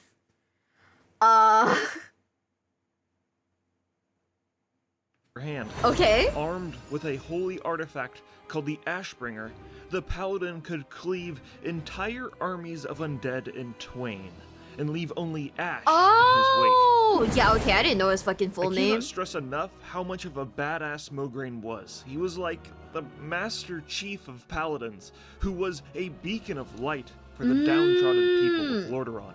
He became such a legend that he was simply referred to as the Ashbringer. The Ashbringer also had two sons. One was named Darian, who has the most anime haircut in all of Warcraft. Wow. But more on him later. The other son was named Renault, who was taught the ways of the Paladin under Saidan Dathrohan.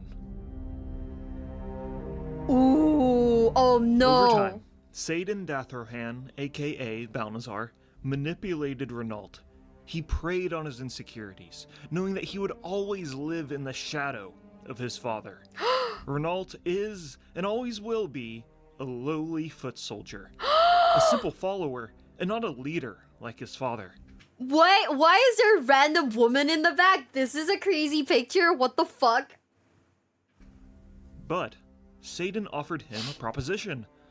If Renault was to kill his own father, he would be promoted to be a commanding officer in his Order of Paladins and be granted the glory he justly deserved. Ooh. Hey, I think you should kill your dad. Okay. No. Wow, that was, surprisingly easy. Renault then lied to his father, telling him that his brother Darian was trapped within Stratholme and needed to be rescued. Alexandros Mograine and his advisor Fairbanks traveled to the burning city, only to be overwhelmed by Scourge forces. Okay. Oh no. He's cooked, guys. Oh. Come on, okay. More damage. Yes. Go. Fairbanks, where are you? I need heals. No, by the light, he DC'd. Okay, we gotta just hurry up. We gotta time this. Quick. This is just like Finding Nemo, except with all more zombies. Okay. Is that actually how people play, by the way? The High Lord fell to the ground, exhausted after obliterating every vile creature that stood in his wake. But it was at this moment that the High Lord's son delivered the ultimate betrayal. Oh shit. The Arif scene. This act of pure evil and resentment corrupted the Ashbringer, turning it into a weapon of hatred instead of retribution. No! Renault fled, returning to the town of Hearthglen to tell everyone of the death of the Ashbringer. By the way, can we get like an 07 in the chat for Skype? Apparently Skype is now officially dead. You know, we all thought Skype died years ago, but no, apparently they're like dead like now. Not like, you know, 10 years ago when Discord was a thing. Oh my god. Yeah, Skype is like dead now. It's officially like dead, so say goodbye to like what we used before Discord was a thing. I think they tried to bring it back, but who knows?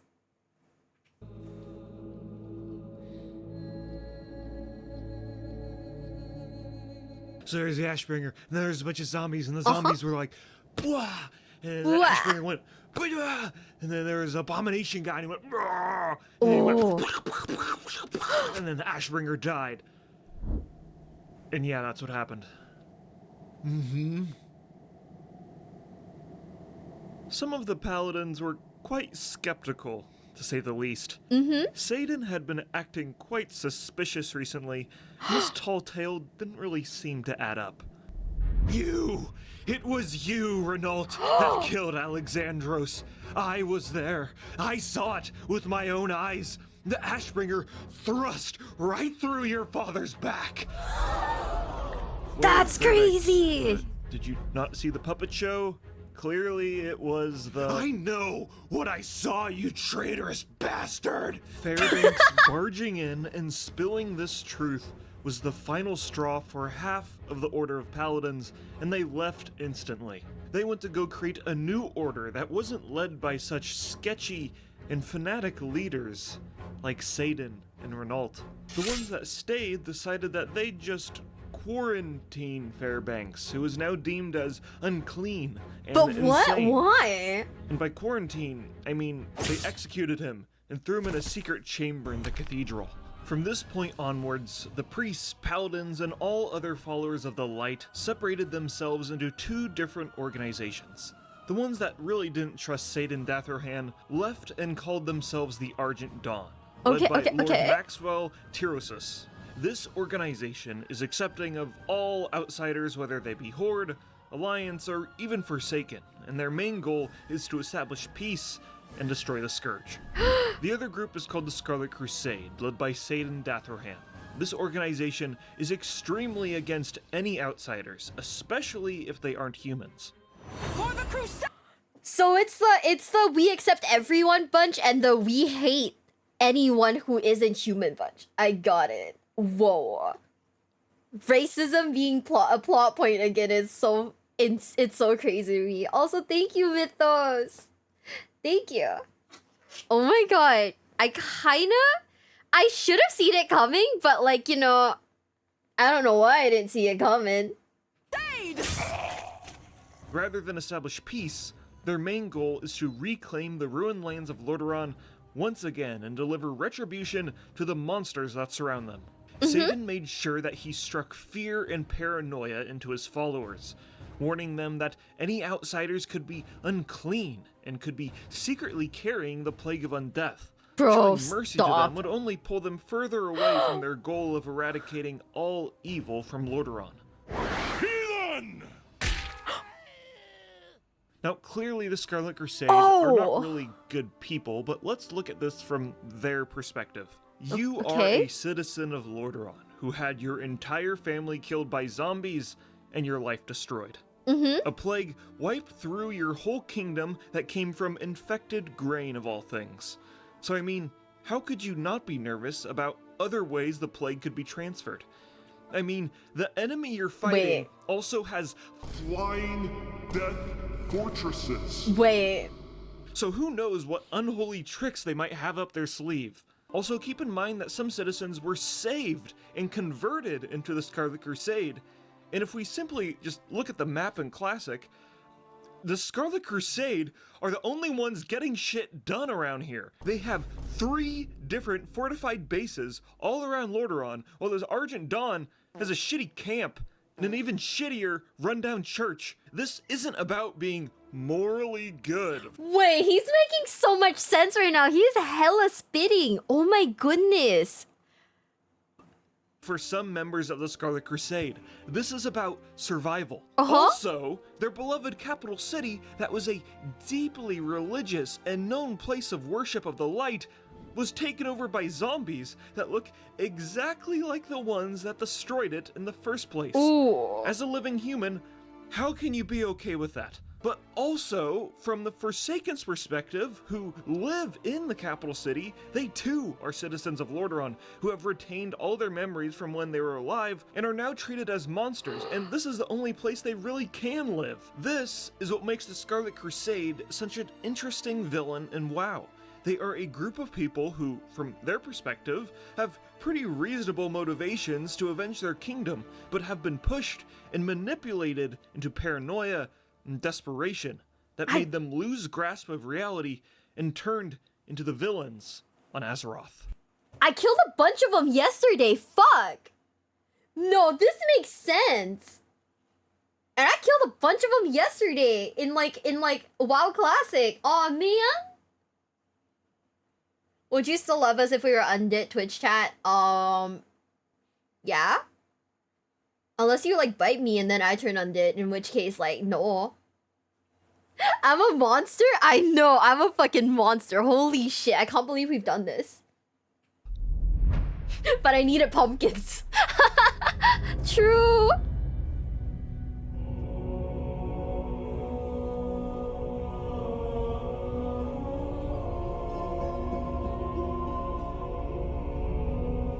Now that we know the insidious origins of the Crusade...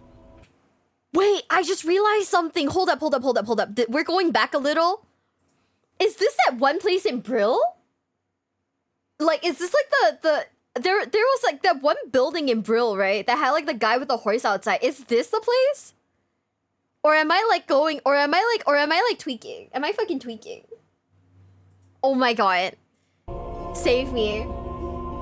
I hate that I recognize it. Oh no. Now that we know the insidious origins of the Crusade, let's go through each expansion in WoW and learn how the Scarlet Crusade was ultimately defeated. First, let's start with Classic and get to know the leaders of the Scarlet Monastery and their nefarious deeds. Tell me everything. Within the dark depths of the temple, Interrogator Vicious is known for unleashing his unrelenting sadism and cruel expertise against the enemies of the Crusade. During Classic, there's a quest that involves him stealing a wedding ring from one of his torture subjects and giving it to his own wife, which is just, so incredibly evil. Interrogator Vicious also makes an appearance within the Brawlers Guild, and the announcer will yell, "Well, wrap me in leather and tug my leash. It's Dungeon Master Vicious." Excuse me? So, you can do with that information what you will. Release the hounds! Ducky! Houndmaster Loxy trains his savage hounds of the Crusade to sniff out the unclean and hunt them down within the forests of Tirisfal Glades. You will not defile these mysteries. Within the library, Headmaster Mage Arcanus Doan combs over his tomes and teaches the fellow mages of the Crusade on how to master the use of the arcane to destroy the undead. Ooh. Oh no, it's this guy. Challenge. Within the Hall of Champions, Herod is... I'll be honest. Herod is literally just a shirtless guy with an axe who says, "Blades of light!" But what's more interesting is the room he's in, which is called the Hall of Champions. Here we can see a bunch of different statues of slain or missing members of the Crusade. What's confusing, though, is there are statues of elves and dwarves, which kind of goes against the whole ethos of the Crusade in the first place. What's even funnier about this place is the names of the people and how uncreative they are. Okay, we got I'm ready. Valia Twin Blades. She's got 2 blades. Sure. We got Invar 1 arm. He's got 1 arm. We got Yana Blood Spear. He's got a spear. We got... Oh, wait, hold on. Whoa, no, wrong universe. But one of the more interesting ones is Halia Sunshield, who's got a shield. But what's interesting about her is the plaque for the statue says that she died slaying a dreadlord named Belthris. And what's interesting is that this dreadlord named Belthris returned 13 years later in-game as a mob Gul'dan summons during the Nighthold raid in Legion, which I thought is pretty neat. She didn't even do it right back then. to the Scarlet Crusade. The leaders of the monastery are located within the cathedral. Renault was given what he was promised and was promoted to Scarlet Commander of the monastery and watches over it with Sally Whitemane. Together we shall spread the Crusade's ideals across this land. Now, I'd love to give you... Wait, stop. I love her fit. What is this? He killed his dad for an e-girl. Some backstory on who Lady Whitemane is, but she really doesn't have much of a backstory. Her family was all killed by the Scourge and she swears to avenge them, which is the same story that a lot of the members of the Crusade have. Despite this, she is easily the most iconic character from the organization because of her... because she's hot, duh. Of course, in-game, we go in and we kill all of these bosses, but that isn't what actually happens lore-wise. What actually happens is depicted in the Ashbringer comics. What happens is Darian Mograine, that anime guy I told you to remember, storms into Naxxramas with the Argent Dawn and kills his father Alexandros Mograine, whose body was resurrected by the Scourge and is now one of the 4 horsemen. Darian then takes the corrupted Ashbringer to the Scarlet Monastery, and the ghost of Alexandros Mograine decapitates his own son. Whoa! You are forgiven. Players can experience this from Darian's perspective when they obtain the corrupted Ashbringer in Classic and take it to the Scarlet Monastery Cathedral. So, lore-wise, Renault is the only guy to die, but everyone else is alive and well. The next expansion that involves the Scarlet Crusade is Wrath of the Lich King, and trust me, it isn't pretty. Okay. You see, there is a part of the Scarlet City Tyr's Hand called the Scarlet Enclave, which was completely untouched by the Scourge until now. The Lich King and his Death Knights invaded these lands in their Flying Death Fortress and laid the city to waste. This is the starting experience for the Death Knights and Wrath of the Lich King, and during this questline, you slowly invade and ultimately wipe out the Scarlet Enclave of all of its members and... Hold on, are you telling me I can steal a horse?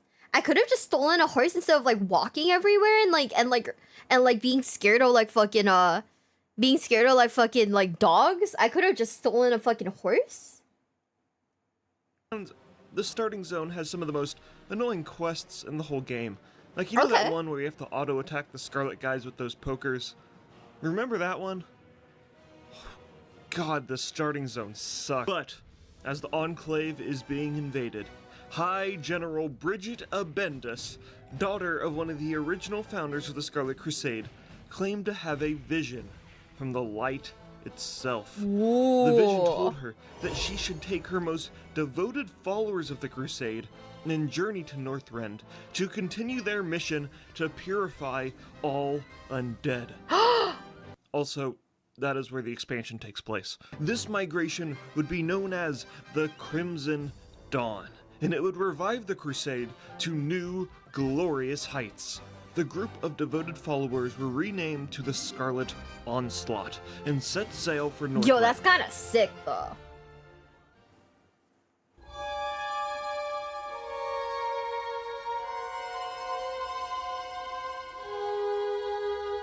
The Scourge is winning. Flying Death Fortress. In Northrend, they established multiple bases, the main 2 being New Hearthglen and the Onslaught Harbor. The Onslaught Harbor easily being one of the top 5 most underrated locations in all of WoW because of just so out of the way it is from everything else. But did you guys like it? The priest in me likes when you confess your sins, but the Inquisitor in me likes to punish you. Oh, Commander! I see someone on the shore. What? Let me see. By the light, is that Admiral Westwind? On the shores of Northrend, Scarlet member Admiral Barian Westwind was found. He was the captain of a previous Scarlet ship that sailed to Northrend years ago and was presumed to be long dead. Ooh. I mean, there's even a statue for him in the Hall of Champions back in the Scarlet Monastery. Admiral Westwind assured his fellow Crusaders that he was the only one to survive on the ship, and simply wanted to pledge himself to be an advisor for High General Bendis. Besides, he had been surviving in this hellish tundra for years, so surely he knew a thing or two about— Just kidding, you son of a bitch. I fucking knew it! Actually, the Dreadlord Mal'Ganis. I am Mal'Ganis. I am eternal. I fucking knew it! So the Scarlet Onslaught was deceived for a second time by a Dreadlord, and Mal'Ganis manipulated his way up the ranks. But the real reason for the Scarlet Onslaught's involvement in Northrend ultimately being a failure was because of the overwhelming might of Horde and Alliance player characters. No, stop! I've found that without proper guidance, Crusades quickly become onslaughts. Okay, so let's jump to Cataclysm, where it's more of the same story. The Argent Dawn back in the Plague Lands made the best strategic decision of their life. Okay, I'm ready. And they allied with the player character. No! Hearthglen was taken over by the Argent Dawn, and Tyr's Hand was still left in ruins after the invasion of the Death Knights. Also, Balnazar was defeated within Stratholme, leaving the Scarlet Monastery as the Crusades' last bastion of hope. During the Cataclysm, they revamped a lot of dungeon quests by putting the quest givers at the start of the dungeon, and the quest giver for the Scarlet Monastery wings is one of my new favorite characters. Okay, I'm ready. Joseph the Awakened. You see, Joseph is a part of a group called the Scarlet Renegades, a group who have realized the error of their Crusades' ways. This guy's dressed like, Axel from like Axel something from like a fighting game, right? Fuck, we can't remember. Is it Street Fighter? I don't remember. Fuck. And are attempting to overthrow their rulers. Alex? Why not just join the Argent Dawn? From Street Fighter 3? I yes. don't know. I guess they think they just really No, I look thought good it was in red. Axel. Anyways, Joseph seems to be having problems of his own. As the further you progress through the dungeon, his name changes from Joseph the Awakened to Joseph the Crazed, and finally, Joseph the Insane, where he's found dancing in the fountain in the cathedral and has the best art of all time in the old World of Warcraft trading card game. Wait, I love that for him. So during the Cataclysm, lore-wise, is when all of the bosses die, except for Sally Whitemane. Why does everyone who comes to the Scarlet Monastery want to kill me? Am I out of touch? No, it is the heathens who are wrong. Lady, it's because your fit looks great. Yeah, I'm trying to remember. Is it Alex or Axel? Hold up. This is gonna kill me. This is gonna absolutely kill me if I don't figure it out. But also, her fit is great. That's why we want to kill you, sis. And in Miss Pandaria, the Scarlet Monastery was revamped. Instead of 4 separate dungeons, it was combined into 2 dungeons instead. The most notable difference is that all of the bosses have been changed, but they're kind of just like off-brand versions of the original bosses. No. That being said, there are some interesting ones like Flame Weaver Kogler, who is so ashamed by the Scarlet Crusade's embarrassing history, he has taken it upon himself to scorch the library and destroy all evidence of their embarrassing past. Everything must burn. None shall know the Scarlet Crusades. Shame. He's crashing out. Also, a lot of these new bosses have like really, really thick accents. Ah, stupid animals! I'll put you down after I kill these weaklings. My fists are scarlet with your blood.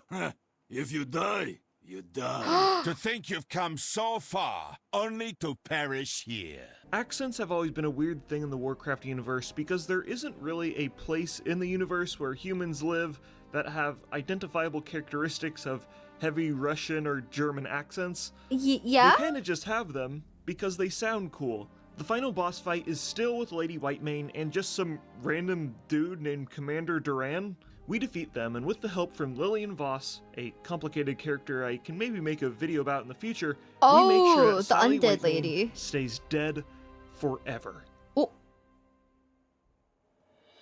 Okay, so in Legion, the Death Knights fight their way through the Scarlet Monastery and resurrect Sally Whitemane to be one of the Four Horsemen. And she's just, surprisingly okay with it after committing her entire life when she was living to killing undead. For some reason. And finally, the Scarlet Crusade had one small cameo in the Battle for Azeroth expansion. Near the Calston Estate in Tirisfal, there is a collection of pamphlets from a subgroup called the Scarlet Brotherhood, and are filled with insane ramblings and, yeah. Basically, the Scarlet Crusade have kind of just turned into conspiracy theorists. I'll spare you the details, That is but crazy. to sum all of the ramblings up, they think Anduin is an undead-loving traitor who is secretly trying to usurp control over Lordaeron by marrying Callie Menethil. Also, the Scarlet Brotherhood plans to team up with Greymane and kill all of the undead, then kill Greymane. And lastly, the Brotherhood says that they have secretly been raising the son of Callie Menethil, who will be the new king of Lordaeron. But Callia has a daughter and not a son, so that can't even be true. In the Exploring Azeroth Eastern Kingdoms book, it is stated that the Crusade was totally wiped out in Legion, and this group called the Scarlet Brotherhood is the only remnant of the Crusade we have left. So the idea of the Scarlet Crusade ever returning in Warcraft's story is unlikely. They have been constantly losing ever since World of Warcraft came out, and their leaders have either been killed or raised into undeath. But what remains are the memories of one of the most interesting and iconic factions in all of Warcraft. The Silver Hand failed, Paladin. Join us. Take up the path of vengeance. Yes, we get it. You're edgy. Congratulations. Is that really a thing Can he we says? move this along? That's crazy. Also, can I still kill her and get her fit? Genuine question. Can we still kill her and get her fit? Fuck those guys, brother. They're like the cockroach. They always come back. Really? Ooh. Okay, guys. It's official. We know what we're gonna do. We're gonna do the Scarlet Crusade questline. So I can get her fit without killing her? Oh, okay, sick. Yeah, I'm having fun. You can tailor the rest of the fit because she only drops her hat. Okay, I don't want the hat. I want the thigh thing. You know? I want the thigh outfit. Like the thigh outfit though, that's where it's at. Okay. There is Zul'jin did nothing wrong. But I will be right back. We will go pee real quick. It's been like nearly 2 hours, 2.5 hours. I'll go pee, grab water, and I'll be right back. Nice. I'm glad for you, Frank. Oh my god. Thighs take human lives, Miwa? Exactly. That's why we gotta get the primo outfit, duh. Wash hands, please. I do wash my hands. That's terrible. But I will be right back, okay? Give me I don't know, 3 minutes. I'll go get water too while I'm at it.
Okay, gamers, I am back. I didn't forget to mute. You left for 5 minutes. What did you miss? No, we are just back from the bathroom. I got a drink. So hey, what do you mean you got jump scared? What, do you not expect me to come back? That's crazy. Imagine being like, I got jump scared by the streamer coming back, okay? But yeah, I'm back. I got a drink. We are ready.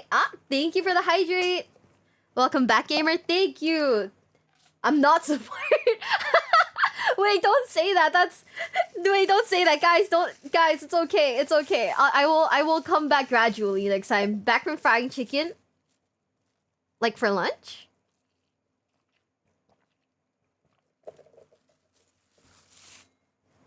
But also, guys, are we ready to watch why Zul'jin did nothing wrong? Are we ready? 3, 2, 1. In my last video, I said that the next video would be about every troll tribe and their unfortunate fate, but when doing research, I came to the conclusion that the Amani and their leader Zul'jin needed their own video. Amani history is filled with brutal wars, crushing defeats, and valiant attempts at defending their own lands. All throughout Amani history, they've tried to preserve their home from knife-eared, prissy little elves and their allies. Zul'jin himself embodies the trolls' fanatical vengeance for the elves. A vengeance that was completely justifiable. The forests of Lordaeron are Amani lands. Other races are just living in it. I feel like I like the trolls a lot, though, I'm not gonna lie. After the Sundering, the Amani trolls found themselves in the forest that would eventually be called Northern Lordaeron. The trolls lived relatively peaceful lives, not having any real competition with other races until... Oh no, not again. After the War of the Ancients, the war that made the whole world explode, the de facto leaders of the Kaldorei, Malfurion, and Tyrande realized that having a society built on abusing arcane magic was extremely volatile, and any elf caught using it would be banished. Dathramar Sunstrider, a highborn who felt like it was the elves' birthright to use such magic, left with the rest of his snobby highborn friends with a vial of pure energy from the Well of Eternity. Over time, these elves would become shorter, have paler skin, have blue eyes, and eventually turn into the High Elves. The elves sailed across Azeroth and landed in an area that would be known as Lordaeron. The Amani's PTSD instantly kicked in. They knew the destruction elves brought with them, and without question, the Amani instantly launched ruthless skirmishes to squash the elves. Holy shit! Magic always seemed to put them on top. They were not playing around. Fostered an intense hostility between the races that would continue for the next thousands of years. Eventually, the elves established themselves in the lands of Quel'Thalas and built Silvermoon City, right on top of the ancient troll ruins the Amani held sacred, which... That is fucked up! Oh my god! I mean, I get it, but also that is fucked up. So they were like, we're gonna capture, we're gonna like take over your ruins and like, you know, basically build our own city? Fucked up and evil. I haven't seen any of the OnlyFans clips. I don't know if I need like context on it, but I don't know much about OnlyFans, unfortunately. Justified Amani defenders. Honestly, I'm just saying, if someone like, if I had PTSD from like being attacked once and then more of them came, I'd be like, hey, fuck out of here. Only strengthened the animosity between the two races. The elves also created the Sunwell, a pool of magical, arcane, and light power that they could feed off of.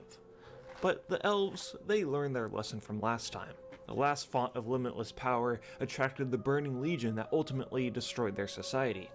So, the High Elves of Quel'Thalas set up rune stones around their city that... You know what? Let me just have an elf explain what these stones do. I bought a whole bunch of shungite rocks. Do you know what shungite is? No, not shugnite. I think he's locked up in prison. Talking shungite. It's a 2 billion year old like rock that protects against frequency. I just watched a video on him, by the way, about his history and his many controversies, and I just gotta say, I was genuinely like intrigued by like this guy's backstory. and unwanted frequencies that may be traveling in the air. That's my story. I bought a whole bunch of stuff, put them around the La Casa, little pyramids.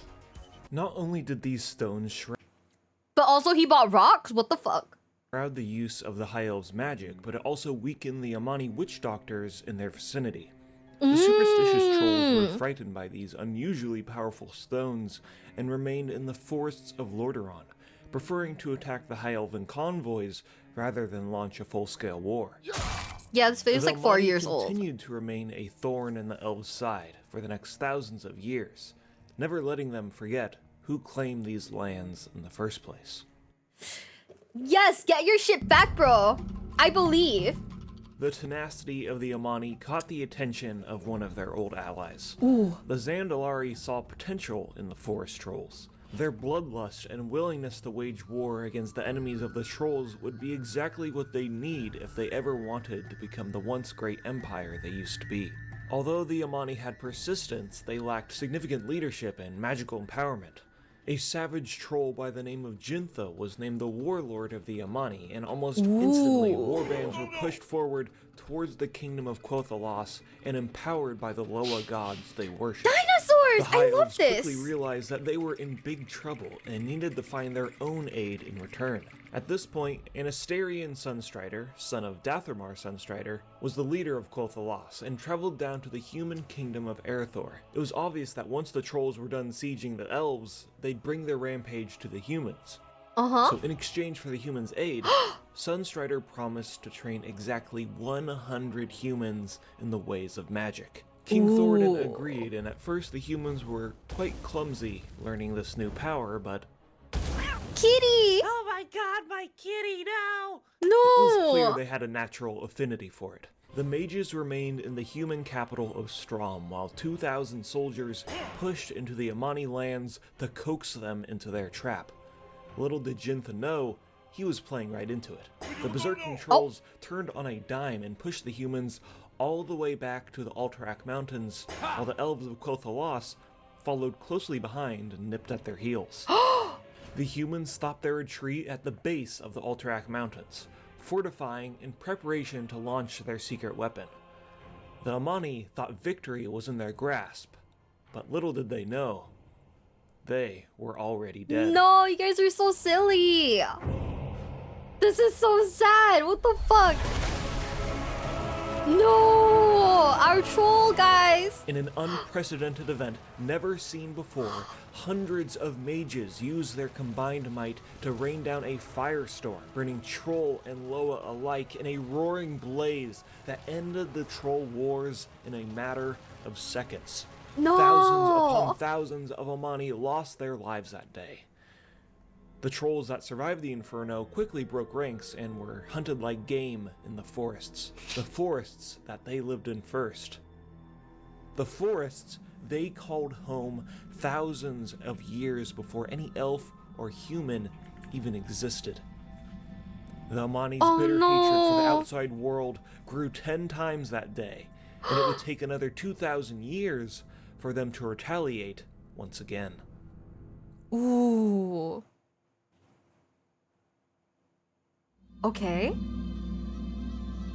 Solid raid party true. Of years, the elves' influence continued to expand. Amani continued playing the role of the boogeyman in the forests, but a new leader that rose to power reinvigorated the tenacity of the tribe once. Fuck the elves. I'm just gonna say it. Fuck the elves. Like, y'all look cool and shit, but like, fuck all of them right off.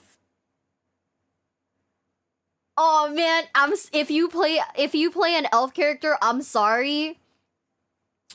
I'm sorry, but like, fuck the elves. Oh man, yeah, why are they out here doing all kinds of fucky shit? Man. Again.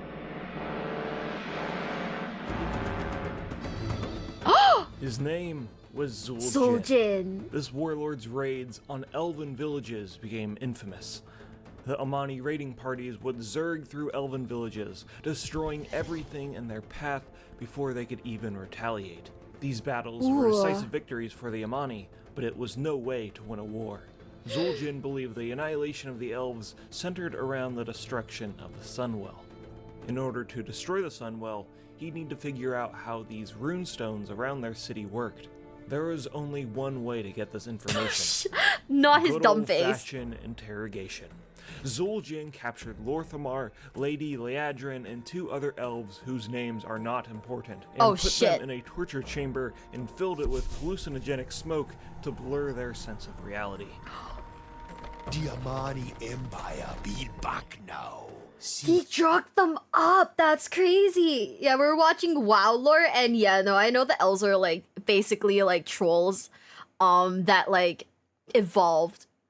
But still, you know, it's still kind of fucked up what they're doing. Man. I feel bad for the trolls. I feel so bad for the trolls. Egan vengeance, and we gonna start. Giraffe? With you. The warlord of the Amani preached how these were troll lands, wrongfully stolen by the elves, and that they were the real villains. He talked about how the Amani never truly die, and they would never stop in their endless need for revenge. Damn! To extract the information from Lorthamar, Zul'jin stabbed the elf in the stomach, drawing the blade upwards and then smearing his own face with the elf's blood. Brutal. That's so fucking metal. Until Liadrin freed herself and used her priestly magic to inflict the same pain she went through during the torture back to Zul'jin. Oof, owie, my bones, man. And then they teleported away. Although Zul'jin relished in the pain he brought on the elves, he did not get the information he needed. But thankfully, sometime later, he'd find a surprising new ally. Hell yeah?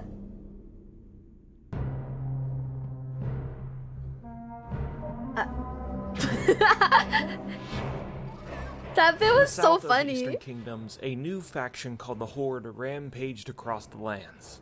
This new orcish threat was a force to be reckoned with, and although they had not been on Azeroth for long, they fostered the same hatred the Amani had for the elves and humans alike. Zul'jin was captured by humans and placed in an internment camp, but was freed by Orgrim Doomhammer, the war chief of the Horde at the time. The two sparked an alliance, but for Zul'jin's aid, he had one condition. The only way the Amani would join the Horde is if the High Elves were annihilated. Okay. Zul'jin's fanatical need for vengeance would never be quenched until he bathed in elven blood, and he held King Anastarion's head in his hands and forced him to watch his city be scorched in flame, just like how his defenseless brothers burned in the Troll Wars all those years ago. Oh. Dude, chill out. Really? While the Horde's plan was to originally just attack the capital of Lordaeron, the Amani seemed like a very powerful ally they could not ignore, so they helped Zul'jin in his struggle against the High Elves. Zul'jin guided the Horde forces up north through the Eastern Kingdoms, rallied his Amani warbands, and quickly started their conquest on Quel'Thalas.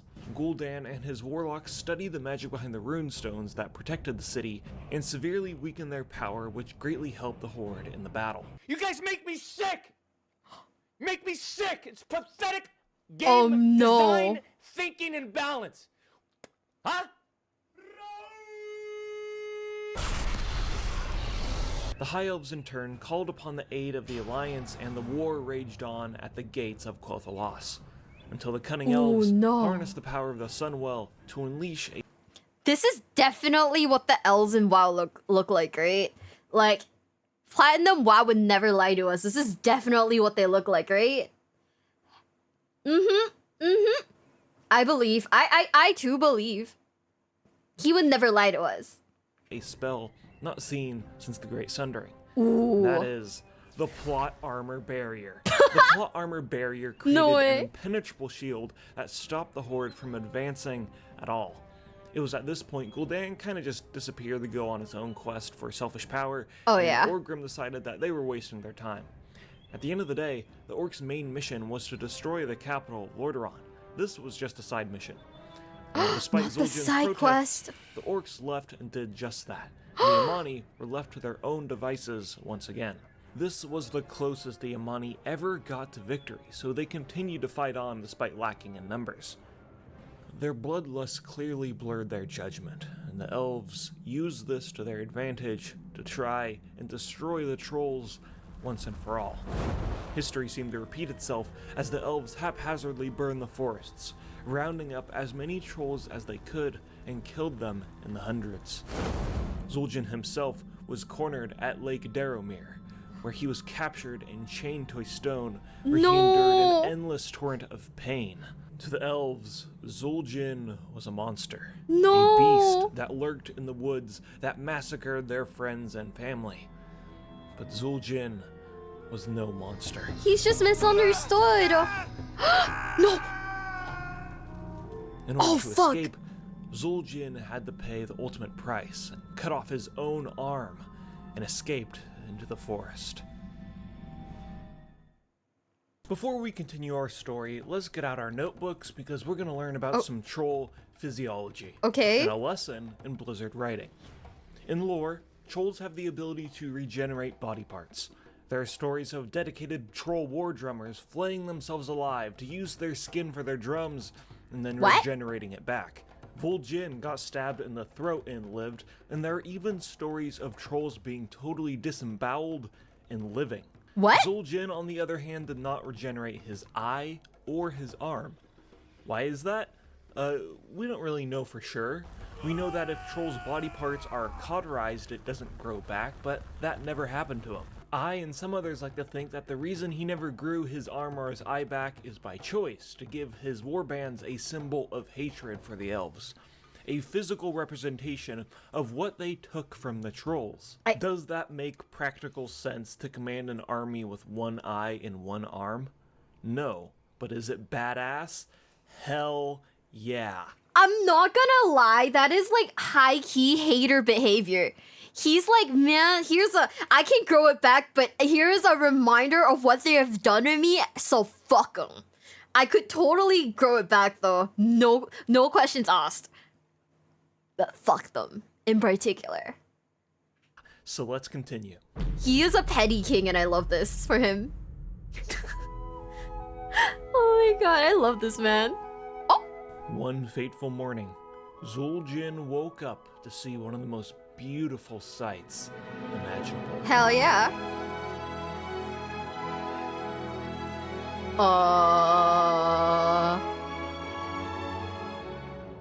Truly, this was one of the most poggers moments in Amani history, and they weren't even involved. Apparently, one of the High Elves' own people betrayed them, disabled the plot armor barrier, and Arthas and his Scourge armies sieged the elves to use the Sunwell to resurrect Kel'Thuzad. That's a long story for another time that we can talk about later. The point is, 90% of the elves died that day. Let me say that again. 90%. Oh yeah, that is good. This was the Amani's time to strike. Boats set sail to the Isle of Quel'Danas to claim the Sunwell in the name of the trolls, and then it was blown up, killing all the trolls, and that combined with the devastating defeat the Amani had in the second war beforehand kind of stopped them from really doing anything to capitalize on this devastating defeat that the elves went through. After this event, the elves were renamed into the Blood Elves. They used fell energies to help reconstruct Silvermoon after their devastating loss, and that fell radiation made them have green eyes. In the forests, Zul'jin paced back and forth in frustration. The Amani needed something, anything, to muster the strength to squash these elves once and for all. Yeah, fuck the elves, right? In comes Hex Lord Malacross, a witch doctor who offered Zul'jin aid in the form of a quote-unquote dark power. We never exactly find out what this dark power is. Perhaps it's demonic. Maybe it's the Cathraxi General Kithix that the Amani killed way back on Primordial Azeroth.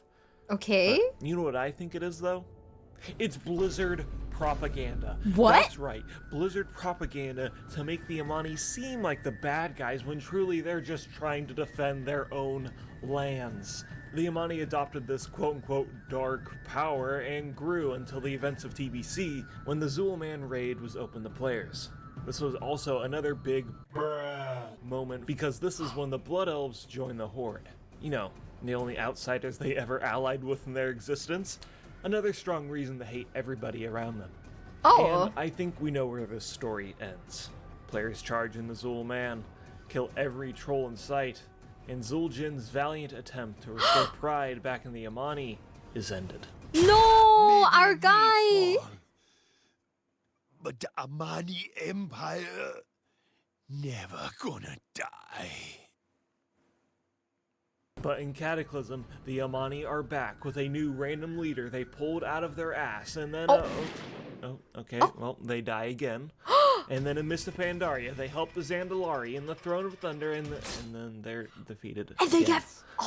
And then in Battle for Azeroth, oh my god, you think the elves are the biggest losers? Yeah, Okay. right. Look, to be honest, we all know what we're thinking here. The elves were asking for it. Whoa, why are you booing me? I'm right. No. You want to know what the Empire of the Amani has become? An alleyway. And get this, the Zandalari, the spiritual leaders who are the epicenter of troll culture, join the Horde, thus being allies with the Blood Elves, and the only way for the Amani to survive now is to be total servants to them. Oh. And you know what the Zandalari let the Horde do?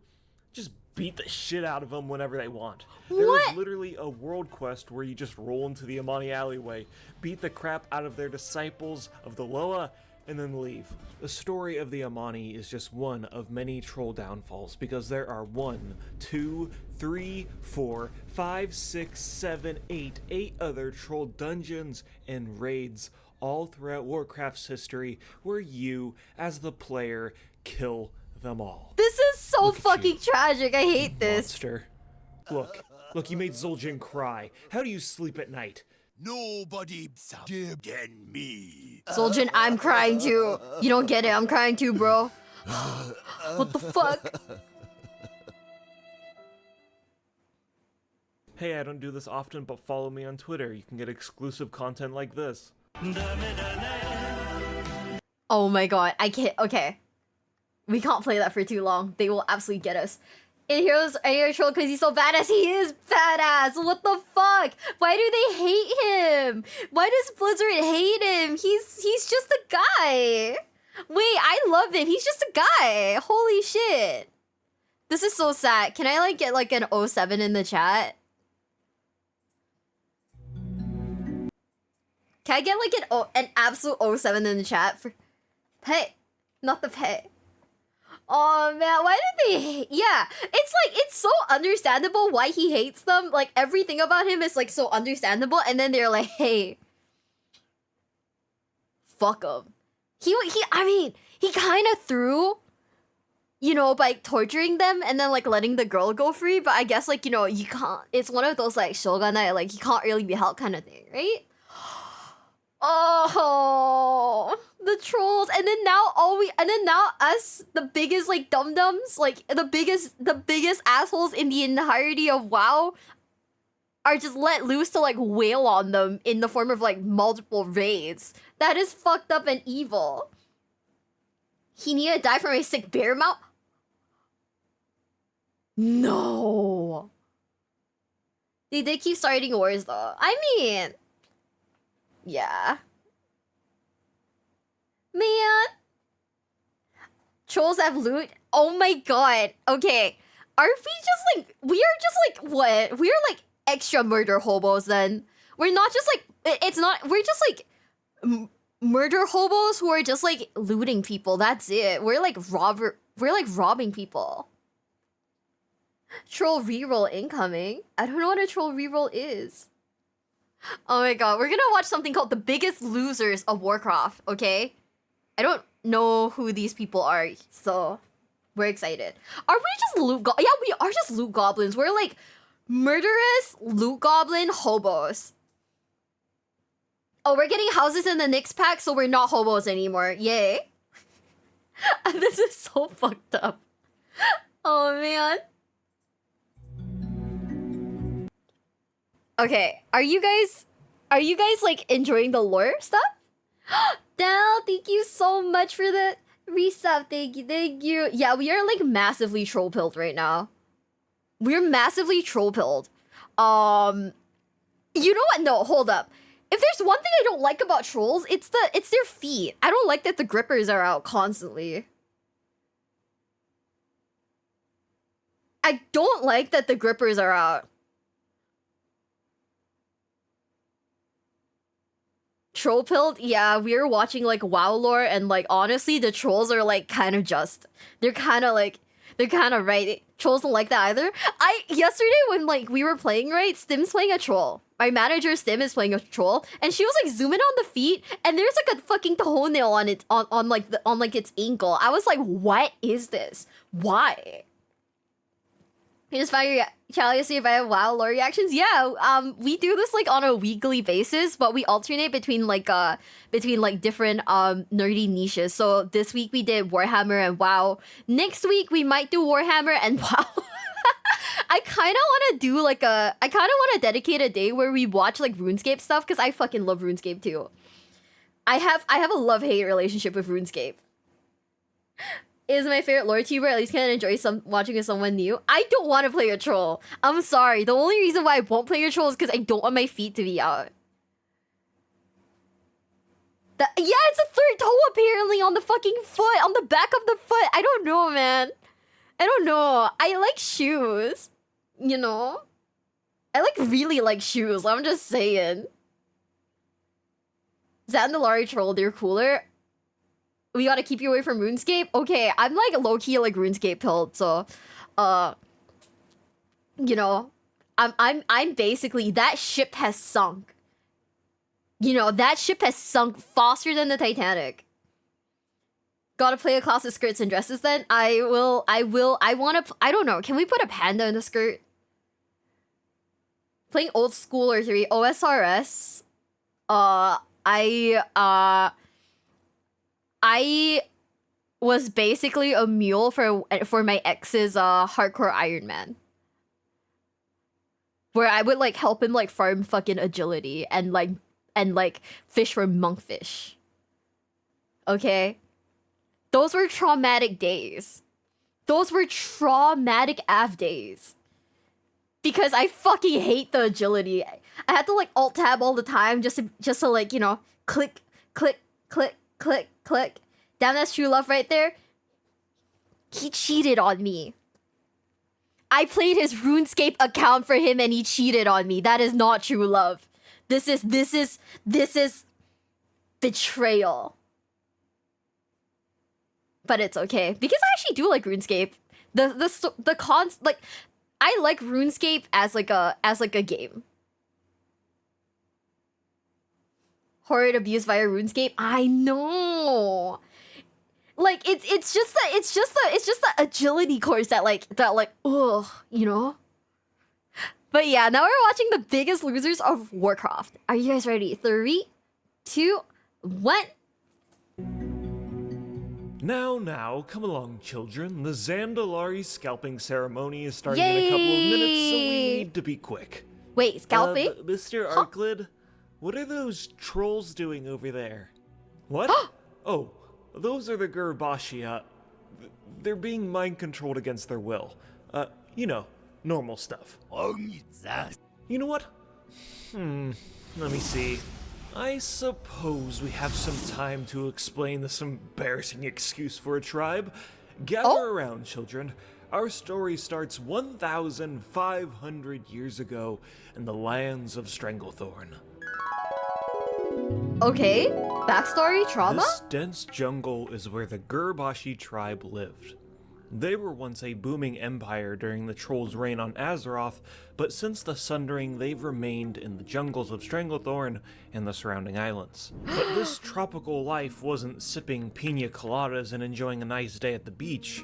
Instead, life was about getting caught in the rain, having your friends get mauled by tigers, and not eating for the past 3 days. What? It sucked.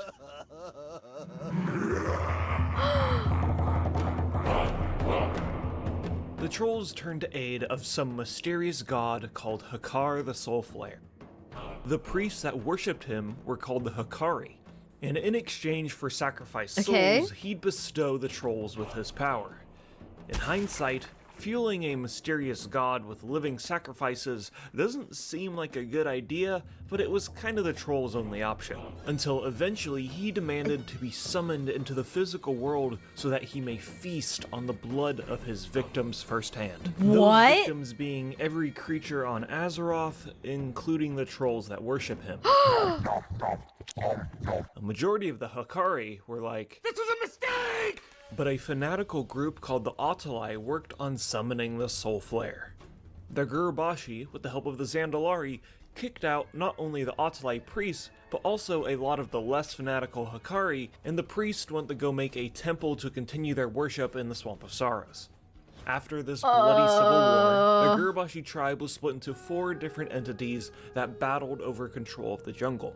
Oh no. One remained as the Gurubashi tribe, but you also have the Blood Scalp, the Skull Splitters, and the Dark Spear. Conveniently, the Blood Scalp and Skull Splitters colored their hair red and blue so we could tell them apart, and the Dark Spear, well, they were a tribe of the biggest betas in all of Stranglethorn. Their small size and peaceful nature made them easy targets for the other tribes, and their history was filled with famine and brutal losses in battle. Eventually, the tribe had enough torment and sailed off into the sunset where they'd eventually join the Horde. Them migrating actually happened after the Dark Portal was opened, so hundreds and hundreds of years in the future, but I just wanted to mention it now to make the video go smoother. Okay. I mean, make the story time go smoother. Anyways, hundreds of years pass, and up in the north, the humans of Stormwind want to expand their kingdom. At this time, Barathan Rin was the king of Stormwind, and his tactic was just to have a bunch of troops set up camps in Stranglethorn and just turtle up like it's a game of Warsong Gulch.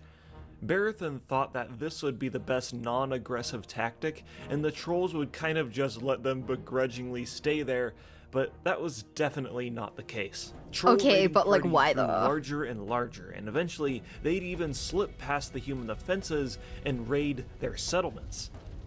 So what was King Barathan Rin's response to this? Just keep playing defensively, guys. We got this. Spoilers. They don't got this. Prince Lane grew more and more frustrated with his father's non-aggressive approach and strongly advocated the humans bring the fight to the trolls before more innocents died. The breaking point was when a troll raiding party breached into the farmlands of Westfall and burned down a total of 3 towns to the ground. Eventually, the trolls would be killed off, but it was clear that something needed to change.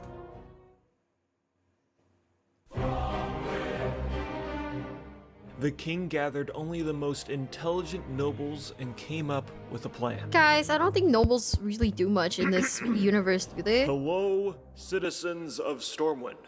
I have decided in order to stop these invading savages breaching our lands, we must continue to play defensively and let the trolls bully us. Yup. Thank you. Well done. Prince Lane was livid with his father's decision, so he decided to take matters into his own hands. Behind his father's back, Prince Lane worked with Anduin Lothar, commander of the Alliance, and Medivh, and ventured into not fucking Stranglethorn Medivh. to end this war once and for all. Now, here's the deal. Medivh is powerful. Like, powerful. Like, he is the chosen one who should be protecting the whole world from catastrophic events. This whole petty war between trolls and humans was far below what he was destined to do. So when the 3 of them snuck into Stranglethorn, he just fucking destroyed the trolls and their leader.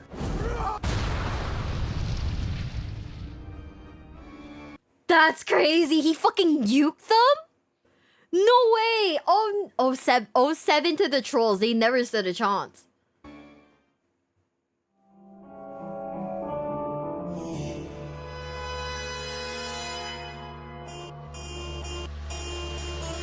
Ready for action.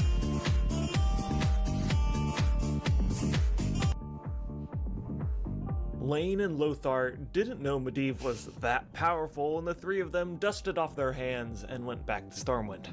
Our job here is done. But you guys didn't do anything. Yep. But the Gurubashi were not going to take this beating just lying down.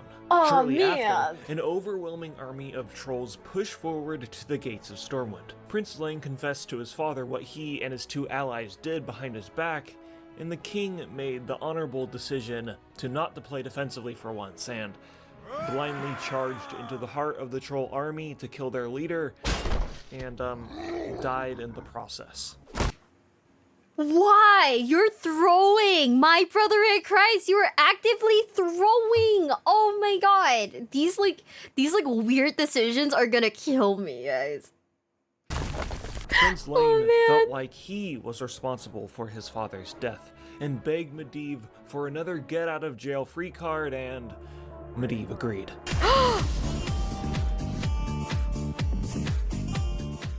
And then all the trolls got utterly destroyed. But I'd just like to say the Gurubashi probably could have won if the humans didn't have, I don't know, the Warcraft version of Superman on their team, so I think it's a bit unbalanced. True.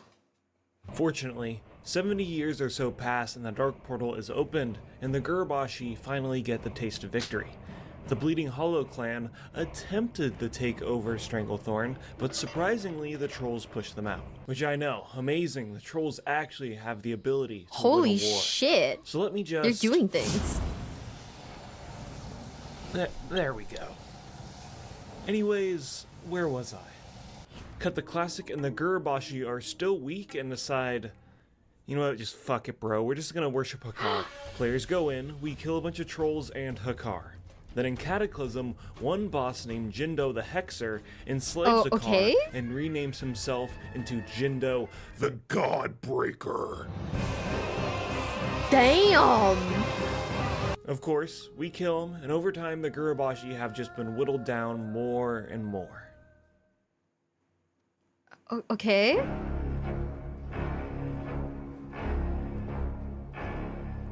A witch doctor by the name of Uljamba had a vision of the Zandalari Empire's downfall. This vision was false, by the way. So, in preparations for this doomsday event, he enslaved the remaining Gurubashi trolls and found refuge in Zandalar and used them for slave labor to stockpile rations of food. Oh no! Horde players put a stop to this and massacre the Gurubashi trolls, who were basically used as cannon fodder. And that's the Gurubashi, which is pretty depressing, isn't it, kids? I know.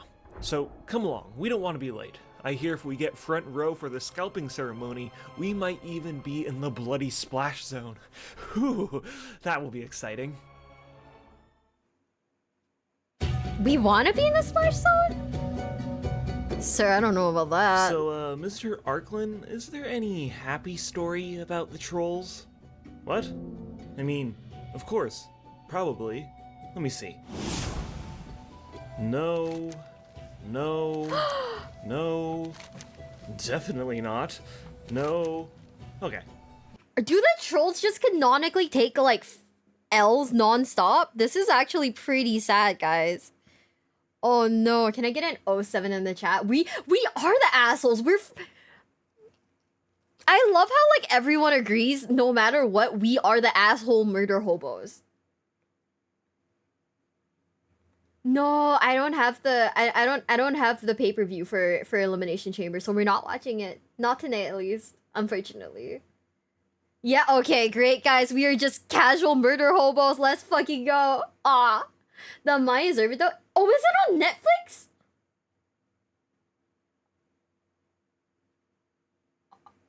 Oh, 7 in the chat, guys. I forgot Elimination Chamber was on Netflix. Well, it's okay. We're watching about the trolls.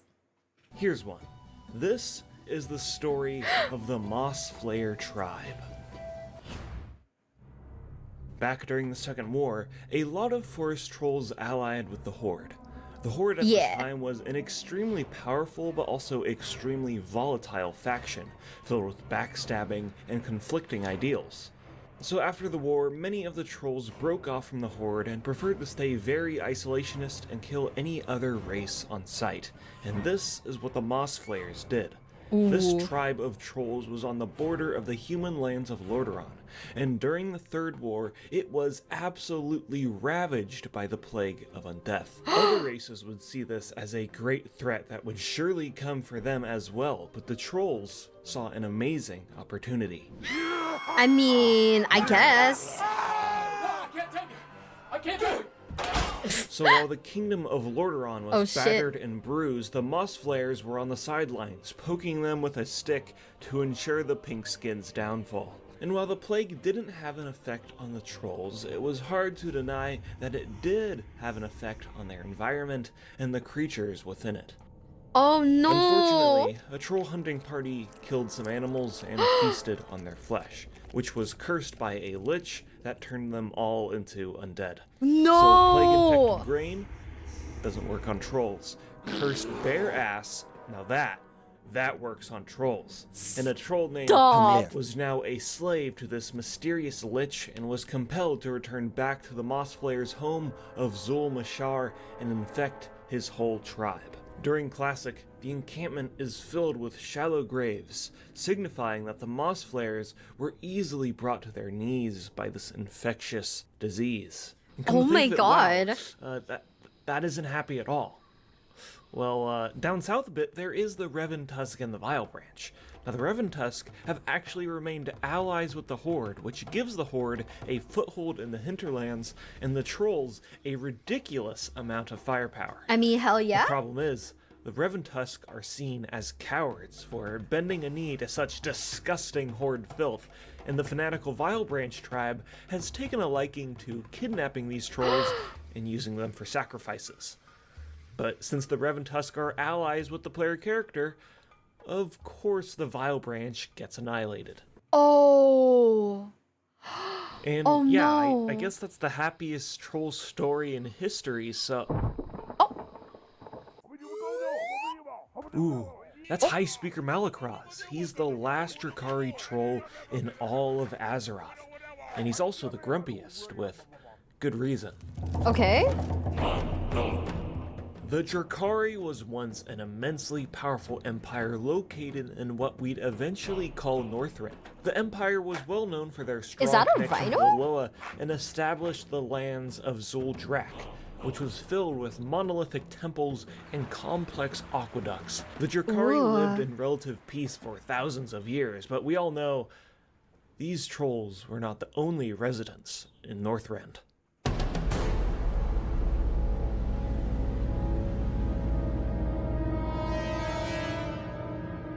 During the wrath of the Lich King, Arthas and his Scourge armies were at full force, and the undead threat eclipsed over the Drakari's once mighty empire.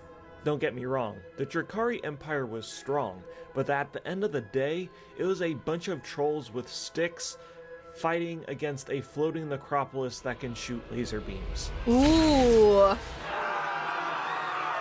The first Drakari fortress to fall was Draktheron Keep, which is now infested with the Lich King's undead minions. At the end of the dungeon, there is a troll named Drakaru who betrays his people, and the Lich King grants him power which makes him big and scary. But meanwhile, us as the player characters kind of just awkwardly watch while this whole event is happening. Really? We don't really do anything about it. But despite the keep being easily disposed of, the Drakari would not give up that easily. Deep within the capital of Gundrak, fanatical prophets have begun sacrificing their own gods for untold power.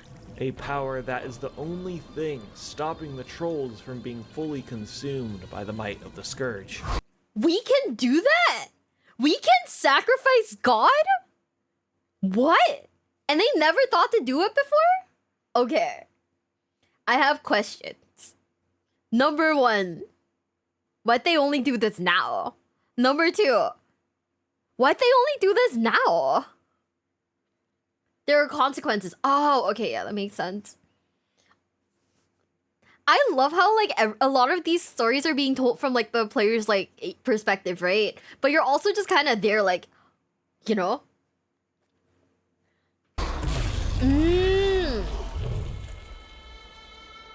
Who needs gods when we are gods? I'm the literal fucking god. These trolls are now fueled with incredible, unmatched strength, and in their hubris, they warred with not only the Scourge, but also the Argent Dawn and the Ebon Blade, who didn't want to kill the trolls. They just want to kill the Scourge just like the Drakari. And this is the biggest mistake the Drakari ever made, because this means that they're at war with the player character. And we haven't lost in 15 goddamn years. What the fuck? No, stop. Oh my god. We are the worst. We are the fucking worst. We are literally, we are the true villains in this universe. Was it the old gods? No. Was it like Sargeras? No. Was it Sylvanas? No. We're the fucking villains, bro. We don't fucking take L's here. This is not that kind of establishment. This is so fucking funny. I love this. This is insane. We are literally the worst, guys. I'm sorry. Every time we watch a video about like WoW lore, we're somehow always like either on the worst side possible, constantly fucking up and then having to fix our mistakes. Or we're straight up like assholes. They don't want to die, they shouldn't drop loot. I mean, fair? But also, we're fucked up. We're basically robbing them. So we go into Gundrak, and before we talk about anything, we need to talk about the tail. Since this dungeon's inception, players have talked about this gigantic snake tail. Whose tail is it? How did it get here? Why is it here? Well, at BlizzCon 2011, we got an answer from Chris Metzen himself. If you look over the cliff, there's a big wiggly snake tail. So I brought a screenshot of it. He brought the sauce, guys! He brought the fucking sauce, let's go! I blew it up. That's insane. insane. The first sign of the return of the Titans. And Medivh will be them. The forums will be holding you to that. Thrall is going to leave Agra and start Jaina. I don't know what the hell that snake thing is, but it's kind of cool. Okay, well, I guess it's just there to look cool. Okay, so, let's go kill some crazy trolls. 1,000 fangs gonna rend your flesh. Get ready for something much bigger.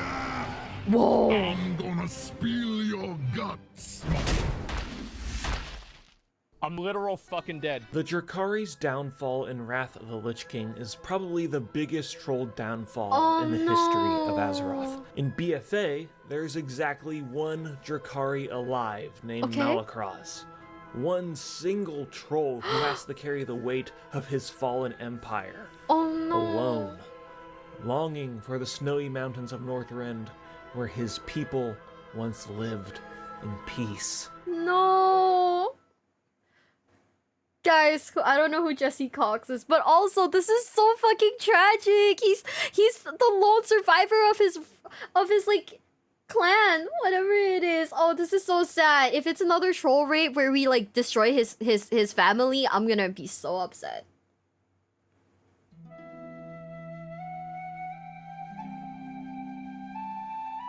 But you know what, kids? Maybe a lesson can be learned about all these stories. You know, in this crazy world of Azeroth, filled with an endless amount of things wanting to kill you, we need each other. Being alone and unaccepting of others only leads to your downfall. Our differences are our biggest strength, and if we just use the power of friendship, we can defeat the forces of evil once and for all. Welcome one and all to the annual scalping ceremony. A ceremony where we will show that the troll empires will never bend a knee for others. Okay. And to start this ceremony, we shall begin with the non-believers. Oh? What is that hand? Pay close attention, kids. Trolls are known for their masterful scalping. You're killing him?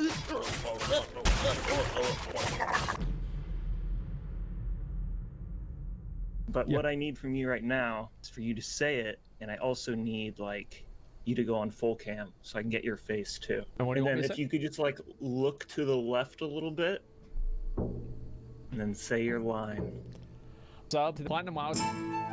Oh. Okay, that's a thing? Damn. Honestly, isn't like majority of WoW just basically different people trying to fuck around and find out, if you really think about it? Isn't 90% of WoW just basically people trying to fuck around and find out? That's the entire plot line. And then the remaining 10% is just, oh well, this happened because someone else fucked around. Yeah, and then we're the find out, you know? No, yeah, 10%, no, 90% is someone else fucking around and finding out. 10% is us fucking around and finding out. Fuck around and forget. I will never forget. What was it? What was that one expansion? The one that was like before Dragonflare, which was basically like nearly entirely the player's own fucking fault. That everything happened. Shadowland. Yeah. It was like the player's fucking fault that everything happened, and it was just like us running around trying to like clean up after our own mistakes. Oh man. One thing I wanted to watch was like here. Top 10 raid bosses you feel bad about killing. Cause like, are there raid bosses that we actually feel bad about killing? I feel like most of them are pretty bad, right? We don't talk about Shadowlands? We agree not to hold Beyblade against use? We feel sad? Who do we feel sad about? Okay, I am curious. This video will go over 10 raid bosses that might have made you feel a little bit bad for killing them, either for lore reasons, or because of just what the boss is and the circumstances of the fight. Oh. At number 10, we've got Kael'thas. If you've ever played through Warcraft 3, my god, yeah. you'd know that Kael'thas was just trying to do the best for his people. Yeah. Who went through a terrible loss after Arthas destroyed his home city and killed 90% of his people. And then was nearly killed by his ally when Garithos sentenced him and his people to death. Being saved by the Naga, he joined up with Illidan, who promised a cure for his people's mana addiction. And then come TBC, and he's all of a sudden evil for no reason, and working with the Burning Legion, trying to bring Kil'jaeden to Azeroth, the people who he knew full well were responsible for Arthas and the undead invasion that destroyed his city. Ooh. Needless to say, lots of people who played through Warcraft 3 were surprised by the sudden change in character of Kael'thas, a change that wasn't properly explained until very recently with Chronicles 3, but seen as... He says very recently, but this video is 6 years ago, guys, so don't like at him or anything. Yeah, this is an old video. It's 6 years ago. People kill Kael'thas all the time today for his very sought-after mount. Aww. He's pretty low on the list, as people obviously don't feel that bad about killing him, if he's like one of the most farmed bosses from that expansion. Number 9, Atramedes. Okay, who's Atramedes that? is a blind dragon created an experiment. He doesn't know what's going on. We're just making loud noises, and he's trying to make it stop. No. His log in the adventure journal reads, Atramedes, or Experiment 25463D, is a failed attempt to bestow enhanced senses on a black dragon whelp. The toxic salve applied to the broodling robbed him of sight, forcing him to rely on sound and smell for survival. A tragic story. No! And when you kill him, he says, "This miserable existence finally ends." And Nefarian will chime in with a, "You should have been disposed of a long time ago." The reason he's lower on the list is because, well, like all black dragons, Atramedes was also just kind of insane and evil, and he was one of the most exploited and bugged bosses back in his day, so he was killed a lot more frequently than anything else in his raid. No, that is so sad. What the fuck? this boss was horrifically bugged on release. Like what? Like you could exploit it by like squatting in a corner and like smacking him from somewhere. Is that it? Or is it like it just like teleported everywhere kind of bug? Number 8, Festergut and Rotface. Ah! Oh! These two abominations are basically children.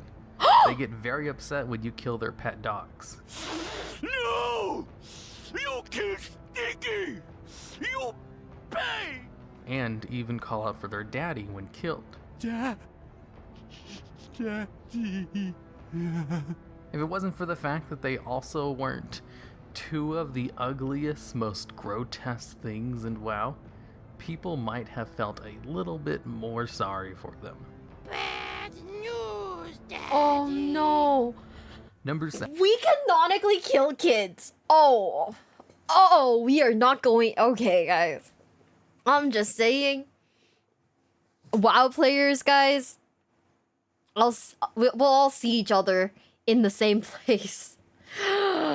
Oh no, this is tragic. Send help. 7. Argus the Unmaker. Argus, like Festergut and Rotface, is basically a child by Titan standards. A Titan whose soul has been tortured and drained to fuel the demon army res timers for thousands of years. It's no wonder that the first time he wakes up, he's confused and lost and lashes out at the first people he sees. Even after he dies, he just asks if his torment is finally over. No! My torment ends. Free. No! Free. Number 6. Illidan. Like Kel'Thas, not exactly evil in Warcraft 3, but not really on the good guy side either. Oh. He was only interested in power for power's sake. It was only later on that Blizzard said he was actually after power to stop the Legion. This is another one where only people who played Warcraft 3 would feel bad about killing him, since in his expansion, he was shown as nothing but evil, doing evil things for no reason. And his motives weren't really known until many years later, with the Illidan novel detailing everything from his point of view.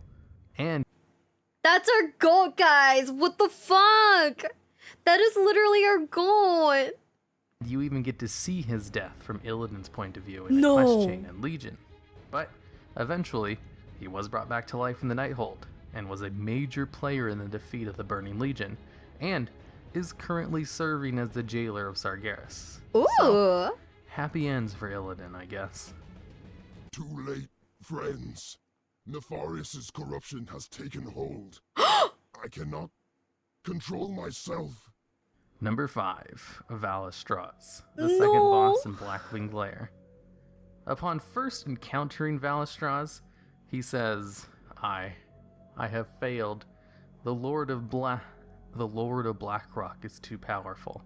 He consumed my energy with ease. I turn. Kill me. You must kill me. Valistraz previously was involved in a quest chain to make a ring that would summon him to help you fight Rend Blackhand. Afterwards, he went on to hunt Nefarian by himself and failed, and then was turned into one of Nefarian's puppets. The last thing Valistraz does before you start the fight is to give everyone a buff so that you can help kill him faster. Even when he kills players of the raid, he'll say, "Forgive me, friend. No! Your death only adds to my failure." Wait! I am so sad right now. You guys have like no clue. I am so sad right now. What do you mean? He's just a guy! Coincidentally, Valistraz was also one of the hardest bosses in the raid and was commonly known as Valistraz the Guild Breaker, and is also the reason Blizzard makes sure the first couple of bosses in a raid are a lot easier than the rest because of just how hard Valistraz was as the second boss of the raid. Oh. Well fought, Wakener. We will meet again. Rift Herald. Number 4, the Paragons of the Galaxy. I hate bugs, and I hate bug people. Stop, you're a fucking spider now. Hiruma Ridex, you are literally a spider. What are you saying to me right now? I hate bugs. That is crazy. I'm not. You are literally a spider. I'm a robot. You're literally a spider. Is Hiruma a spider? He is a spider. He is literally a spider. What? This is crazy. If only YouTube chat could see you lie, this is crazy.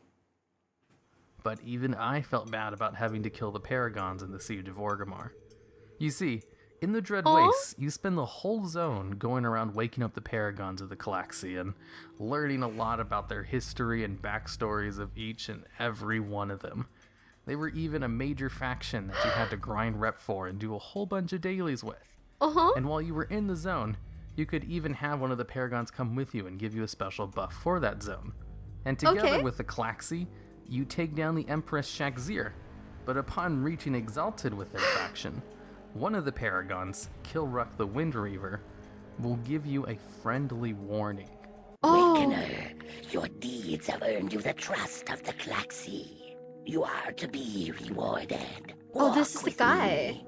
We Mantid are an elder race. The Pandaren you associate with, they are but children. They have their role to play.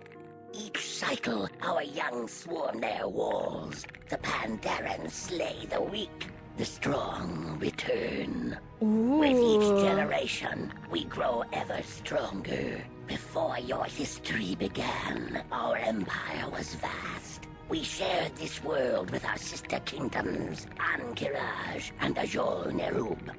Our gods were many and powerful. We Mantid worshipped the 7 heads of Yasharaj. Great was the Old One, and terrible was his wrath. He consumed hope and begat despair. He inhaled courage and breathed fear. When the usurpers came, the ones you call Titans, Yasharaj was destroyed. His last terrible breath has haunted this land ever since, but the shadows he left behind are mere whispers of his former glory. Your gods are not your gods, outsider. I tell you now because you have earned this warning. If the old ones ever return, we Mantid will once again stand by their side. Okay, is this guy kind of a homie though? Also, why does he sound like, you know those like mechanical keyboards? He's not a homie. Okay. I mean, he tried to give us like a warning. He was like, I hate you, but like also, we will 100% like betray you. So just like, oh, word of warning. Which I kind of fuck with that. I'm not gonna lie. Like, it makes sense. It checks out. The wisest among you will do the same. Even as you enter their room in the Siege of Orgrimmar, they will even say, I did warn you, Awakener. So to be fair, they did warn you where their true allegiances lied. And when Garrosh uncovered the heart of Yasharaj, it whispered to them, and they joined Garrosh without question. So it was up to you to take them down. You even have to kill Kovak as trash before the fight. Who you helped raise from a baby through a series of daily quests. No, really? I have to kill we had to kill our own baby? This is fucked up and evil. This is so evil. We raised him, and then we murder his ass. Ugh. Ow. They have a team to play for, but when they aren't playing, they're homies. Oh, this is so fucking sad. He didn't drop loot. That's your biggest concern? We raised a worthy opponent. You guys. Come on, man. He can return as a battle pet? Oh, okay. Oh, okay. So we get him back later then as our pet.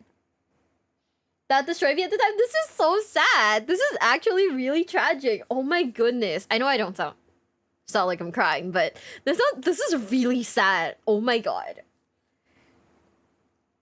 His battle pet is really good too. Oh, great. Then parental love as deep as the Mishimas from Tekken. Oh my god. Was it that shallow? By the way, I fucking love Tekken. I'd love to do like a deep dive on Tekken lore one day. Maybe one day. Is it betrayal when they tell you what they will do? I mean, technically they're just being like, hey, by the way, you know, if our god comes back, we're totally gonna side with our god, and you're just kind of like, okay, bet. And then like in like the next like week or so, their god really does come back, and they're like, okay, bye. Tekken, yeah, in Tekken lore, volcanoes don't exist. Volcanoes are a suggestion. You might as well throw them into a red-colored swimming pool. It's the same thing. It's a guarantee. No, volcanoes are just a suggestion in Tekken. They are red-colored swimming pools. Nothing happens. It is very fun. I love Tekken. Number 3, Archivon in VOA. Okay, who's that? Archivon was the first boss you could kill in VOA. A raid you could only access if your faction won Wintergrass. Just outside the instance, there's a thing you can read that was written by Archivon himself. It appears Archivon has been keeping a journal. It appears to be written in multiple languages. A tally has been kept on the cover. He's like smart. Day 10. The makers are gone. I have been left to watch. The halls are quite empty. I thought the makers want me to watch the hall, but they never specifically said, Archivon, watch the hall. Maybe it's okay if I watch the outside too? It would probably be less boring outside. It's decided. I am now responsible for watching the hall and the outside. I shall take on my new responsibility next month. The outside is much more open than the hall. There are convenient cliffs and mountains bordering it. I'm now confident that the makers meant for me to watch this too. I hope they don't notice that I've only been in the hall for the first decade. I invented a new game today too. It's called Kick the Revenant. I made it from the front of the keep to the main road today. Before next year, I'm going to try to land it over the river. Some little green people came today. I have added them to my watching responsibilities. The little green people have built extra buildings here now. More buildings seem good. I think I will speak to them this week and thank them. I thanked one of the little green people today for the extra buildings. He told me that he'd be bringing more people for me to watch soon. Lots of them. I'm excited to have more things to watch. The little green people brought a lot of others, pointed them at each other, and then they all started fighting. I have trimmed my watching responsibilities back to the hall for safety, but I brought a lot of their valuables with me so that it can maybe be less boring this time. Things have gotten much worse. I am not sure what the makers want me to do. I'm trying to stay in my hall, but the violent people come in after me several times a day. They take my valuables. My brothers are back. It turns out they were sleeping in other closed-off halls. I'm a little mad they left me alone to do all the watching, but I shared my shinier valuables with them. Okay. Archivon Stop Journal. Instead, watch puny little men fight. When they finish, Archivon wake up and see who touch orb fastest. Archivon was just sitting around, not bothering anyone, and yet both factions killed him many times for literally no reason other than to steal from him. Fuck the murder hobos. Oh my god, the player characters suck. The player characters actually suck so bad. This is crazy. He was just vibing. He was just chilling. And then we go in with our little like pointy fucking swords and just stab his ass. No. Oh my god, I can't. He drops a mammoth? Okay. Okay. Yeah, but like, he's just a guy. He's literally just a guy. 10 gold? The gear wasn't even that good. That is so fucked up. Oh, you killed him. You're a mage, you use a sword. You throw spells at him. That is so mean. That is so uncalled for. What did he ever do? He was just vibing. Why did he just give us this elephant? Is Lox for choosing you to watch one of his videos? No, you're watching it because now I am traumatized for a completely different reason. I am traumatized for a completely different reason. It's because player characters are the absolute worst. They kill like some of the most innocent people around. This is so fucked up and sad. Yeah. I will actively choose not to contribute to this by not playing the game, guys. This sucks. I am proud to have died at your No. Is that who I think it is? for the Horde. For the Horde? Number 2. General Nazgrim in the Siege of Orgrimmar. Nazgrim may not have agreed with all of Garrosh's actions, but he also would not betray the person he pledged himself to, and basically says no hard feelings when you fight him. He also is a major Horde quest giver in 3 zones spanning 3 different expansions. Oh no. So Horde players knew him very well before having to face him down. So, it has come to this. Together, we have learned and grown over the years. Oh, and no. now, we find ourselves face to face on the battlefield. Oh, do not think I will go easy on you, nor do I expect any quarter. What we do now, we do for the Horde, both of us. I am Nazgrim, Fist of the War Chief. Hell yeah. General of the Horde Army. If I must die today, I will die with honor in battle. It is an honor to finally face you in combat, Lotaro Gar, for honor and for the Horde. For the Horde. You have learned much and learned well. An honorable battle in the end. I stood by the war chief because it was my duty. Oh. And I am glad that it was you who struck me down. No. May your strength lead the Horde into a new era of prosperity. No. What the He does eventually fuck? come back as a Death Knight though. I am crying right now. I haven't even played the dumb quest yet. Am I just gonna cry again when like we have to finally kill him? This is so sad. And is immediately on board to fight some demons, No. which kind of lessens the death a bit, and the reason why he's only number 2 on the list and not number 1. It gets worse. Okay, I will let you guys like guess who it is. Okay. I'll let you guys guess who it is. Drop your comment. Who do you guys think is the one guy that we feel extra bad? Okay? No. In 3 seconds, we're gonna keep playing, okay? 3, 2, 1. I don't know who this is. I don't know who this man is. Corcoran, move out. Champions, watch your backs. The Scourge have been caught.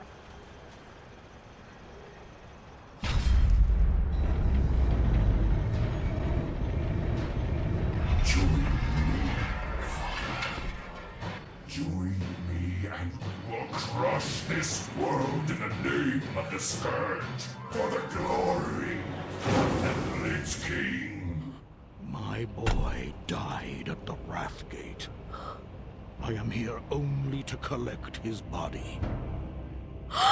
It's Number Sourfang's 1, kid! Sourfang Jr. This one is especially sad considering all that Sourfang has gone through. Sourfang is a veteran of the First, Second, and Third Wars.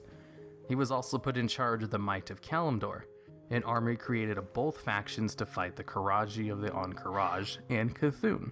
A person respected by both factions so much, no one objected to him being in charge of both of the factions' forces. He was also leader of the Corcoran in the Northrend campaign to stop the Lich King, as well as a mentor to Garrosh. And he was there when the Horde banded together to take him down, as you meet a bloody and bruised Sourfang on your way to fight the Paragons of the Klaxi. During the assault on the Broken Shore, he gets shot out of the sky by a fell cannon and survives, and come battle for Azeroth, he looks to be another major player. All that to say, I doubt there's another character in-game who's been through as much as Sourfang has. And then you have to face down his only son who died at the Wrathgate, so that he can collect his body and give him a proper burial next to his mother. You will have a proper ceremony in Nagrand, next to the pyres of your mother and ancestors. Honor young heroes, no matter how dire the battle. Never forsake it.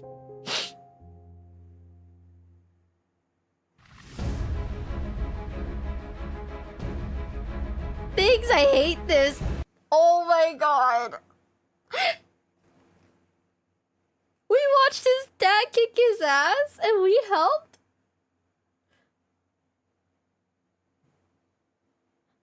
We did that? We really did that? Oh my god. We're fucking monsters. We kind of got him killed first. We killed him?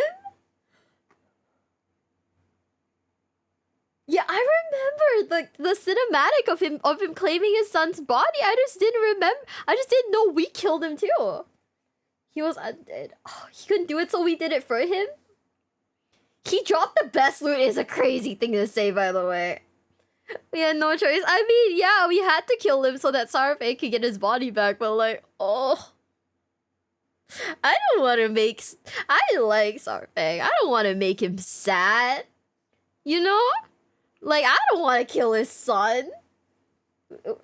I don't... Oh, man, this is so fucking tragic. Can I get, like, an 07 in the chat? Oh, man.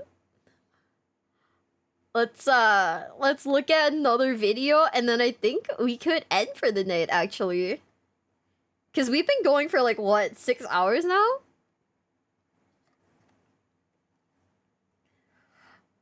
Deathbringer's Will was a last fuck drop. We are monsters. We do this for like things. This is so sad. 10 most sought after armor transmog. What is transmog again? Oh, you know what? Top 10 raid bosses who went undefeated the longest. How about that? That sounds good. Also, thank you for the resub, Ingeniator. Thank you. Cosmetics. Okay, should we do the cosmetics one or should we do the raid bosses that couldn't be defeated? Biggest downgrade? Let me look for it. It's somewhere on the... Oh, okay, here it is. It's somewhere on the list, for sure. Hey guys. Let me take you to a fantasy world. Okay. A world filled with whimsy and wonder. Here, anything is possible. I don't know about that, It is though. a world filled with savage orcs, Amazonian elves, alien goat people, bestial monsters, and yet people still play humans. But it gets worse than that. Humans in World of Warcraft used to be far more cooler during the ancient times of Azeroth, and to truly discover how far they've downgraded, we need to head up to the frozen north.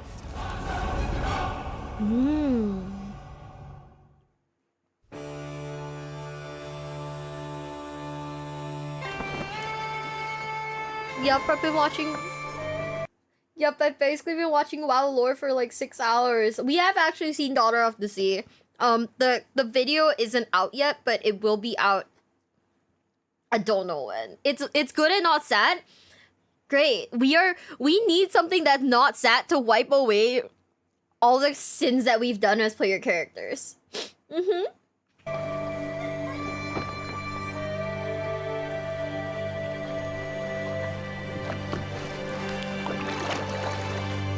Ooh.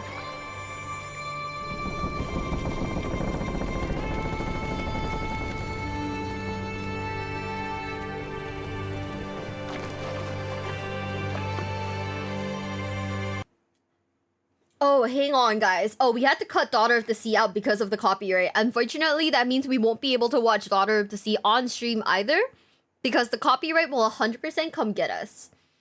And that means I can't monetize my videos. So that means I can't pay... If I don't monetize my videos, I can't pay for WoW. What a cruel cycle. What a cruel fucking cycle. When the Pantheon first discovered Azeroth, it was infested with the presence of the old gods. In order to dispose of this void threat, they created Titanforge beings made of steel and stone, whose mission was to defend and shape Azeroth into an inhabitable world while the Pantheon disappeared into the cosmos.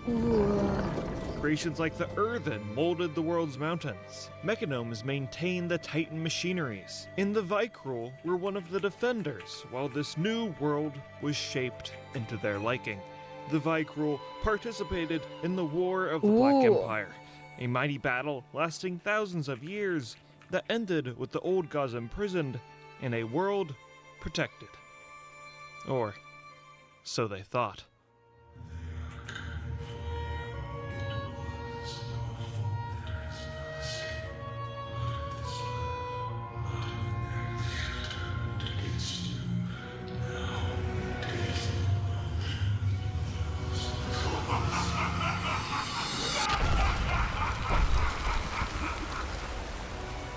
Within his prison, the old god Yogg-Saron infected the Forge of Wills with the Curse of Flesh. This meant that any new Titanforge created would slowly deteriorate into beings of flesh and blood. I hate this. You guys can't see it because my big fucking head isn't... Okay, hold on, guys. I am not looking at this by myself. We as a community, we are gonna look at this together. I don't care if I'm not, like, if I'm blocking, like, this bit for a bit. It's fine. I'll block it. We need to look at this as a community. I refuse to look at this myself. Why? And this curse would start to affect older generations as well. Over the spans of generations and generations, the Iron Vicrul's skin became brittle and weak. Priestesses went into deep meditation to find a cure for this debilitating affliction, and the Vicrul realized that if they were to survive, they would have to adapt. I love this. Being human is a debilitating condition. Also, I kind of... Oh, hold up. Now my head's blocking it. I kind of love how, like, everyone's got clothes. It's just the guy is still like, I'm not going to put on a shirt. Here's a lot also have just been this.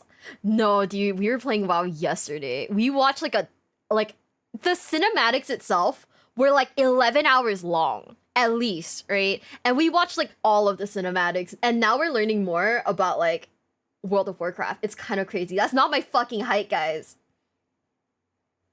It's not my height. Also, I'm gonna shift myself again so that you guys can look at this with me. I refuse to look at this by myself. We gotta do this together. They would have to find strength in new avenues. And out of all of the Vicrul clans, the Dragonflayers rose to power with a newfound strength from a close ally. Okay. The dragons.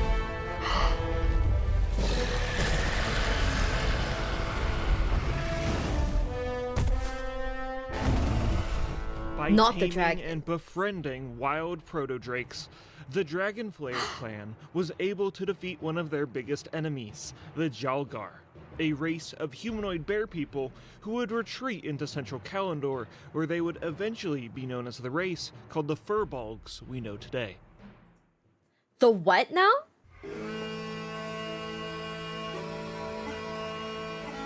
Back in the frozen north, the curse that afflicted the Vicrul seemed to mutate, and 15,000 years ago, an event happened that would change their society forever. Push by Odin's will. I command you to push. By the gods, it's disgusting. What the fuck?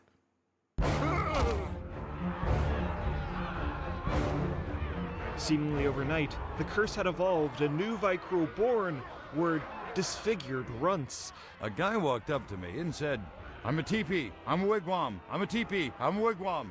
I said, "Relax, man, you're too tense." Someone needs to explain that joke to me. I don't get it. These children were seen as ugly and weak, the exact opposite traits Vicrul society valued. You know, that's how my mom felt. Probably. Who knows? That's crazy. They were deeply divided on what to do about this issue. On one hand, they are their children who can still be raised to be useful members in their society. But on the other hand, the Vicruel race must remain pure, and these cursed bastard children only seek to taint the lineage of their race. A duck walked into an apothecary and he said, "Give me some chapstick and put it on my bill." What? Would you abandon your kid if they kept making dad jokes? Oh, he's too tense. Oh. You know, that makes sense now. I had no idea. You'd abandon your kids? That is fucked up and evil in an instant. No, I make jokes like these all the time. I feel like I don't hear like good dad jokes. I don't know. Maybe I don't know what a good dad joke is, but hey. Oh man. Also, do not kill your kids for loot, guys. They do not drop anything.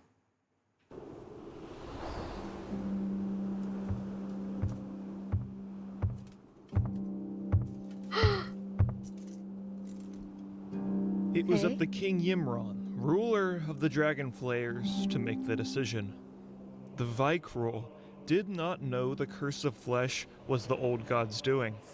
They assumed that this affliction was because the Titans had abandoned them in their time of need and damned them to this curse, leaving them with this new blight on their society. Well met. Go away.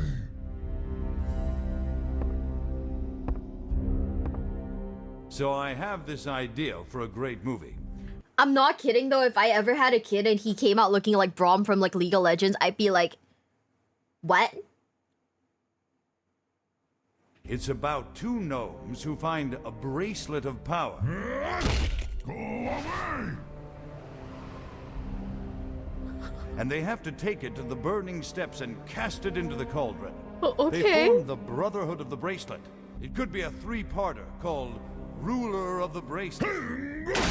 I hate your damn gods! Uh-huh. The first part would be called the Brotherhood of the Bracelet, followed by a couple of towers, with a climactic ending called Hey, the King. You invade my home and then dare to challenge me? There is a reason I am king! Your death is only the beginning!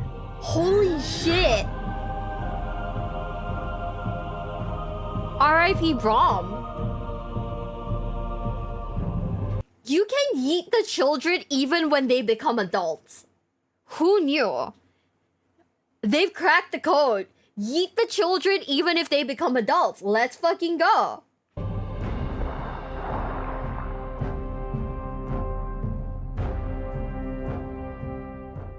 Enraged by his betrayal of don't actually yeet children and or adults. Do not do that, guys. I'm just saying. Do not yeetus the fetus. Trust to the Titans, King Yimron outlawed the worship of their gods and directed his rage at the runts that poisoned his people. By the king's decree, the malformed children and their families were ordered to the Shalibrorn for execution. Of course, many of these families did not voluntarily forfeit their lives, and that is why King Yimron had barbarians like Scotty the Ruthless to hunt these families down and take care of them himself. Cover for me. I got a whiz behind a tree. Yo!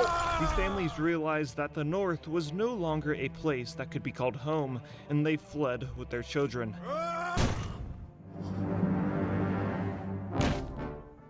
There's whispers of an ancient burial ground of a Titan Watcher called Tears Fall. Maybe there they could find solace, and their children could grow up to be mighty warriors just like them. So, they left, traveling into the great unknown so their cursed children could live a life where they did not get treated as monsters. Curse you! Curse your mother! I will break your head down your throat, you Odin himself would be under the ground. I thought I was bad. Holy shit.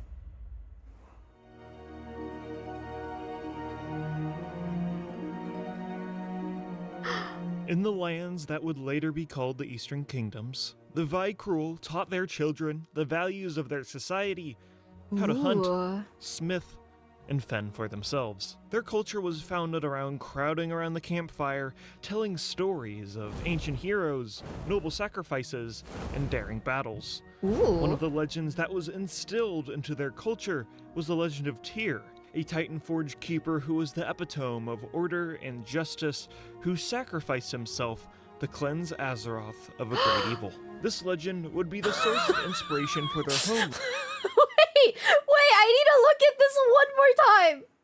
Who was the epitome of order and justice, who sacrificed himself to cleanse Azeroth of a great evil. This legend would be the source of inspiration for their homeland, which would later be called Tirisfal Glades, and his silver hand would become the defining symbol for the paladins of the Knights of the Silver Hand, who would be established thousands and thousands of years in the future. Hell yeah. If you want me to react to that, can you like drop it under the react channel on my Discord? That way I can add it to my playlist after stream. That is so fucking funny though. I choose to believe that that happened. He flipped horizontally and flew at the guy like a nuke. It is that 100% that is canonically what happened, guys. Do not tell me it is not the case. That 100% happened. Over time, the Vaikrul either died off or left to go back to the northern reaches of Azeroth, leaving their children to live for themselves. The remaining Dragonflayers up north realized that killing ugly babies does not stop you from making ugly babies. So to fend off the curse of flesh, they all went to hibernation for the next 15,000 years, and even slept through the great sundering of the world. And, by the way, this did not help with the curse. But these gross, disgusting children had found a way to survive in this harsh world and became a race that would show great promise in the years to come.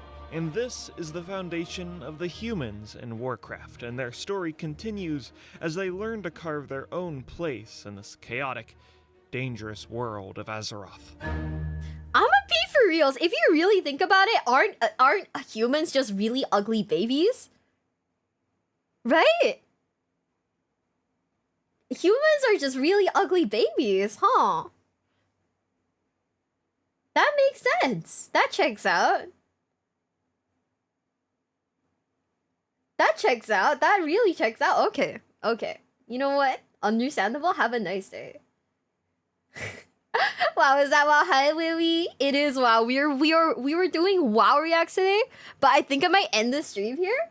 So that I can go take a break after like 6 hours of WoW. Maybe I'll go watch like the whatever's left of like Elimination Chamber. Let me see who to rate while we decide.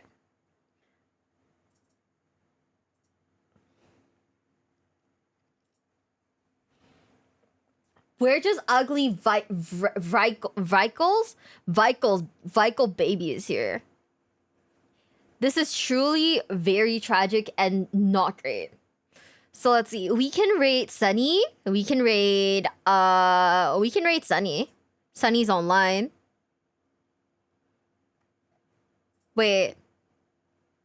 Oh, Mamie's live too. We can rate Mamie too. You know what? Fuck it. We'll rate Mamie. I don't think I rate my wives often enough. Therefore, we will be rating Mamie. If you guys don't know who she is my undid queen. We're all ugly babies until Mio gets her Manscaped sponsorship. I'm just saying, Manscaped, sponsor me. 98.1% of my viewers are men. Okay, that's like at least 98 people. You know, that could potentially buy like a Manscaped kit. I'm a girl though. Yeah, you're like the 1.8% of like women who watch me. You're like the 1.8%, but hey, I'm just saying there's at least 98 people I could shill Manscaped to. Tell me I'm wrong. Me and my girlfriend watch you if you're available. Tell your girlfriend that like we could totally show Manscaped, bro. I'm just saying, it's a very real thing that we could do. Oh shit, I can hear my own voice. That scared me a little, but it's okay.